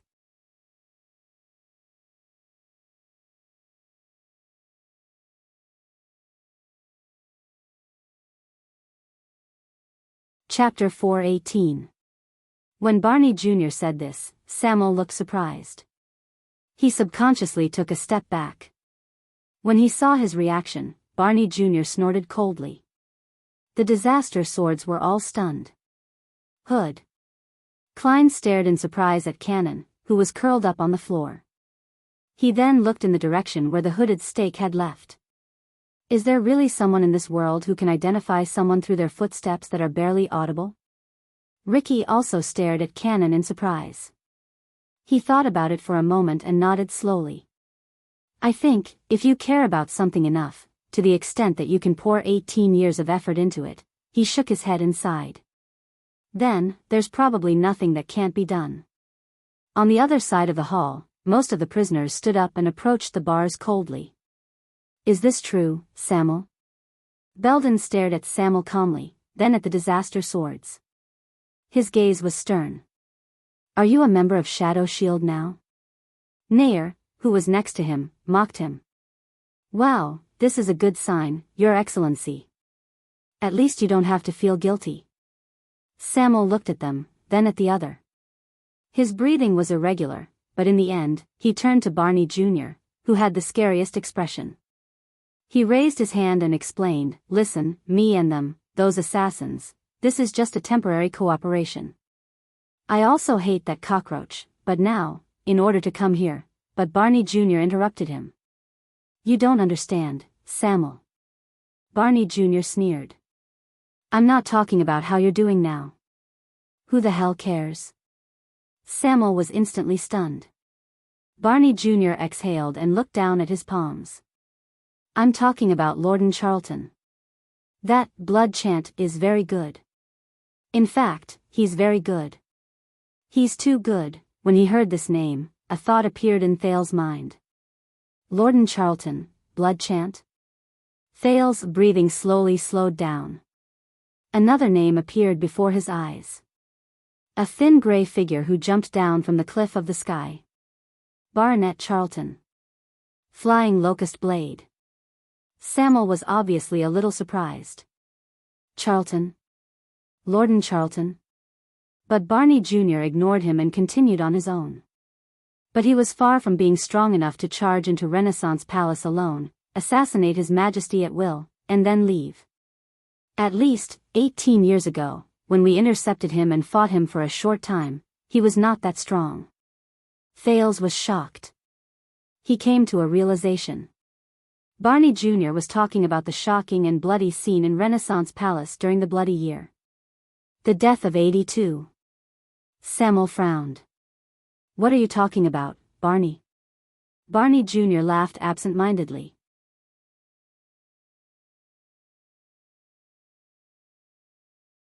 He then put down his palm and said to himself, after the incident, all of us in the Royal Guards, regardless of whether we were free or in prison, were guessing the possible enemies: Shadow Shield, the Assassin's Flower, the Secret Room, the Northlanders, the rebel army in the southwest, the forces of the desert, perhaps the Camions or other people who hated Constellation, and even the great nobles in the country who were at odds with His Majesty before the war. But the only thing we were unwilling to admit was that we were unwilling to admit. His words gradually came to a halt. He hesitated between a few words, as if he was unwilling to continue. Thales' breathing quickened subconsciously. Possible enemies. He did not forget the map King Nuvan gave him 6 years ago when he was still in Heroic Spirit Palace. The map of Horus Jade Star. The map of Renaissance Palace. It lay quietly in the luggage, wrapped in an inconspicuous food bag, and rested on Marina's shoulder behind him. In the hall, Samuel's expression had never been so serious. He took a step forward. "What do you mean?" Barney Jr. laughed again. "What I mean is..." Barney Jr. raised his complicated gaze and revealed half of his ferocious face, which was branded with the seal of sin. He said coldly, "Maybe we deserved it." Belden lowered his head in pain. Nalji did not say a word. Barney Jr. finished his sentence. "Maybe Prince Kessel back then, no, the new king's decision to throw us into the prison of bones after the incident was the most correct one." Samuel's pupils widened slightly. "Barney, why are you saying this?" Barney Jr. snorted and ignored him. He just gazed into the distance with an unfocused gaze. Perhaps, back then, there was indeed a traitor who collaborated with the enemy among the glorious and dazzling Royal Guards. He said faintly. Samuel was stunned. In the 5 cells, every prisoner's breathing became more and more tense. In the next second, Barney Jr. turned around and stared at Samuel. His eyes were cold. And he betrayed His Majesty, the Crown Prince, and the entire Royal Guards. He turned all of us into what we are now.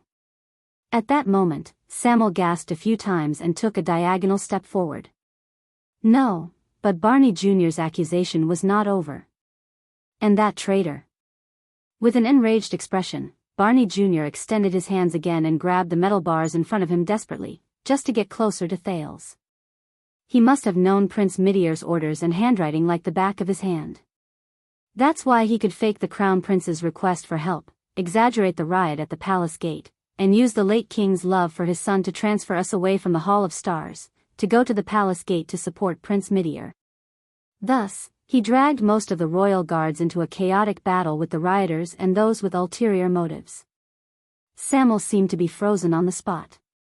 He was tongue-tied and could not say a word.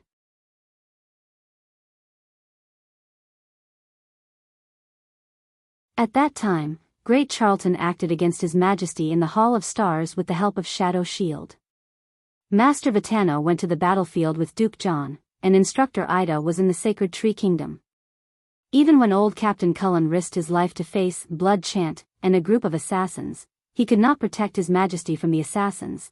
Barney Jr.'s voice became hoarse and unpleasant to the ears, as if the silk on a loom was being cut inch by inch. At that moment, be it the disaster swords, their hostages, Samuel, or Thales himself, all of them were completely stunned. As Barney Jr. narrated, the Prince of Constellation felt as if he had returned to half an hour ago. At the gate of the prison of bones, when Stake raised his hands slightly, the sneaky masked assassins appeared from the shadows, unexpectedly tore open the guards' necks, pierced their hearts, and cut off their lives. Then, they quietly disappeared into the darkness. Within a few seconds, everything happened so suddenly that it was as if nothing had happened. The prince could not help but feel a chill run down his spine. Barney Jr.'s palm, which was holding the railing, began to smoke. His face was contorted. It was obvious that he was in great pain, but he still endured the pain. When the riot at the palace gate gradually subsided, the news of the Hall of Stars being invaded also came. The Crown Prince urgently ordered us to return and provide reinforcements, and we, who were exhausted and anxious, returned according to the traitor's expectations, leaving only my father and a few others behind. Thales listened to all of this in a daze. This was something that his father should have told him. Barney Jr. hissed. We allowed them to be with Prince Midier, and at the palace gate, which we thought was already safe, they fell into Shadow Shield's trap. This time, Thales clearly saw an ominous light shining between Barney Jr.'s hand and the railing. When he thought of Midier's death, Thales suddenly recalled the scene 6 years ago. The man who carried the strange black sword on his back. And his confession. That day 12 years ago, I was indeed the one who personally wielded the sword, and stabbed Midier Jadestar. And I did it willingly, and I never regretted it. Thales was stunned. Black Sword, Barney Jr., that year, at the Hall of Stars, at the gate of Renaissance Palace, what happened? As he journeyed in this world, he traveled further and further, and the fog in front of him lessened. But there were more and more suspicious points. When all of this was done, both the late king and the crown prince met with misfortune, and the dead could not testify. In addition, the situation was chaotic and the war had yet to end. That damn traitor escaped punishment just like that. He pretended to mourn and look like he was in pain, but he still lived among us.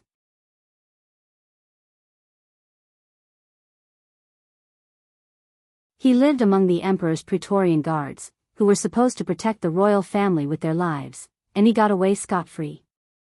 Barney Jr.'s expression grew more pained, but Thales knew that it was not because he was holding the strange railing. The muscles on Samuel's arm grew tighter. No one interrupted this scene. Perhaps the secret Barney Jr. spoke of was too important, and no one wanted to miss it. Barney. Belden stared coldly at Samuel, gritted his teeth, and said, "What do you want to say? Why don't you be more direct?" "What I want to say is..." Samuel, that year. In the prison cell, Barney Jr.'s hand, which was holding the metal railing, began to tremble in the smoke. But he still gritted his teeth and refused to let go, as if he was holding onto a treasure that he could not give up, a belief that he could not violate, and a truth that he could not ignore. When we gritted our teeth, swallowed our blood, bore the stigma, and stiffened our necks when we were escorted here, why did you run away halfway? What are you feeling guilty about? What are you afraid of? Samuel stared at Barney Jr. in disbelief. Barney Jr. roared at the top of his lungs and shook the unmoving metal railing. "And after so many years, when you came back as a fugitive, and why did you hang out with the people from Shadow Shield?" Samuel closed his eyes and said laboriously, "Barney Jr., tell me." Asterisk bang. Asterisk a loud noise rose, and the metal railing erupted with the most glaring light it had ever produced. Barney Jr. could no longer hold on to the railing. He fell to the ground. His whole body convulsed, his hands smoked, and he roared in pain. But Thales could no longer tell whether he was in pain because of the physical torture, or because he was grieving because of the despair in his mind. Even Nalji, who was by the side, could not help but say, "Barney, be careful, that thing is very dangerous." "No, Barney." Samuel took a step forward and said while trembling, Why would you think this way?" But Barney Jr. roared in anger. He forced himself to get up from the ground and said with hatred, "Why did Prince Kessel insist on throwing us into prison back then?" "Because he knew that there was a problem with the royal guards a long time ago." He glared at Samuel. "Because he knew that after the incident at Renaissance Palace, the assassination of His Majesty, and the death of the Crown Prince, the Emperor's Praetorian guards, who were chosen from the outstanding descendants of the nobles and swore an oath to protect the throne, could no longer be trusted." Thales watched this scene in a daze. As he listened to the words of these people who had personally experienced the tragedy, he felt an extreme chill around him. Barney Jr.'s accusation slowly turned from an angry and indignant accusation to a wail of pain and despair.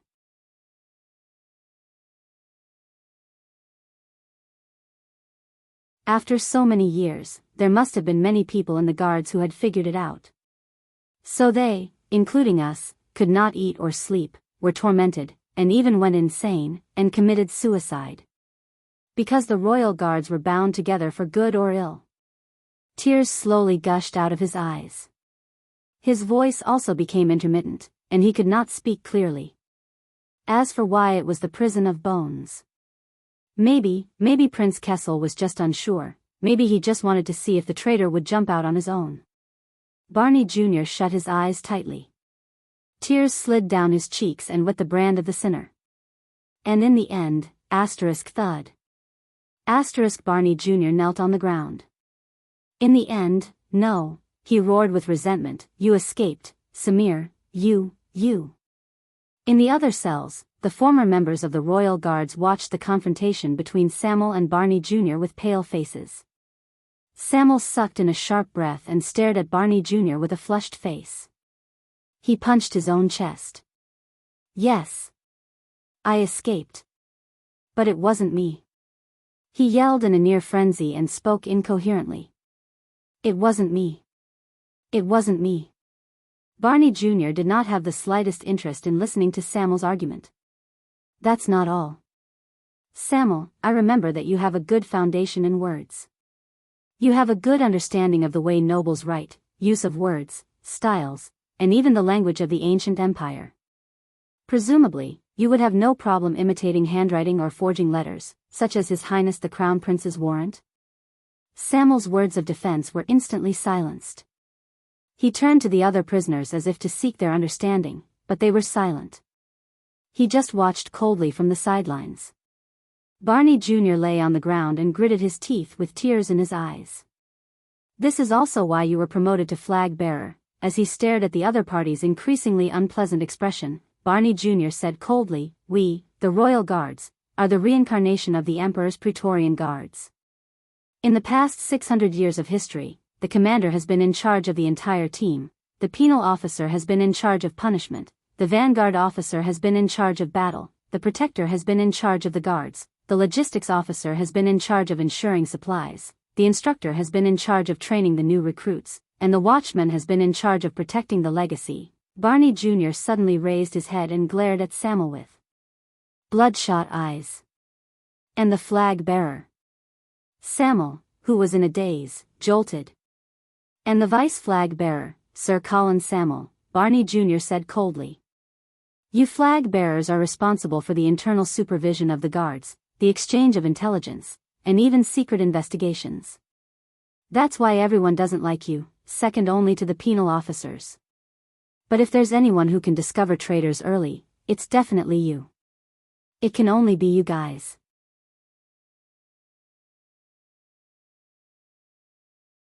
Barney Jr.'s pupils shrank. On the other hand, if there's anyone who can protect traitors, overlook traitors, or even, he did not continue. At this moment, Samuel's body swayed a little, as if he had suffered a blow. He stared at the ground in a daze, as if he could not come back to his senses. Barney Jr. stood up slowly. There were still traces of tears on his face. Tell me, Samuel, the one who escaped from prison 18 years ago and returned with Shadow Shield 18 years later. Barney Jr. restrained his anger and asked in a deep voice, are you that traitor?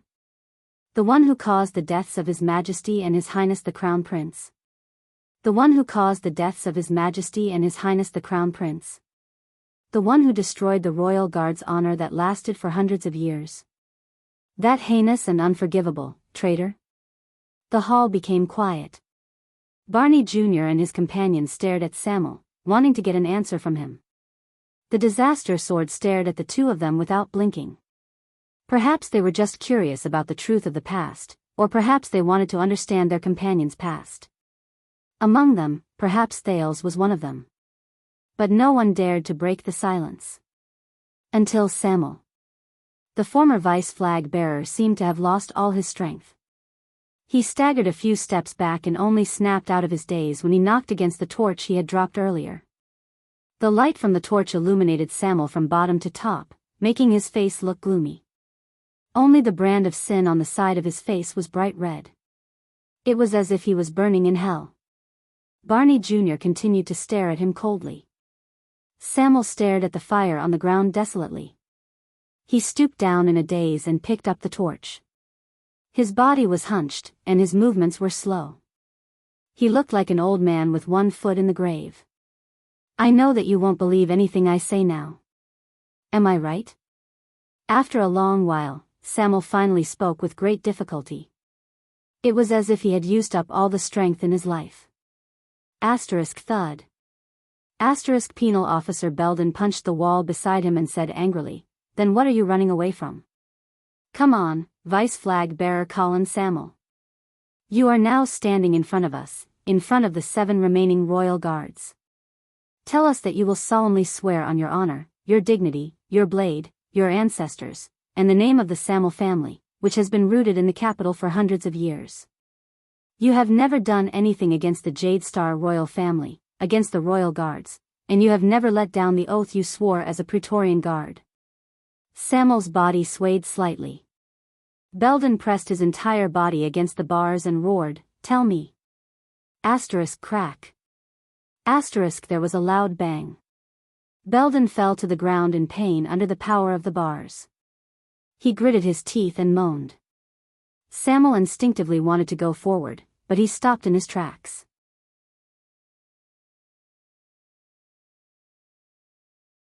In another prison cell, Tardin spoke slowly with his unique desolate voice. "Yes, tell us, Samuel. In any case, you and we have nothing more to lose." His voice was filled with a deathly stillness, and it sounded even more sorrowful.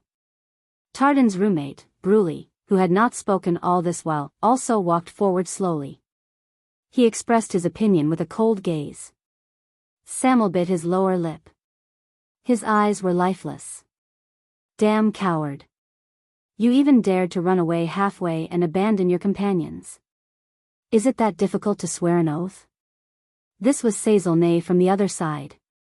He gritted his teeth and stared at Samuel as if he was staring at a murderer. On the other side, Cannon, who was originally trembling on the ground, was no longer cowering. He only stared blankly at Samuel, who was being questioned. Behind him, Nalji stared at the vice flag bearer without a word. He sighed softly, and there was only sorrow in his eyes. "In the name of the Chief Penal Officer, Lieutenant Belden, I hereby order you, Colin Samuel." Belden stood up again. While he panted, he said solemnly, "Tell us. Tell us."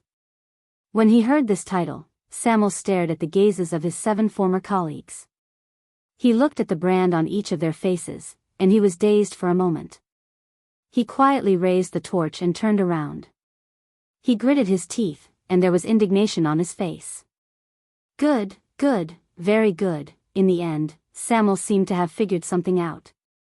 He sucked in a sharp breath, raised his head, and said angrily, I, the vice flag bearer, Colin Samuel. I swear on my honor, my dignity, my blade, my ancestors, and the name of the Samuel family." With every sentence Samuel spoke, he took a step forward. His eyes were burning with anger.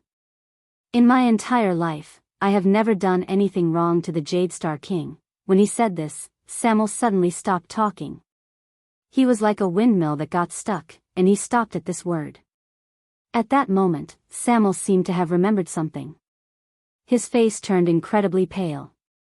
The vice flag bearer lowered his head and turned his gaze away with a trembling voice. He glanced behind him. Thales, who was watching this scene from the side with an unknown emotion, suddenly felt a chill in his heart. He soon realized that Samuel was looking at him. He was looking at the Prince of Constellation, Thales Jadestar. As he stared at Samuel's surprised, pained, and hesitant gaze, Thales suddenly understood Samuel's hesitation at that moment. He knew that Samuel could not make this oath. Because, Thales wanted to speak, but Marina pressed the tip of her sword against his thigh again.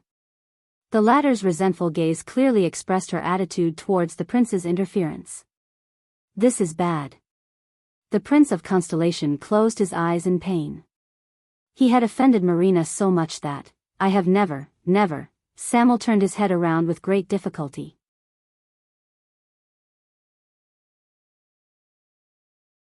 He looked like he was struggling, but he subconsciously repeated, I have never done anything wrong to the Jade Star King. I have never. I am sorry, Jade Star. His words kept lingering on his tongue, as if he could no longer form a coherent sentence.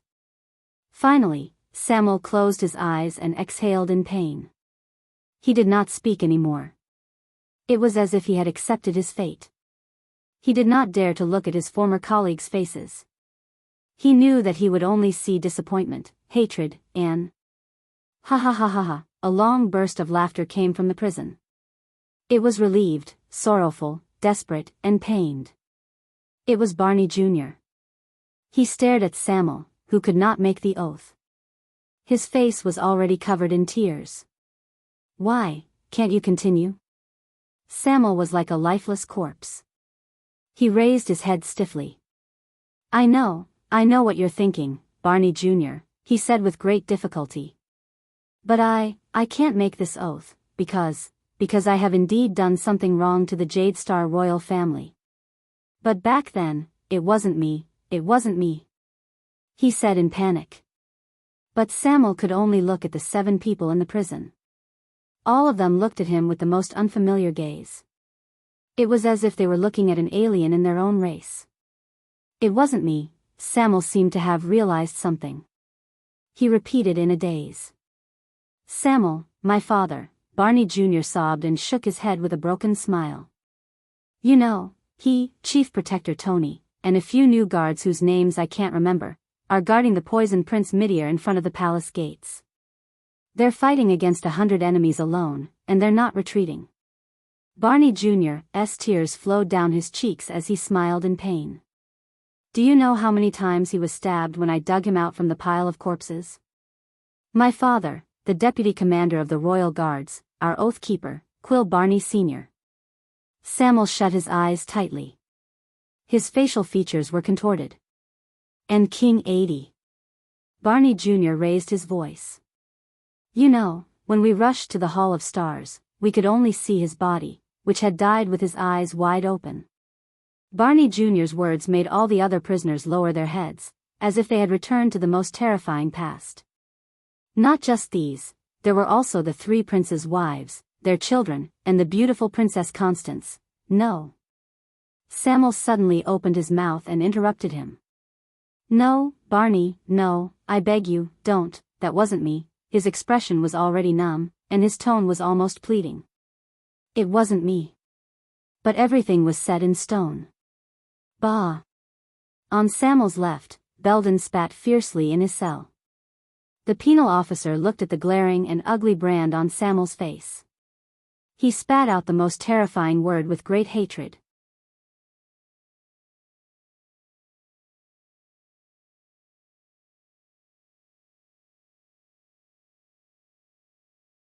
Chapter 419. Samuel's face was ashen as he faced Barney Jr. and Belden's questions in Black Prison. He looked as if he had suffered a heavy blow. As Thales watched this scene of brothers turning against each other, he suddenly gained a deeper understanding of the Royal Guards and the Bloody Year. No matter who the traitor was, and no matter what the truth was, it seemed that the problem with the Constellation Royal Guards themselves had been proven beyond a shadow of a doubt when they faced the terrifying assassination in Renaissance Palace. But that was not the point. Betrayal was far more than just a matter of 2 people going against the same path or a process of good friends falling out with each other. Under the most obvious and superficial fuse, there was often a deeper truth hidden. In Northland, Lampard's rebellion stemmed from the Born King's ferocious counterattack after he descended upon Extet. The secret room's wavering was, in fact, a rational choice made after Extet's royal authority declined. The Raven of Death's betrayal was also rooted in King Nuvan's ruthless methods in the past.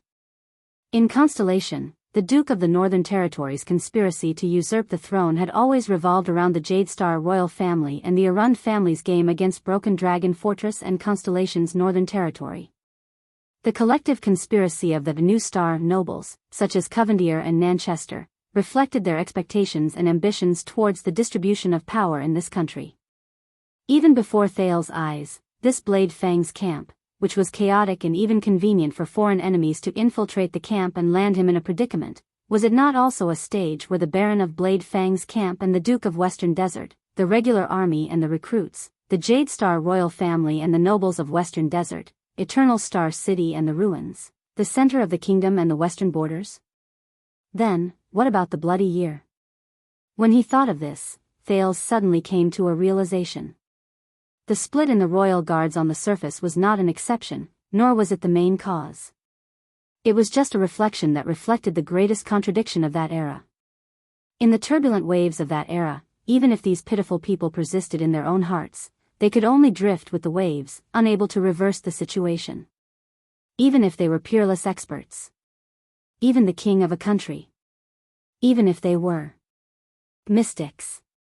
There was a long silence in the cell. Until Ricky's cold laughter rang out. Just as I thought. Barney Jr., who was drowning in resentment and unwillingness, and Samuel, who was lost in sorrow and despair, turned their gazes at the same time. The leader of the disaster swords walked forward slowly and stood next to Samuel. Do you understand now, Samir? As Ricky spoke, he suddenly raised his torch and illuminated the brand on the latter's face.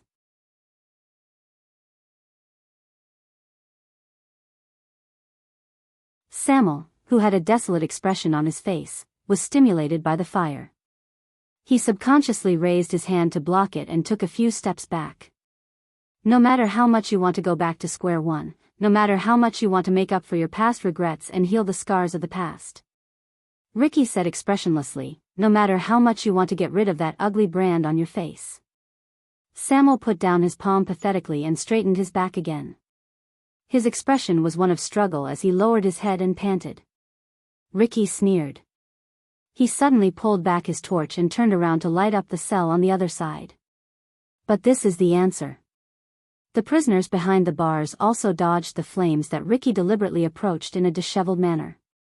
Only Barney Jr., who was breathing rapidly, stood where he was. He merely turned his face to the side, and his feet did not move an inch. Looking at the few ragged and miserable prisoners, Ricky clicked his tongue and shook his head. This is the answer of the past and yesterday to you. Samuel didn't say anything. He just looked at his once high-spirited colleagues in the prison who were now dirty and disheveled. The past and yesterday. He muttered in his heart. And who are you? Barney Jr. looked at Ricky in disdain. Are you also one of those disgusting scums from Shadow Shield? Ricky stared at Barney Jr. as if he wanted to size him up. But a few seconds later, he just smiled and shook his head. He can't make that oath. Ricky slowly put away his torch, making his face, which looked as if he had gone through many vicissitudes of life, shine even brighter. He gestured at Samuel with his chin. Because just an hour ago, he kidnapped King Kessel's only son together with us. The last of Jade Star's bloodline. When he said this, Thale's breathing froze. As expected, the gazes of the prisoners changed at the same time. What? Barney Jr. spoke slowly. His tone revealed his puzzlement. Jade Star? Thales immediately felt a few gazes pierce through the darkness behind the prison and land on him at the same time. Marina, who was in charge of watching over the prince, felt an inexplicable pressure. It made the disaster swords around him surround Thales even tighter. Did you say, kidnap? Belden's voice trembled slightly. When did this happen? Nalji, who had been humming a little tune, had already climbed up from the ground. He was in disbelief. The new king has a son and a new heir? Outside the prison, Samuel still did not say a word. His expression was one of pain. Kidnap the prince? You? Samuel, is what he said true? Nair widened his eyes. His cheeks twitched as he stared outside the prison in a rather neurotic manner. That teenager with a dejected face is the current Jade Star? Ha ha ha, how interesting. Tardin, who was beaten black and blue by his roommate, looked at Samuel before him, then at Thales in the distance.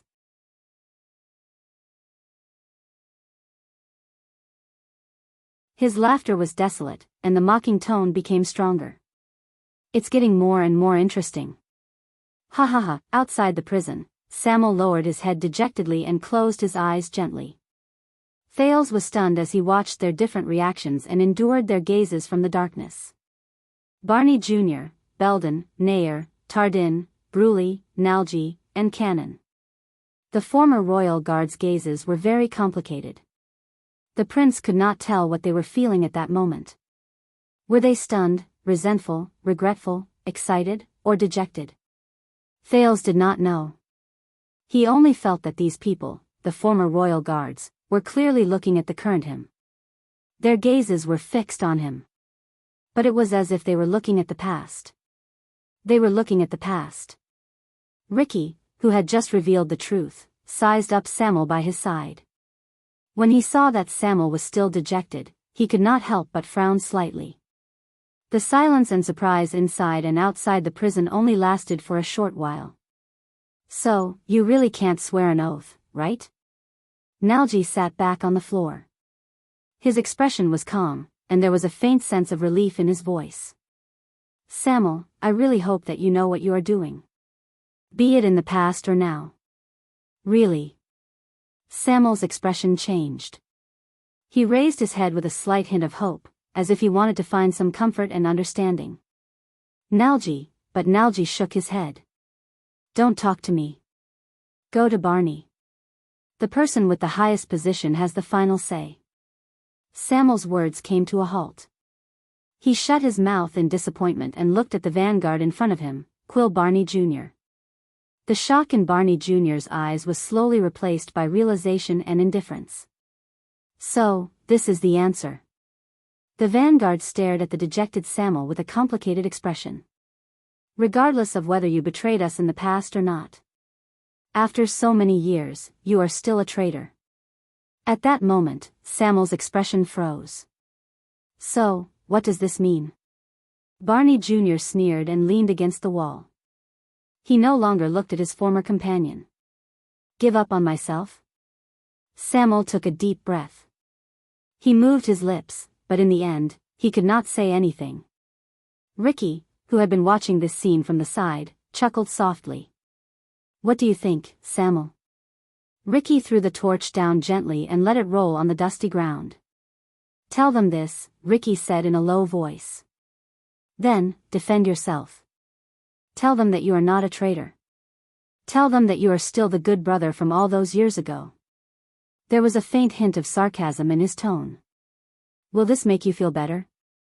Samuel quietly stared at the torch under his feet. He watched the flames tremble on the ground. I have fulfilled my promise. I have given you the chance to face the shadows of the past. Ricky looked at the 5 prison cells in front of him again. He stared coldly at the 7 former royal guards.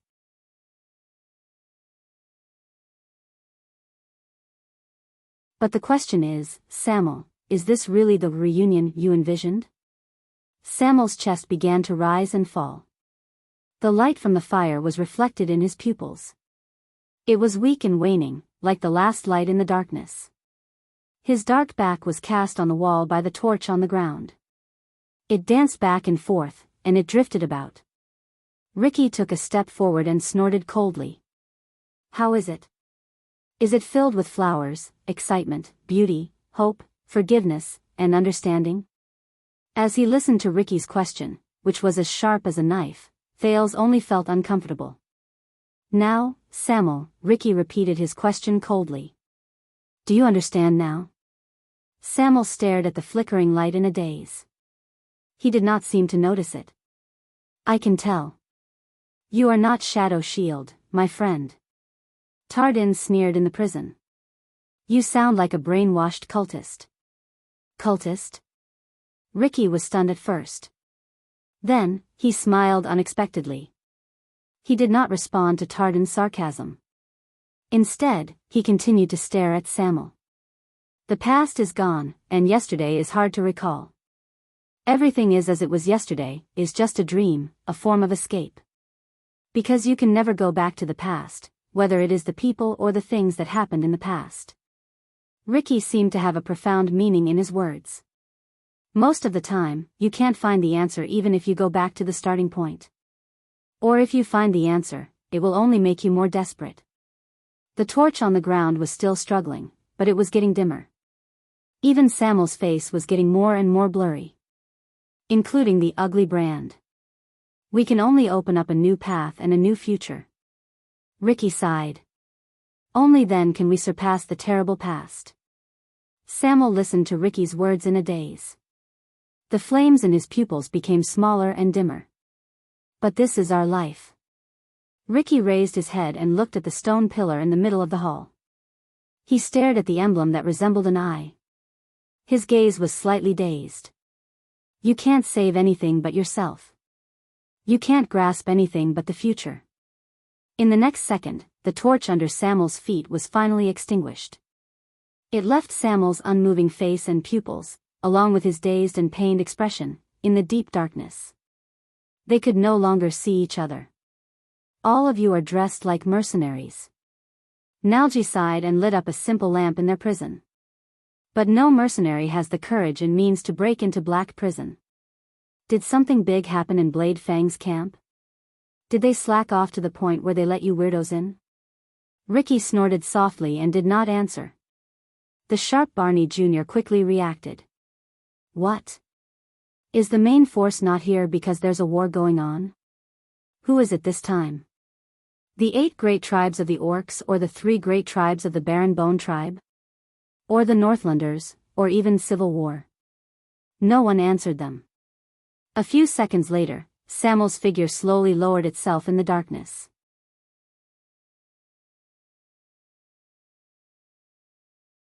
The sound of a torch being picked up rose in the air. With a thud, the extinguished torch was lit up again, and it was so piercing that the prisoners shrank back. Samuel's figure reappeared in the firelight.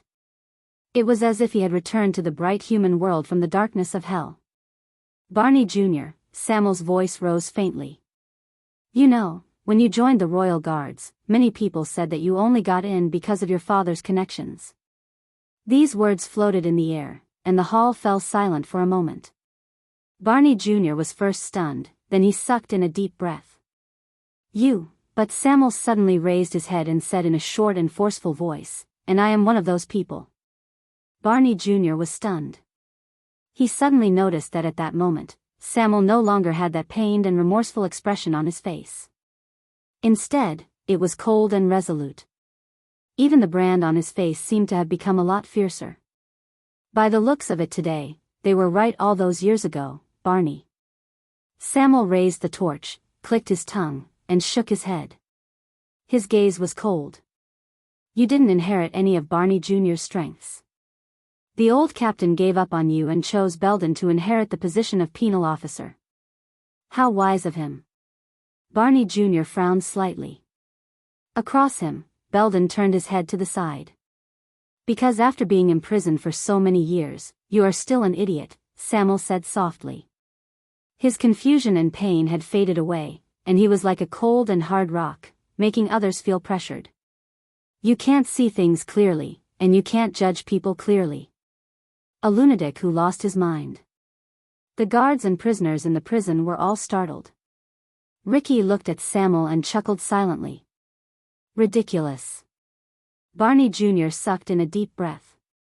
His resentment and anger accumulated in him again.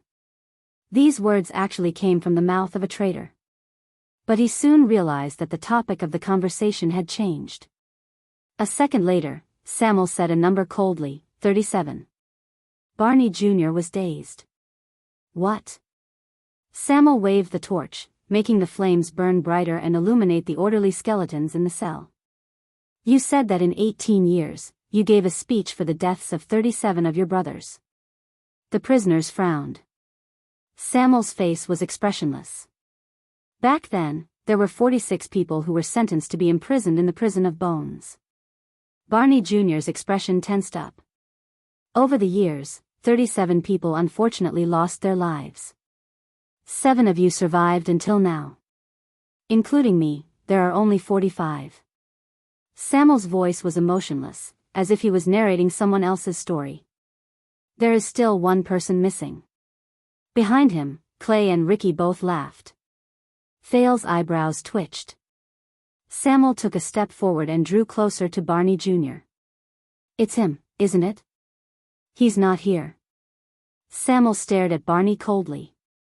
I didn't see his name on the plate. You came in with him.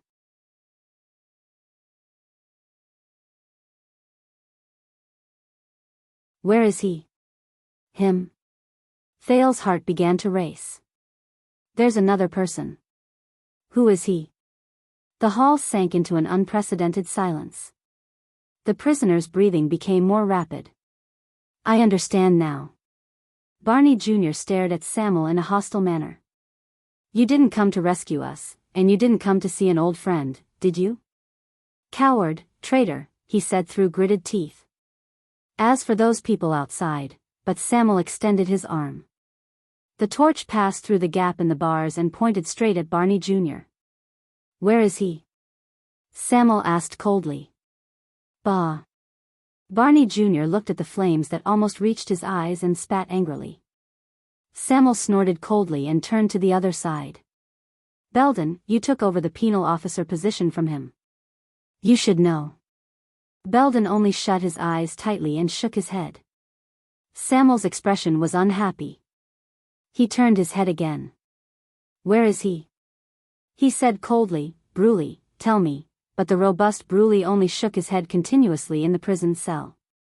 His face was ferocious, and he made muffled sounds from his throat. Don't look at him. Tardin, who was in the same cell as Bruley, crossed his arms and sneered sarcastically. Bruley can't tell you. After he broke Larley's neck with his own hands, he couldn't speak anymore. What? Samuel frowned in a barely noticeable manner. The once talkative Bruley, he stared at the resentful Bruley from afar for a few seconds before he finally averted his gaze and stopped asking questions. You know who I'm talking about. Samuel turned around and raised his voice. Ever since Captain Cullen and your father died during the Bloody Year, he became the most important person among the remaining royal guards. Among us, anyone can die, but he can't. Samuel's tone was cold, as if he no longer had any illusions about brotherhood. Barney Jr. was puzzled. The Bloody Year? Samuel snorted angrily and looked at him disdainfully. Yes, that year was the Bloody Year. From His Majesty, the Crown Prince, the princes, the nobles, and the commoners. All lives were plunged into misery and suffering, and only blood was left. That's what they called that year. The prisoners froze for a moment. Their expressions changed. Thales felt a little melancholic when he saw this. This group of people. They personally experienced the horrors of the Bloody Year, but for 18 years, they did not know what history and the outside world called that year. There was a slight melancholy in Samuel's voice at first, but it soon returned to indifference. Tell me now. The strongest elite of the royal guards in the past, the former penal officer, and the current watchman of the royal guards. Samuel stared at the remaining 7 prisoners without compromising. He said sternly, the night of judgment.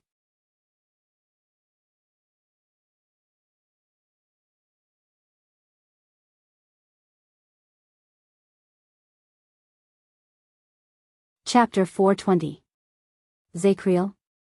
The Night of Judgment? In Black Prison, Thale's eyebrows twitched. Who is this? He sounds familiar. Light flickered in the prison. Shadows swayed, but there was no sound. Then, a languid voice rose slowly. He was imprisoned separately from us. The night of judgment feared by all. These words caused the prisoner's expressions to change. Samuel turned to Nalji, who had spoken. Nalji. Barney Jr. reprimanded Nalji, who did not agree with his companions. But Nalji only shook his head. He should know. Even if he has already parted ways with us, he must know. Barney Jr.'s words came to a halt. Nalji exhaled deeply, as though he was looking at the past. Do you remember the day you broke free of your chains and escaped from being escorted, Samuel? Samuel was stunned. Me? Nalji nodded. He was unhappy.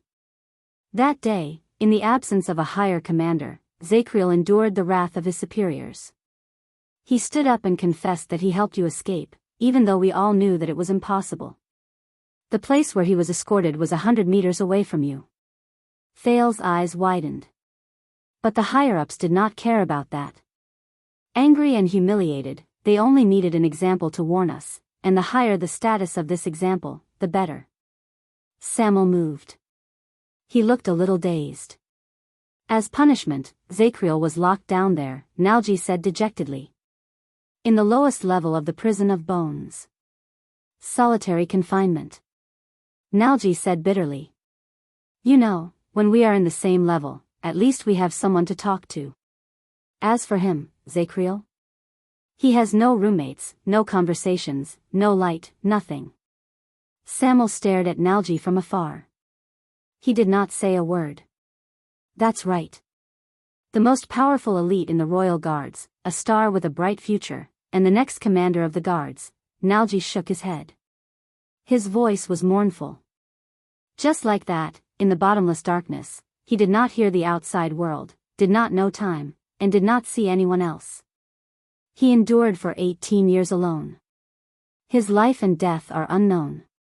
Solitary confinement. 18 years. Joseph frowned a little in the disaster swords. Thales could not help but recall the disaster swordsman's evaluation of the prison cell, who was very experienced in prison. Because of this, Zacriel saved the brothers who were escorted with you. Nalji chuckled. Because of your cowardice, they should have been punished because of you, including Tardin and Bruley. Samuel's breathing quickened. Ugh, ugh, ugh, ugh. Bruley, who was on the other side, yelled angrily. I can translate for him, Nair said sarcastically. Bree said, Samir, you're AF * king coward. That's probably it. Barney Jr., who had the highest status, snorted angrily, as if he felt it was beneath him to say anything else. Silence reigned in the prison cell. Samuel closed his eyes. His breathing was extremely chaotic.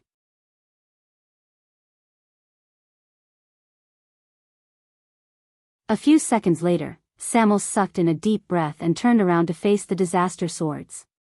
Come on, we're done here. His figure looked tired and humble, and his voice was inexplicably cold and gloomy. Let's go find our target. Ricky snorted softly and waved his hand. The disaster swords cast a glance at the dark prison cell with complicated emotions before they turned around. Thales wanted to take a few more glances, but Marina rudely pushed him out of the cell. As the number of light sources decreased, the field of vision in the prison cell became darker. By the way, Samuel. Samuel stopped moving. Nalji's voice came from behind him. It was slow and dazed. I'm sorry to say this, but I really hope that Zacriel has gone mad beyond recognition. Everyone was stunned. I hope that he will tear you to pieces the moment he sees you, Samuel. Nalji's voice slowly became cold, and it sent chills down their spines. Then, you can rest in peace. Traitor, he hissed. The other prisoners either sneered faintly or snorted indignantly. Samuel had his back to them. He did not speak for a while. Then, he sighed faintly. You know, I really want to let you out, Samuel said softly. There was a hint of melancholy in his voice. But in the next second, Samuel raised his head resolutely and walked out of the hall. Behind him, the faint light in Nalji's prison cell could no longer withstand the long period of time. It was extinguished. The Black Prison, which had once imprisoned 45 royal guards, was once again sent into the bottomless, dark abyss. After experiencing the scene just now, the disaster sword seemed to have been affected by it. Everyone was silent. Only Thale's heart was in turmoil. Thank you, Ricky. Samuel, who was walking in front, suddenly said these words in the darkness. Thales, who was listening attentively, heard them. Ricky chuckled softly. For what? Samuel's words were mixed with the sound of footsteps, but Hell's senses allowed Thales to hear them clearly. For you to agree with my selfishness. Selfishness? No. Ricky did not seem to care. You think this is just your selfishness. Ricky's next sentence was laced with a hint of sentimentality. But in ancient times, this was one of the legacies of knights. It was the greatest and most important test for every knight. Samuel did not speak. Including you, many of us are covered in wounds. We are shrouded in the shadows of the past. We are cursed by the ghosts of the past, and we are muddle-headed and unable to free ourselves. Revenge, injustice, anger, pain, guilt, indignation, torture, and so on. These are the reasons why we gathered together. It is also the common ground of the scions outside the tower over the past 100 years. Ricky's voice became softer, and Thales had to use all his strength to hear him clearly.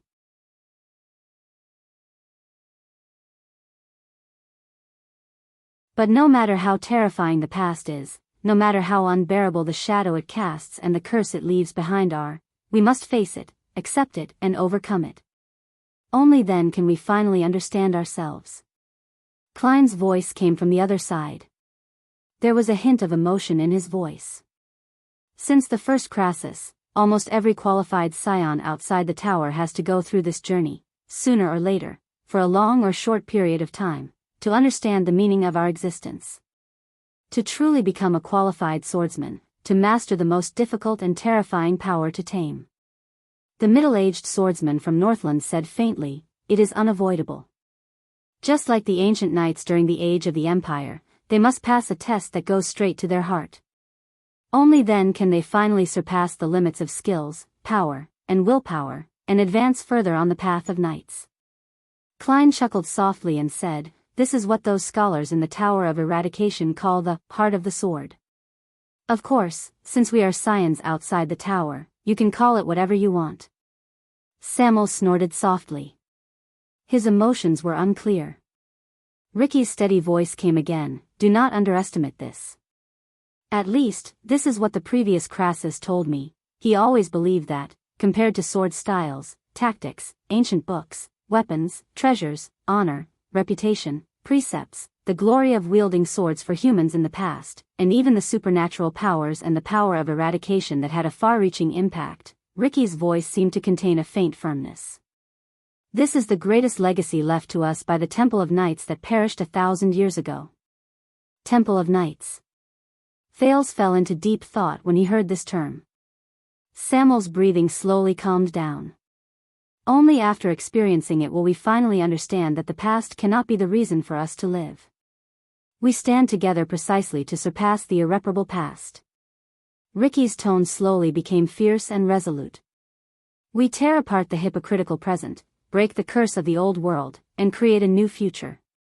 Samuel, who had been silent all this while, could not help but speak. "Is this possible?" Samuel said hesitantly, "The first Crassus's goal is really to..." Klein's laughter came from the darkness. "Is it possible? My brother from the south, there is a saying in Northland that I would like to pass on to you." Klein's tone revealed a unique pride that Thales was very familiar with. He had sensed it countless times from countless people. Northlanders never ask whether it is possible or not, we only ask whether we will do it or not. The group continued to move forward. Samuel was silent for a while. "Yes. As your guide, Samuel, it is also my duty to let you walk through today's journey," Ricky said faintly. Marina noticed that the boy in front of her, who looked very obedient, suddenly trembled violently. Thales' heart wavered slightly. "Guide?"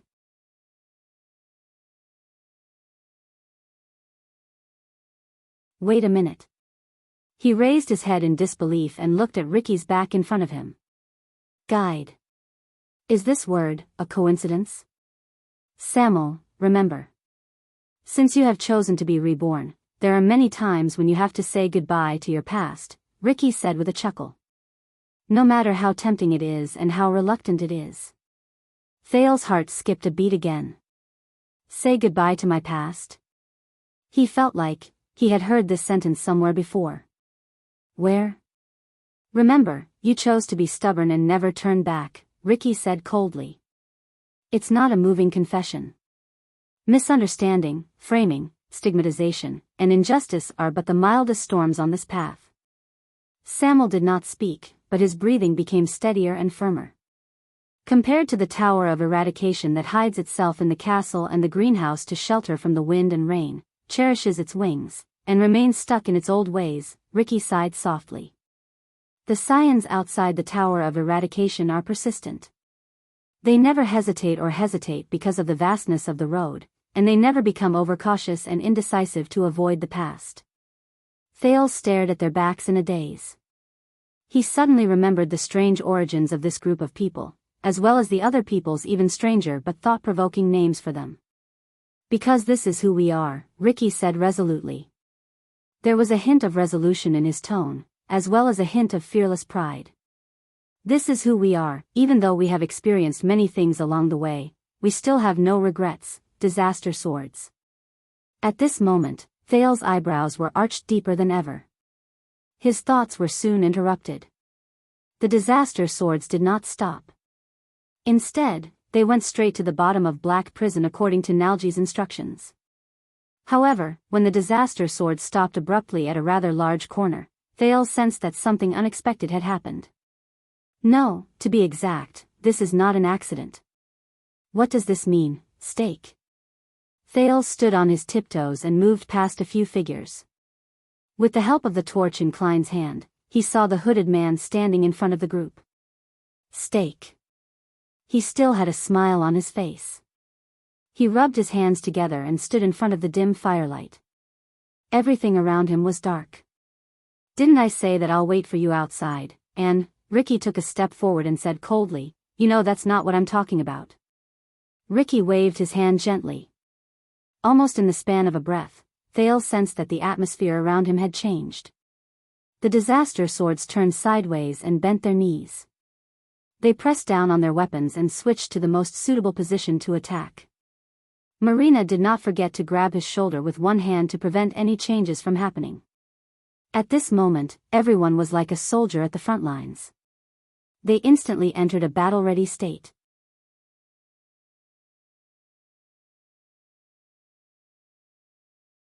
Thales carefully held his breath and paid attention to every slight change around him.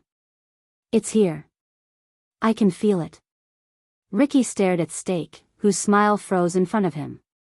His gaze swept across the man's surroundings, and he cast it into the seemingly empty darkness. The cold air in the darkness. It's like an unsheathed sword. Stake's smile slowly disappeared. He rubbed his forehead, as if he was wiping off sweat. Baron LaSalle saw that the situation was not good, and he quickly said, everyone, but at this moment, no one gave the spokesperson of King Chapman any face. Ricky's aggressive words were still going on. Stake, you went out for a while. Did you summon all the people from Shadow Shield on the ground? Then, you blocked our path here and waited for us? There was silence. Even LaSalle looked at the assassin in front of him in surprise. Thales noticed that the disaster swords, be it Klein or Samuel, were staring at the dark corners around them warily and fearfully, as if someone would suddenly appear in the darkness. Soon, the prince was no longer puzzled. Through Hell's senses, he received multiple breathing sounds. They came from the ominous darkness where the light from the fire could not illuminate in a regular and rhythmic manner. It was steady, drawn out, and frightening. This scene was divided into two sides. One side was filled with disaster swords. Their gazes were fierce, and they were filled with murderous intent. With Ricky at the center, they were as fierce as a cold wind. On the other side was Stake, who was alone. He stood in the darkness. Only his silhouette could be seen in the firelight, but he seemed to be ruling over the darkness that did not allow any light to pass through. Thales felt that the cold air Ricky mentioned seemed to have materialized, and it slowly froze the two sides, who had been working together happily just now. Stake's expression was indifferent. He coughed softly. What keen senses you have. He sighed. Then I'll be straightforward. In the next second, Stake's smile disappeared. His movements tensed up, and even his tone became flat and emotionless. Honorable Crassus, and everyone else. Can you please hand the prince over to me right now? Stake asked expressionlessly. Thales exhaled softly. Here it comes. The prince could not help but frown when he saw Stake like this. Ricky's lips curled up.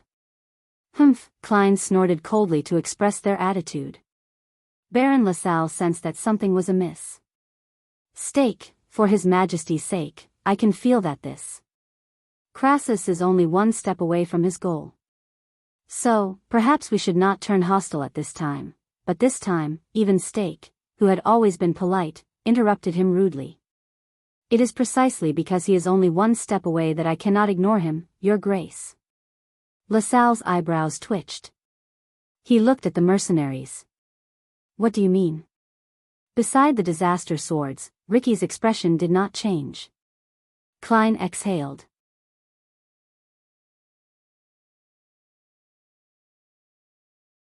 Samuel tightened his grip on his sword hilt. Joseph bared his teeth and revealed a malicious smile. I understand your kindness, Baron.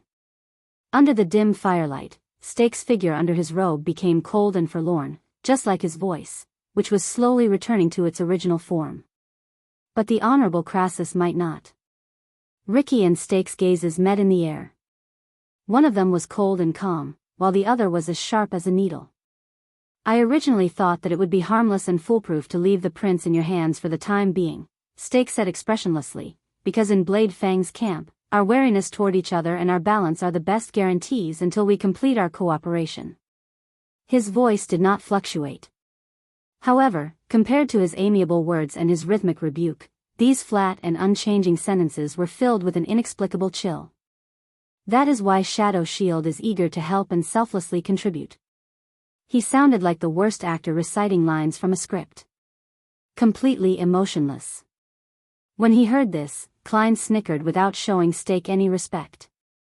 Why do these words sound so awkward? Steak raised his hand gently and pulled down his hood, revealing his fair face under the shadows. But his expression made Thale's heart turn even colder.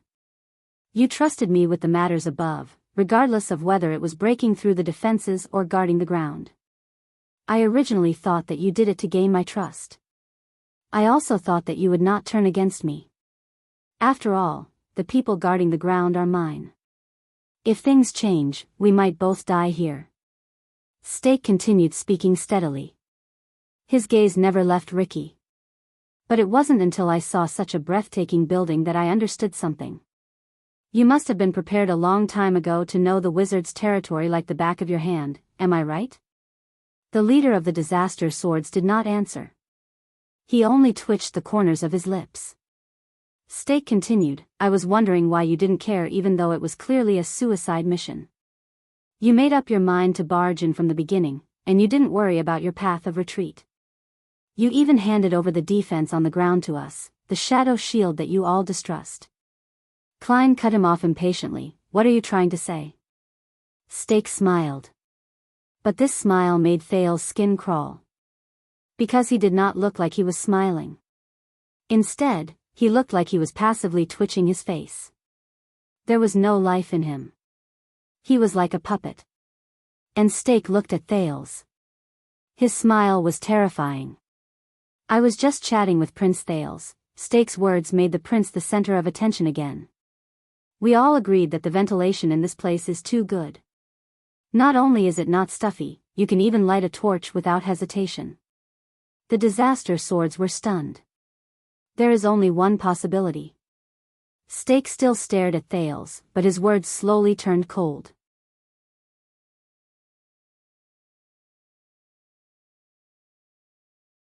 This place, the Prison of Bones, the Alchemy Tower, the Confinement Research Institute, or whatever the hell it is, there must be another exit. Isn't there? Once he said this, the entire place fell silent. Baron LaSalle, who was watching the situation from the side, understood something. His face immediately turned pale. What?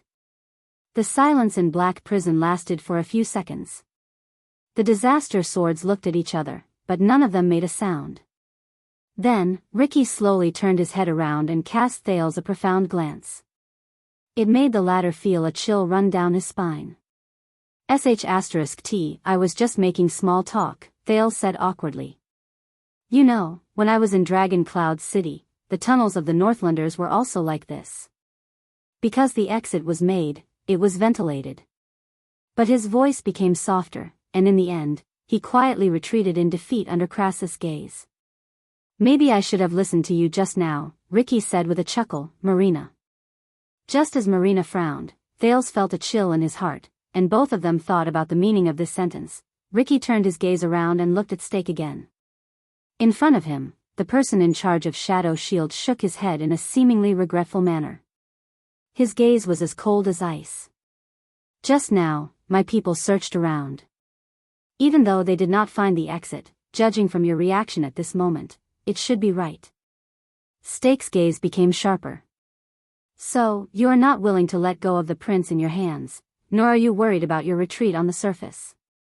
Because you did not intend to abide by our agreement from the beginning, my honorable Crassus." Stake gritted his teeth coldly. Ricky snorted, his intentions unclear. "Why do you have to go through so many twists and turns? I am not a fool." Stake sighed and said, "In the tavern, our troublesome prince must have given you some bargaining chip, and that changed your attitude." When Thales heard this, his eyebrows twitched. He lowered his head quietly.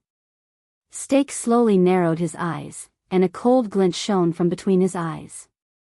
"You did not intend to go out the way you came. Instead, you planned to disappear from another exit after you completed your goal, with your spoils of war." Stake said softly, "And our prince? Perhaps, while you were at it, you killed us here and left us in Blade Fang's camp for the furious Constellations?" LaSalle stared at the disaster swords in disbelief. He subconsciously took 2 steps back and left the team with their swords drawn. 1 second, 2 seconds, 3 seconds passed. Ricky took a slow breath. He laughed faintly. "You are not Tang, after all." Ricky sighed, as if he was regretful. If it were him, he would have done everything he could to take action when we were in the prison of bones, and when we were in a dilemma. Ricky did not answer Stake's question, but Stake did not pursue the matter. "I will not repeat myself, disaster swords."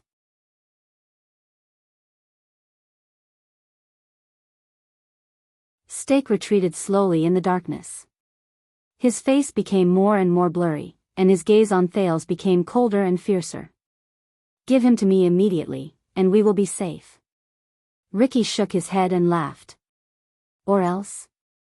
Stake sneered. "Or else, maybe you know the magic tower better than all of you, but..." Stake clicked his tongue and chuckled. He disappeared into the darkness and only left behind a sentence that made people uneasy. "Darkness, however, is our home ground." In the next second, before Ricky could respond, an incredibly clear scream of pain rose from the back of the disaster swords. "Ah!" Almost at the same time, without waiting for anyone's reminder, the battle-hardened mercenaries drew their weapons without hesitation. Asterisk whoosh. Clang. Clang, asterisk countless sounds of metal rubbing against leather, and metal rubbing against metal rose in unison. Thales felt as if he had experienced another black storm in the desert, and he had to cover his ears with his hands. However, in the next moment, asterisk thud. Bang. Bang. Asterisk with a few shrill sounds of wind being torn apart, almost everyone's torches were extinguished in an instant. All the light in the field disappeared, and Thales' vision instantly turned dark. "Ah! They're here." Asterisk shik, asterisk, be careful of ambush. "By your feet." Asterisk clang. "Kill him." In just the span of a breath, weapons clashed, flesh was torn, screams of pain, angry shouts, and countless sounds of intense fighting rose in the deep darkness, and they intersected with each other. At the same time, they rang in Thales' ears. Disaster swords. Shadow shield. Both sides, who had their own ulterior motives and had been feigning civility, finally tore off their pretense at this moment and broke off completely.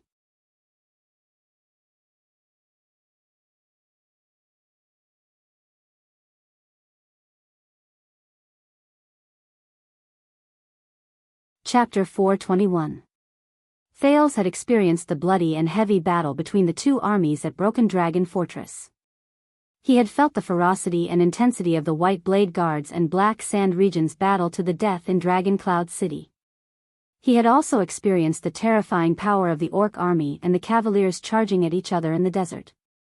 However, the sudden encounter in Black Prison was definitely the strangest battle he had ever seen. Because this was a battle that happened in the dark, and there was no visual aid. Asterisk whoosh, asterisk in the pitch-black darkness, Thales had just activated Hell's senses when he heard the howling of the wind. "Lower your head." A shout came out of nowhere.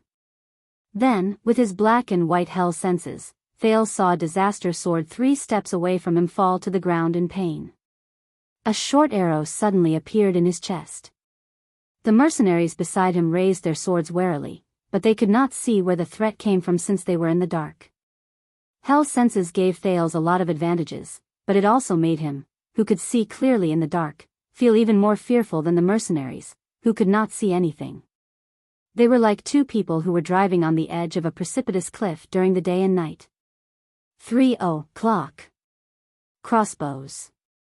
Sean the mercenary's angry shout traveled into Thales' ears. Thales saw Sean's figure turn around quickly, and a hand axe flew out of his palm. Suppress the perimeter. A few throwing axes and knives flew out from the disaster swords at the same time. They flew towards the darkness on the right as Sean gave the order. Asterisk thud. Asterisk a low grunt instantly traveled into the air, indicating the result of the counterattack. However, the disaster sword's counterattack was only temporary. Everything had just begun. The sounds of a chaotic battle came from all directions in the dark. Above. Thales only heard the sound of robes fluttering in the air above him. He turned his head and was shocked to see a strange black shadow fall from the ceiling. It went straight for a mercenary on the perimeter to his left. Asterisk thud. Asterisk the two of them fell to the ground. The mercenary struggled for a while, but he could no longer move. The assassin nimbly rolled backwards to avoid the enemies who surrounded him. Watch the hostage. Ricky's voice traveled into the distance in the chaotic battle. Thales did not even have the time to be surprised. He felt a weight on his shoulder, and Marina pushed him to the ground in the dark. Stay here. If you dare to play any tricks. The swordswoman in red gritted her teeth and said rudely. She pressed her entire body weight on Thales' body. He was abusing his position to avenge a private grudge. Thales was still coughing in the stirred-up dust as he thought in pain.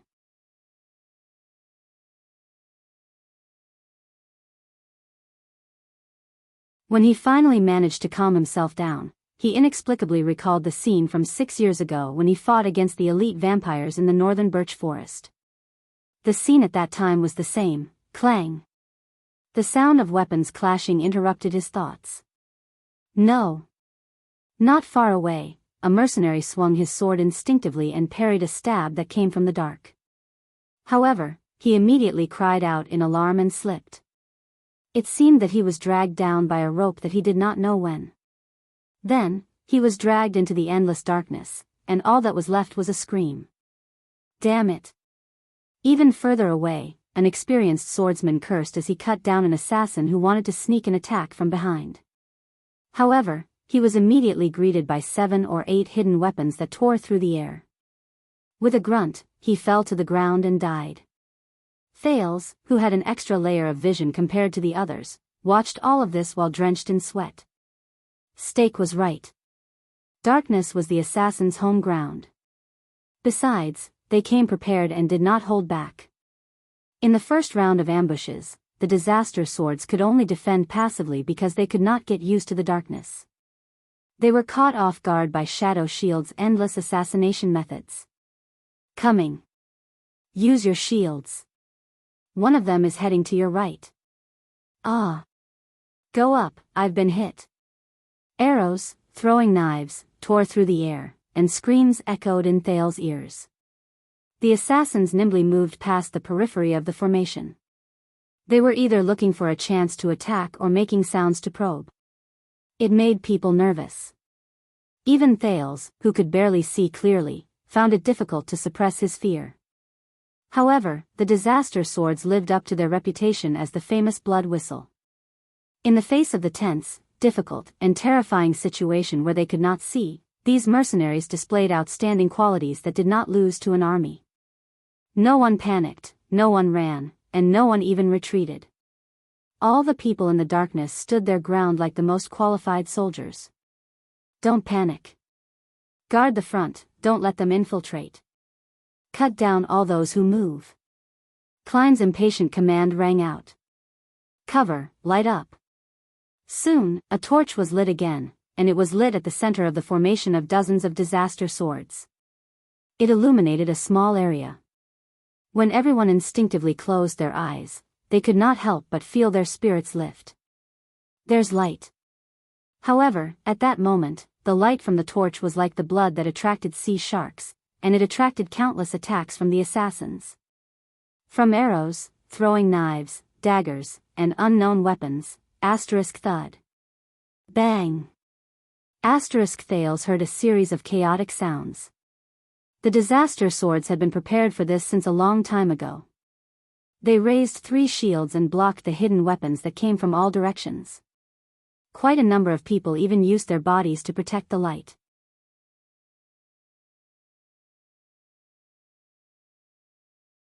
Sean raised his shield and bared his teeth. Don't even think about it. Quick, pass the fire. With the light from the fire, the disaster swords could see everything in front of them clearly. They saw the figures of assassins moving through the darkness at the periphery. They were either running or lying on the ground, waiting for an opportunity. There were even some who hung on the wall in a bizarre fashion.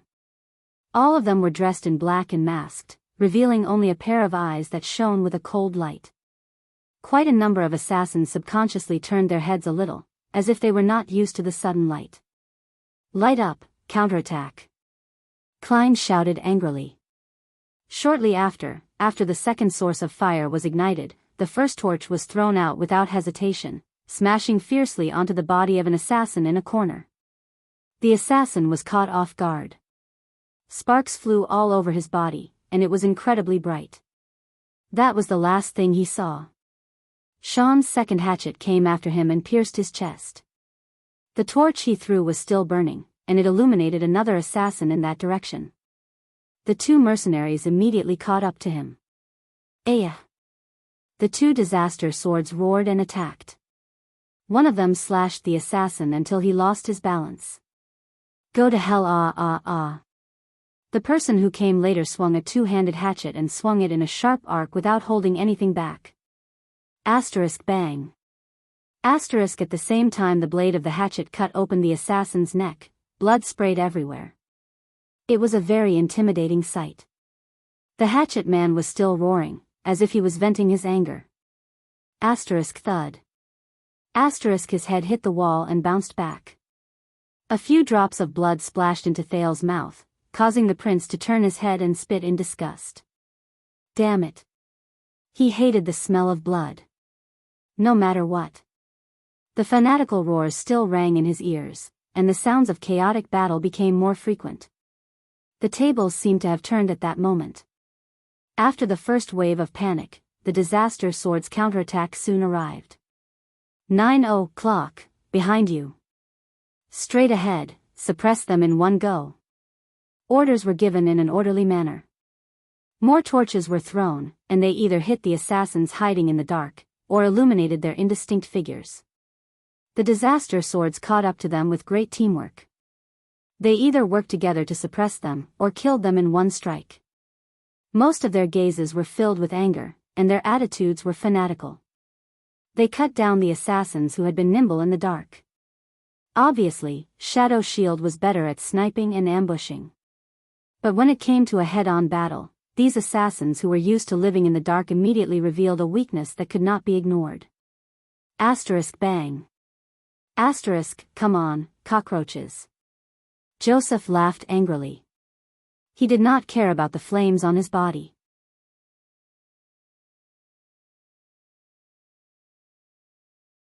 He crashed into an assassin who was accidentally hit by a torch and pushed his opponent against the wall. The moment he touched Joseph, the assassin trembled and could not move, as if he had been cursed. Under the assassin's terrified gaze, Joseph stabbed his sword into his abdomen, then laughed and dragged the hilt horizontally. The tip of the sword drew a string of bright red liquid, and the assassin screamed in pain as it spilled on the ground. It was terrifying and disgusting. That's not all. Thales frowned and looked at an assassin who wanted to hide in the dark again. A rope that looked like a horse noose was wrapped around his neck, and he was dragged back into the mercenaries' formation. A tall swordsman coldly turned the hilt of his sword upside down. He deliberately and cruelly pointed the tip of his sword at the assassin's mouth. After letting out a delighted sigh, he roared and stabbed down with all his might. Ah ah ah ah ah ah ah. Asterisk rip. Asterisk the poor assassin, whose mouth and the back of his head had been pierced, let out a muffled groan. He wanted to scream, but he could not. His limbs flapped violently on the ground, but the only sound he could make was the sound of the blade piercing through flesh, and the melody of death. Thales furrowed his eyebrows again. The assassins who showed themselves were no match for the mercenaries who had fought in wars. Coupled with the strange power of eradication that Thales had experienced before, many of the assassins were beaten to the point that they could no longer move. Then, with the second or third blow, they fell to the cruel fate of dying tragically. But this was not what Thales cared about the most. Ha! Sean rammed his shield against an assassin's head, rendering him unable to move. Having used up all his hand axes, he threw away his shield and held the assassin's upper body. He licked the corner of his mouth and drew a dagger from his bosom. Do you like to kill people like this? Sean shouted in delight. He held the assassin and took 3 steps forward. The dagger in his right hand stabbed the assassin's chest a dozen times, as if he was driving a pile of wood. Every time, under the assassin's dazed gaze, warm blood would splatter on Sean's face. It made him look even more ferocious. Do you like it? Rats in the sewers. Then, Sean, whose face was flushed red, pushed the unconscious and twitching assassin away. He turned around with a smile. Then, he licked the corner of his mouth again. It was as if he had just finished dinner. Humph, Marina sneered and said, you didn't even wipe your mouth clean. Thales felt a chill run down his spine as he watched. No, the prince stared at the disaster swords in disbelief. He watched as these experienced but ruthless people mercilessly cut open their opponents' stomachs and killed them in the most horrifying way possible.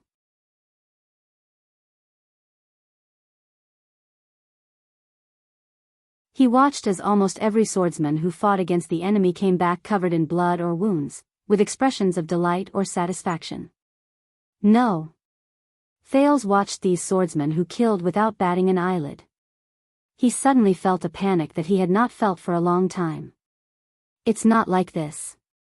Over the past 6 years, the prince could be said to have seen a lot of things.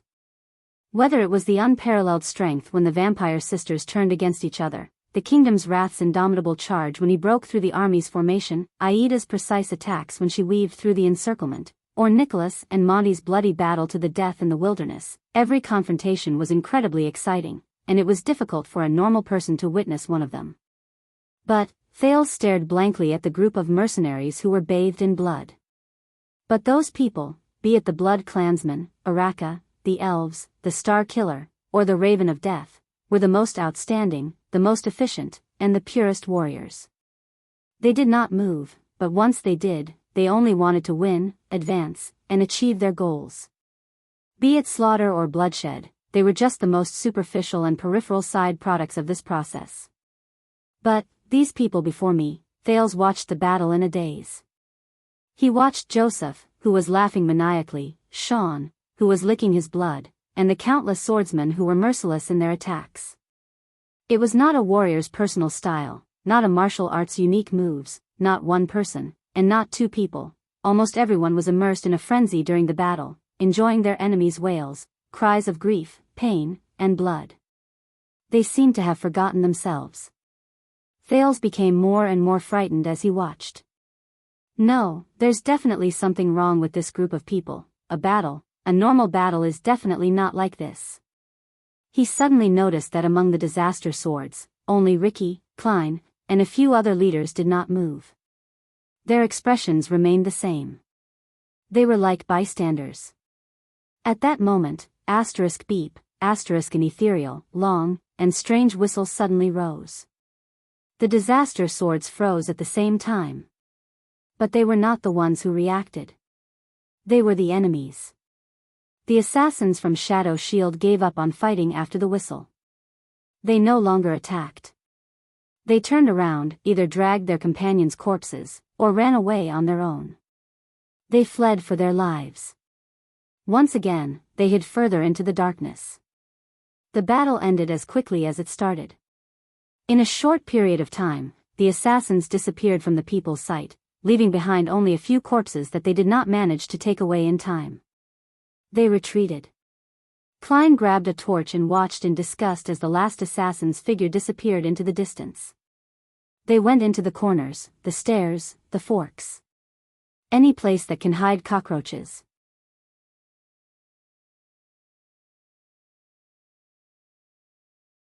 Ricky nodded, but his expression did not relax. Take inventory and report. After the terrible battle, the disaster swords might have chased their opponents away, but it was not as easy as it seemed. Many people fell in the first round of ambushes. More people were injured and sat on the ground to be bandaged. There were even people who were poisoned. They either received treatment on the spot or gritted their teeth and endured the pain. Thales was roughly dragged up from the ground. He rubbed his dusty chin in pain and tried his best not to look at the bloody mess on the ground. Do your people enjoy every battle so crazily and so much? The prince looked at a disaster swordsman who was injured along with an assassin and was lying on the ground in pain as he waited for his companions to bandage his chest. He said intentionally, just like wild beasts. What? Did the bloody scene scare our prince? Marina mocked him without showing him any respect. She dragged the prince to her side and said maliciously, "Don't be anxious. Don't worry, you'll see more."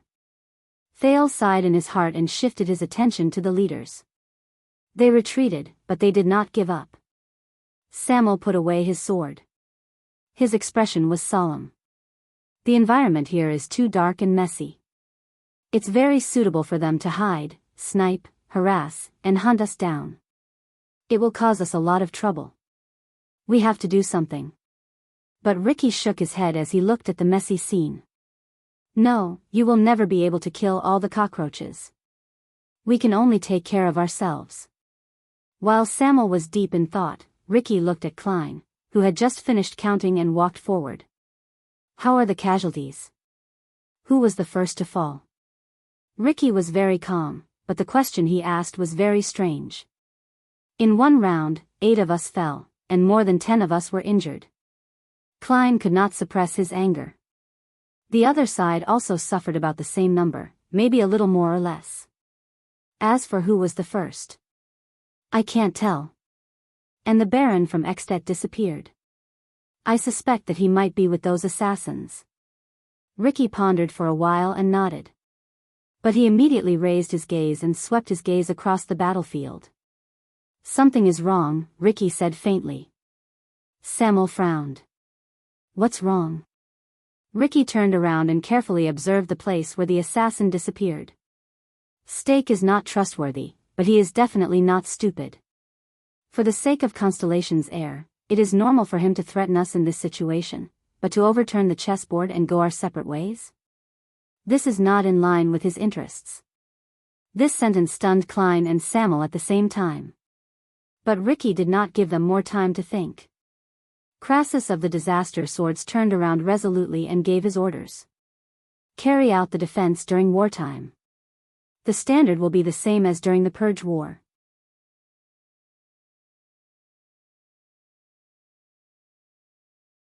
Compared to before, Ricky's words had a harsh and awe-inspiring tone, as if he was going to war. Klein, Joseph, Sean, follow behind me and guard the rear. From here on out, assign people and communicate with each other regularly. We must guard the 5 floors from top to bottom, especially the corners and the ceiling. Those assassins will not just walk on the ground. I do not need absolute safety, and it is impossible for us to surround and kill them in this situation. But I want to make sure that when we are attacked, we can send the news over immediately. Under their leader's orders, the disaster swords moved efficiently and swiftly. The disaster swords, who had experienced bloodshed, were like a pack of wolves that had just woken up. Their ruthless aura, which they did not bother to hide, was now covered in frost. Be careful, everyone. This time, our opponent is not the Tower of Eradication, Ricky said coldly, but the terrifying assassins whose name shakes the entire Western Peninsula. They will never attack head-on, they will only attack from the shadows. Samuel, come with me. This time, we will go straight to the target and end this as soon as possible. Samuel followed without a word and came to Ricky's side.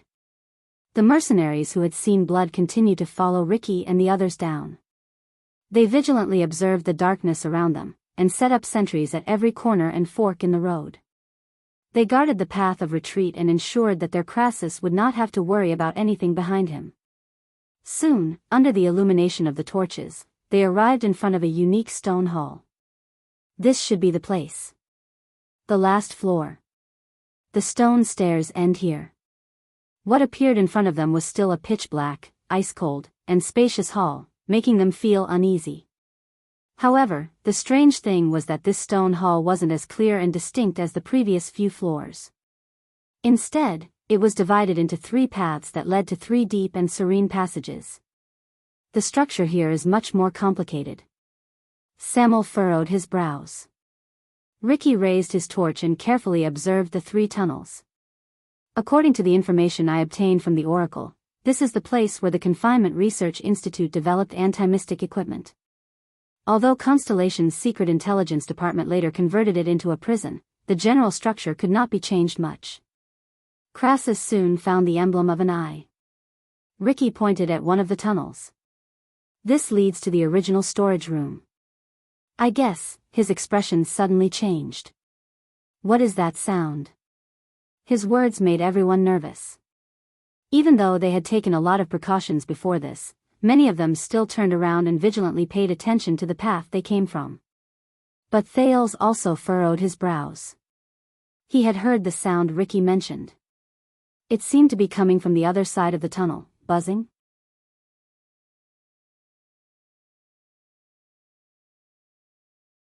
The sound from Hell's senses became clearer, but it also made Thales more puzzled. Ricky listened attentively for a while, and a puzzled expression appeared on his face. It sounds like someone is praying. The disaster swords held their breaths and listened. As expected, faint human voices came from the other side of the dark tunnel. No. Samuel spoke. His expression changed slightly as he stared at the other end of the tunnel. It's not praying, but there's no doubt. Samuel gritted his teeth. His torch illuminated the first half of the tunnel from which the mysterious voice came. Our target is here, at the other end. The disaster sword's spirits were lifted. Bring some people to ensure the exit first. If I remember correctly, it's the other 2 tunnels. Ricky nodded at Klein. Don't let the cockroaches and rats block it. Once we're done. Klein smiled faintly and led the others to the other tunnel. The rest of you, guard outside. Pay special attention to the back, Ricky said to Sean and Joseph solemnly. Samuel can follow us in. Just when Thales thought that Ricky was going to search for his target, to his surprise, Ricky walked over and stared at the prince with a spirited gaze. You can rest now, Marina. From now on, I will personally watch over our guests. While Thales was still in shock, Ricky walked forward and dragged Thales away from the puzzled Marina's hands without giving her any explanation. The prince staggered as he followed Ricky through the crowd. Samuel followed behind them. The 3 of them walked forward step by step and entered the dark tunnel. Why me? Thales managed to steady his feet after much difficulty. He followed Ricky's torch and groped his way forward in the tunnel that was only as tall as 2 people. Ricky chuckled. Our friend lurking in the dark is too worrisome. I'd rather watch you by myself, and listen carefully. Ricky's expression changed. As expected, the moment Thales activated Hell's senses, he heard an unusual human voice. It was a dry and cold male voice. There was a faint drawl to it as he mumbled. I know. I know very well. Something is coming. The voice gave off the impression of an antique covered in dust. It echoed through the narrow stone wall and spread faintly. It seemed to be mumbling to itself. The expressions of the three people in the tunnel changed at the same time. It's him. Samuel could not hide his excitement as he looked at the other end of the dark tunnel. That's right, it's him. He's still alive. Ricky remained calm. Continue. But compared to the other two, Thales had the help of Hell's senses, so he could hear more. He heard the voice at the end of the tunnel continue quietly. I know that your appearance is not without reason. You must be foretelling something, and you want to remind me. Thales frowned deeply. It sounds like the dry male voice is talking to someone. But he did not have the time to ask his question.